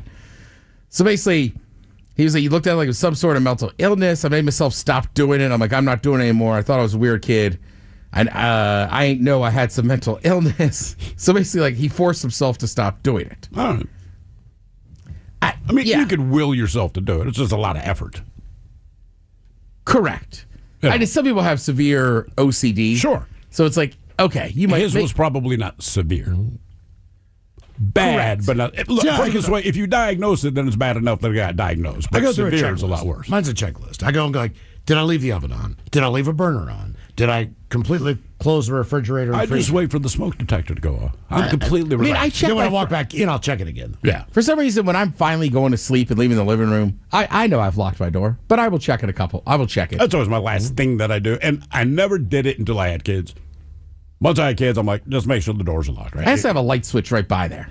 So it's like, all right, I'm over here. I might as well check it. Sure. Castle's locking his doors tonight. The complete opposite of OCD was I was driving down to the Emerald Queen Casino a couple weeks ago and got to Federal Way in my sweatpants and a hoodie and realized, oh, my overnight bag is sitting in my living room. Oh, see, that's when it pays. Right. Would you forget you had a hotel? No, Miles. I went up to my car, did something else, came back down, and sat the bag down as I had forgotten something. Put it in the bag, and then just ran up and hopped in the car. And I like that you grabbed the thing you forgot to put in your bag and then forgot the bag. Right. It's just that sinking feeling. So I pulled over, and it was, didn't have it in there, so I had to drive back and get it. God. Hey, it was fine. It was a great night, and I love Eddie, so I was like, not going to miss it. He's like, dude, I'm going to blow it off. I was like, no. I got you. This is kind of hot off the presses. Just want to say real quick, sports-wise, like, Cal Raleigh did not win the AL MVP.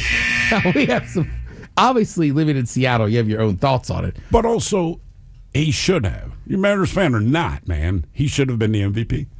Correct. He's an everyday catcher, switch hitter.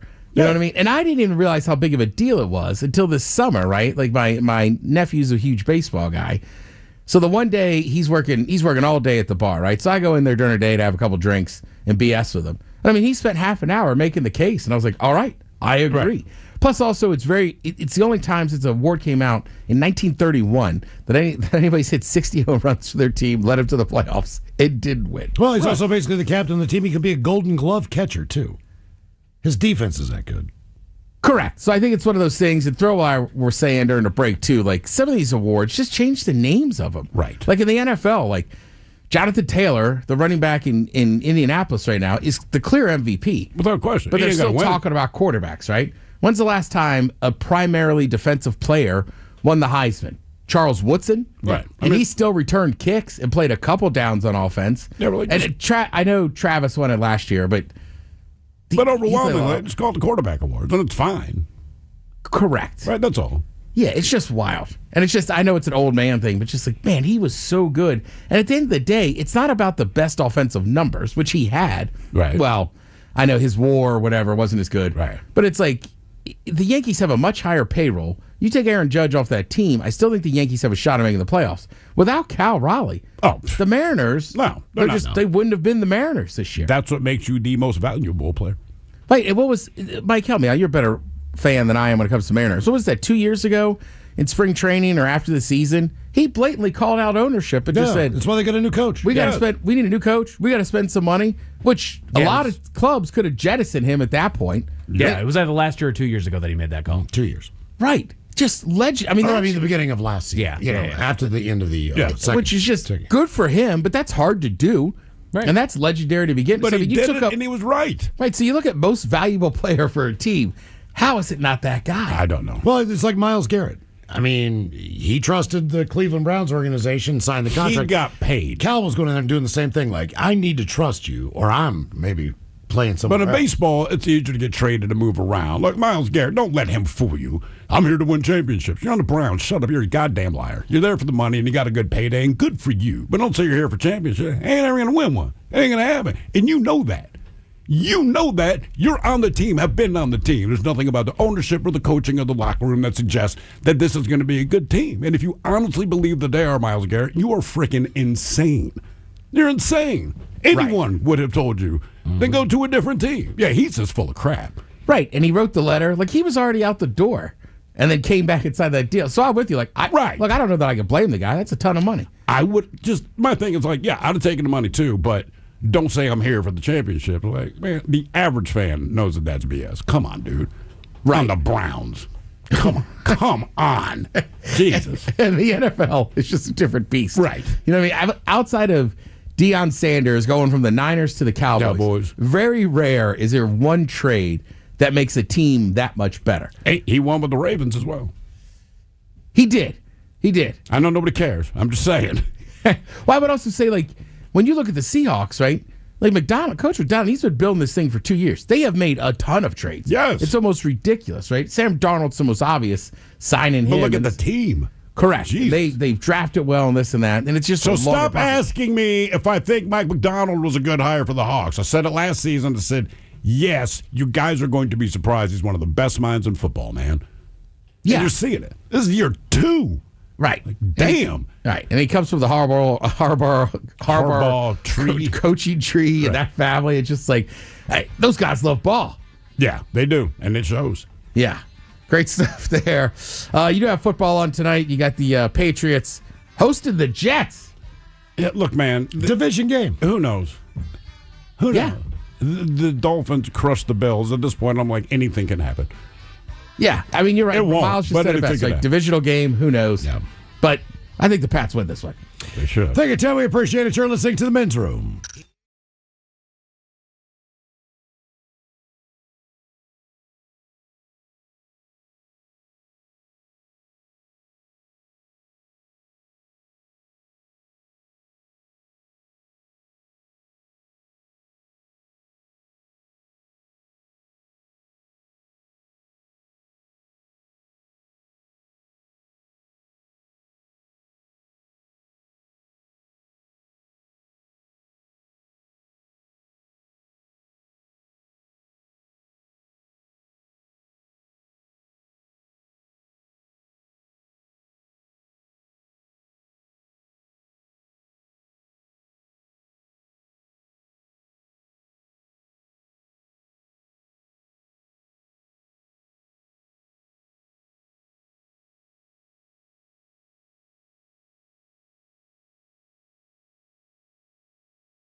Right. You've heard of goat yoga, but we have a new trend sweeping the nation: tarantula massages.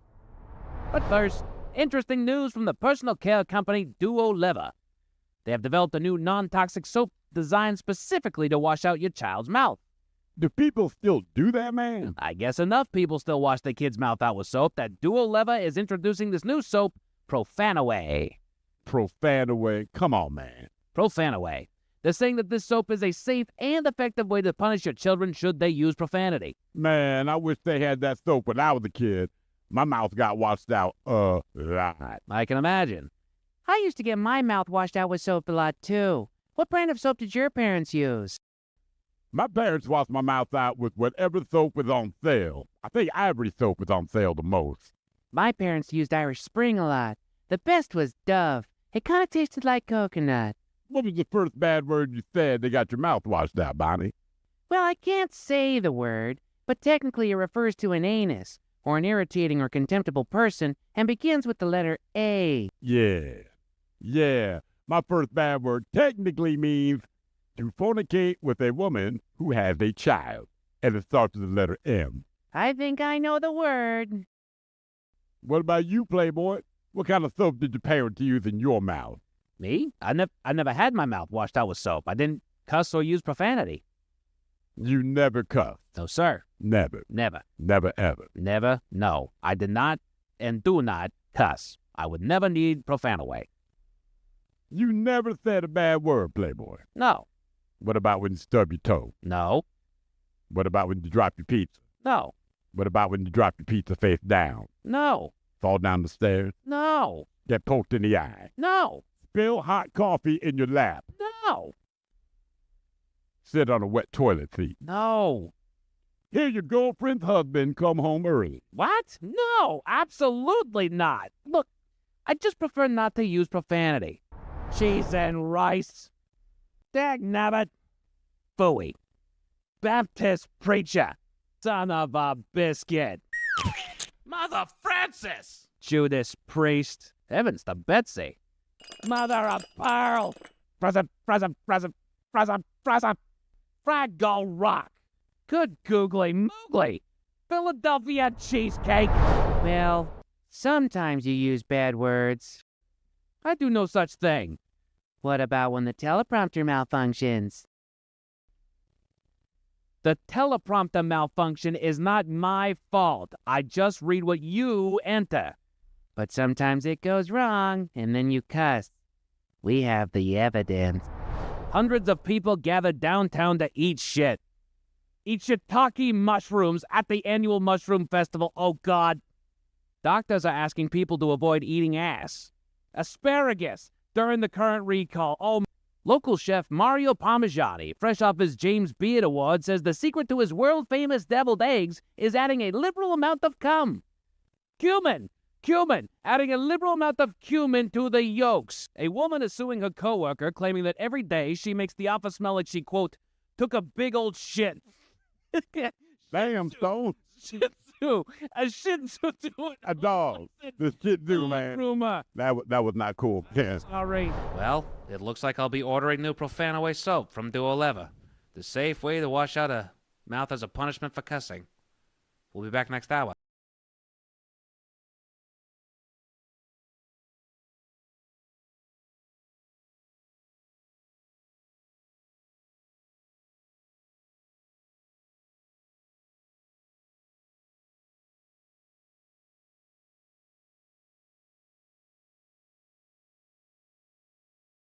Tonight, a juggalo caused a delay at a merch table when he couldn't remember which pant pocket he put his wallet in. But first, making headlines, a man in Meshuggah, Wisconsin found himself, Why are you staring at me like that? Did a wet dog sleep in your mouth last night? Is it my breath?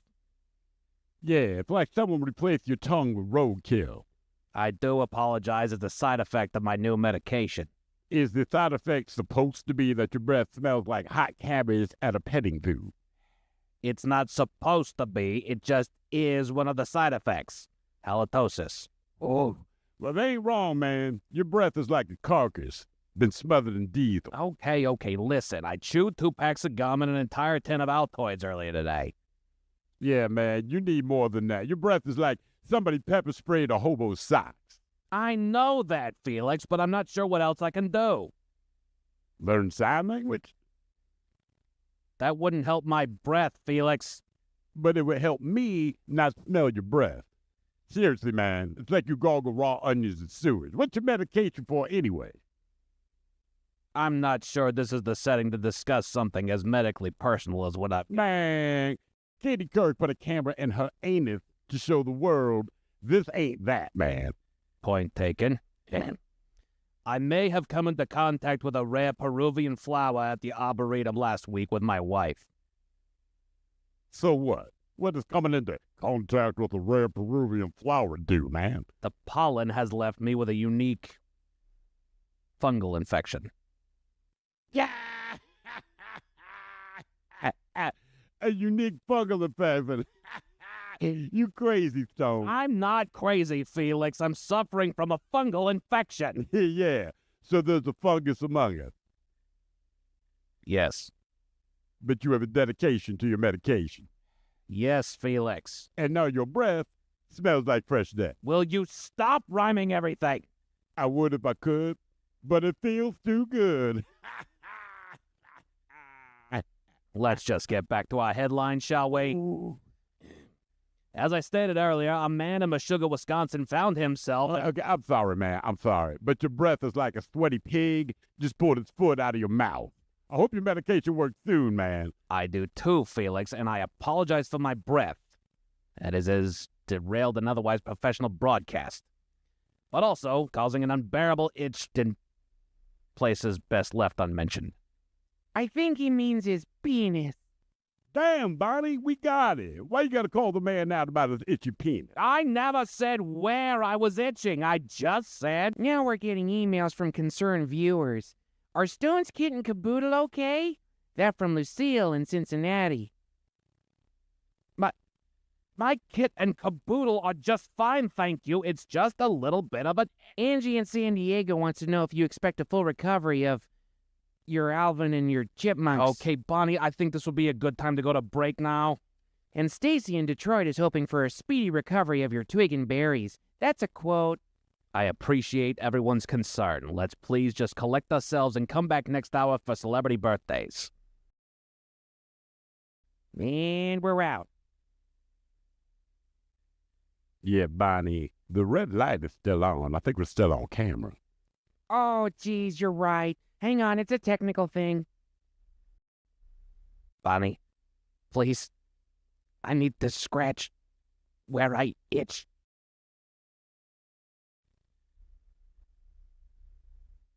Bonnie, please.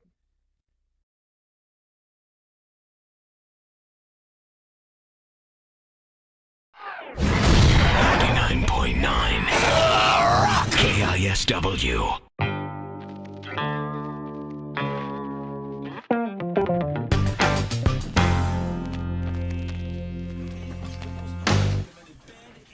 I'm having trouble with the spotted dick. Just want to say for the record. See, it has heating instructions. So Ben says we can eat it cold. I say, oh, damn it. I say Ben's wrong. Sorry, Ben. Idiot. God damn it. Room returns with Miles and Thrill. Now, let's see what's happening in the real world. All right, here we go. Canadian man steals a city bus and takes passengers on a safe and enjoyable ride. Meanwhile, a fairy in France shows a movie where the actors were all brown-eyed. Florida man running for the law falls through the ceiling onto a SWAT team. A cow escapes a slaughterhouse in Germany and is now living the dream. And an Idaho man tears down a family's brand new home with an excavator for no reason. It is time for your headlines. Now, it's time to hit the headlines. Here's my cop. Our top story got Ontario, Canada, where a bus driver got a few side-eye glances. Passengers thought it was just business as usual on the bus that day, but they noticed that the driver took a couple out of the ordinary routes to take them to their usual destinations, as well as even missed a couple stops, with at least one passenger helping where he could, guiding the driver in the right path. After a while, the route finished, and the several police officers that were tailing behind the bus moved in and arrested the driver. Turns out he wasn't the correct driver at all, but a rando that took advantage of the unattended driver's seat of the bus. But in spite of his crimes, authorities said that he actually did a good job, said that there was not a scratch on the bus. He turned away a few would-be passengers with expired passes or insufficient funds and got people where they needed to go. He did, for the most part. He just made a couple wrong turns. Yeah. But he was driving an accordion bus. Yeah. And he still made those turns in areas where buses don't make those turns. I like that he turned people down with expired passes. Yeah, Hey, don't get on hey, there. what are you, a criminal? He just stepped into it, right? Like, really, man? Oh, yeah, he's still facing charge. You're splitting hairs on that. He stole the bus. I'm getting on for free, brother. That has got to be the best, just, theft of carjacking, as it were. It's sure. I'm just going to do what I'm supposed to do with this thing. It's my shift. Hey, man, you're your pass is expired. I can't let you out. When you run out of gas, we took it out of town. Where do you fill it up at? Right? Don't know. I've never seen Yeah, me Just either. pull it into the Never seen one 76. pulled up at the gas station. Oh, I'm pulling off on the highway, like for transportation only. Taking it. All right. I'm going to wherever the buses go to fill up down in Soda. Oh, yeah. Good call. I'm going to say stuff too, like, yeah, I'm off shift. In other news, down to Florida, where a man took an unfortunate fall. He was wanted by law enforcement, standing accused of stealing an F-350 in the area, and was identified after he made a stop at a local Home Depot while in the truck. He was eventually tracked down, and officers noted the truck parked in the driveway, where officers noted that he was unloading the lumber from the back before fleeing into the home upon seeing law enforcement.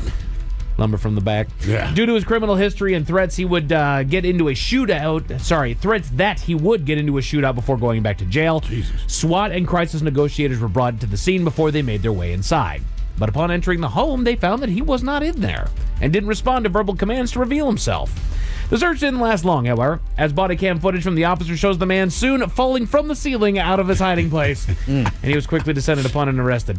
Yeah, because he dropped basically on top of it. Right. When you're hiding in the attic, you have to make sure that you're standing on it's not the joists. It's He knows that now. Yeah. Yeah. That was the one thing, if I ever worked in the attic with my dad, he pressed that on me so doggone hard. Yes, because he loves you. Right. I'm with you. I was terrified of the attic as a kid. Yeah. No, it's not because he loved me. It's because he didn't want to have to replace the doggone ceiling that my stupid ass was going to go through. And I love you too, Mike. Yeah. That's right. And don't touch the cotton candy. Yes. Yeah, right. Ooh, look at the cut. Do not eat it. Whiz. You touched it? All right. Wash your hands right now. Go cold water. Cold water. Children were left screaming, quote unquote, after witnessing a horror scene on a ferry from France to Sussex. I love this story. There's a recliner lounge area on the ferry that has a movie screen and shows various programs to help passengers pass the time. This particular day, it was showing the F1 Grand Prix. But upon the conclusion of the race, the screen quickly switched to a feature of what could only be described as hardcore pornography. Oh! Right after the race? Right after the race. Yeah, they call that F2. Oh, yeah! I feel like I was in charge of this. I think it's thing. F me. Oh, children ran screaming out of the lounge, and several parents had to explain that not all adults behave in such a manner to each other. The department issued an apology What for movie were they showing, man? I mean, like, how rough was the sex? And they're like, oh my God. the fact that they had to call it hardcore porn. Yeah. Not just porn. Right. We need you to understand. The fact that parents say not everyone treats each other that way Correct. tells me, man. If I'm going to hack this thing, it's not going to be run-of-the-mill stuff. It's going to be just the worst stuff that I can find. Right. This was not, what are you doing, step bro? Right. This was not, I'm like putting on Down on the Farm. This was not the girl next door. Right. Oh, this, no. This was not a rump in the hay. This was, I think people were wearing masks. I think the hell out of each other. bloggers were involved. They're tied up. Right. I think vices on certain satchels were involved. Wow. Man, if kids are screaming and we have to explain that we don't all do this, Right. there was some horrible stuff that was in there. It was more than sex. Why was the girl wearing that thing on her waist? But just in case. But just in case those stories left a bad taste in your mouth. Thankfully, there's good news. We go to Germany, where second chances can happen. A local slaughterhouse had a bit of a situation when one of the cows that was being transported to the facility managed to escape from her owner and flee into the nearby woods. She wandered through the woods for about 10 weeks before finding a new home among a flock of roughly 200 sheep. She integrated herself within their numbers and quickly felt right at home. Eventually, the sheep moved on and the cow was tranquilized, set to return to her dark fate. Oh, no. But the farmer agreed to allow her to be turned over to the local Animal Welfare Association, where she soon met other cows following a brief quarantine. Met other cows. Yeah. Hey, you look just like me. Men's Room Sports. Cal Raleigh comes home. We've got a college football on ESPN, college hoops on ESPN2, and CBS Sports. Pro basketball and NBA Network, and Thursday Night Football features the Patriots hosting the Jets over on Amazon. But those are not the only Jets playing an away game tonight. Your Seattle Kraken are hosting the Winnipeg Jets over on Kong. Puck drops at 7. I like it. As far as your weather, cloudy with occasional rain showers and a low of 47 tonight. Tomorrow they're expecting a high of 52 with about an 85% chance of rain, which means you're going to get wet. That's it for your headlines. With that, Mike Hawkins. Thank you, sir. Finally, Friday, Ted versus the FCC is back, and I believe we celebrate drummers on a Bad Choice Friday. Yes, indeed. But in the meantime, well, we be all about this biatch. So until tomorrow, please do what you do best. And for Aletha's sake, stay beautiful. The Men's Room has been taped before a live studio audience. Wardrobe and makeup provided by Mantastic Limited. This has been a presentation of the Men's Room Radio Network. Oh, man! A Double Flush production.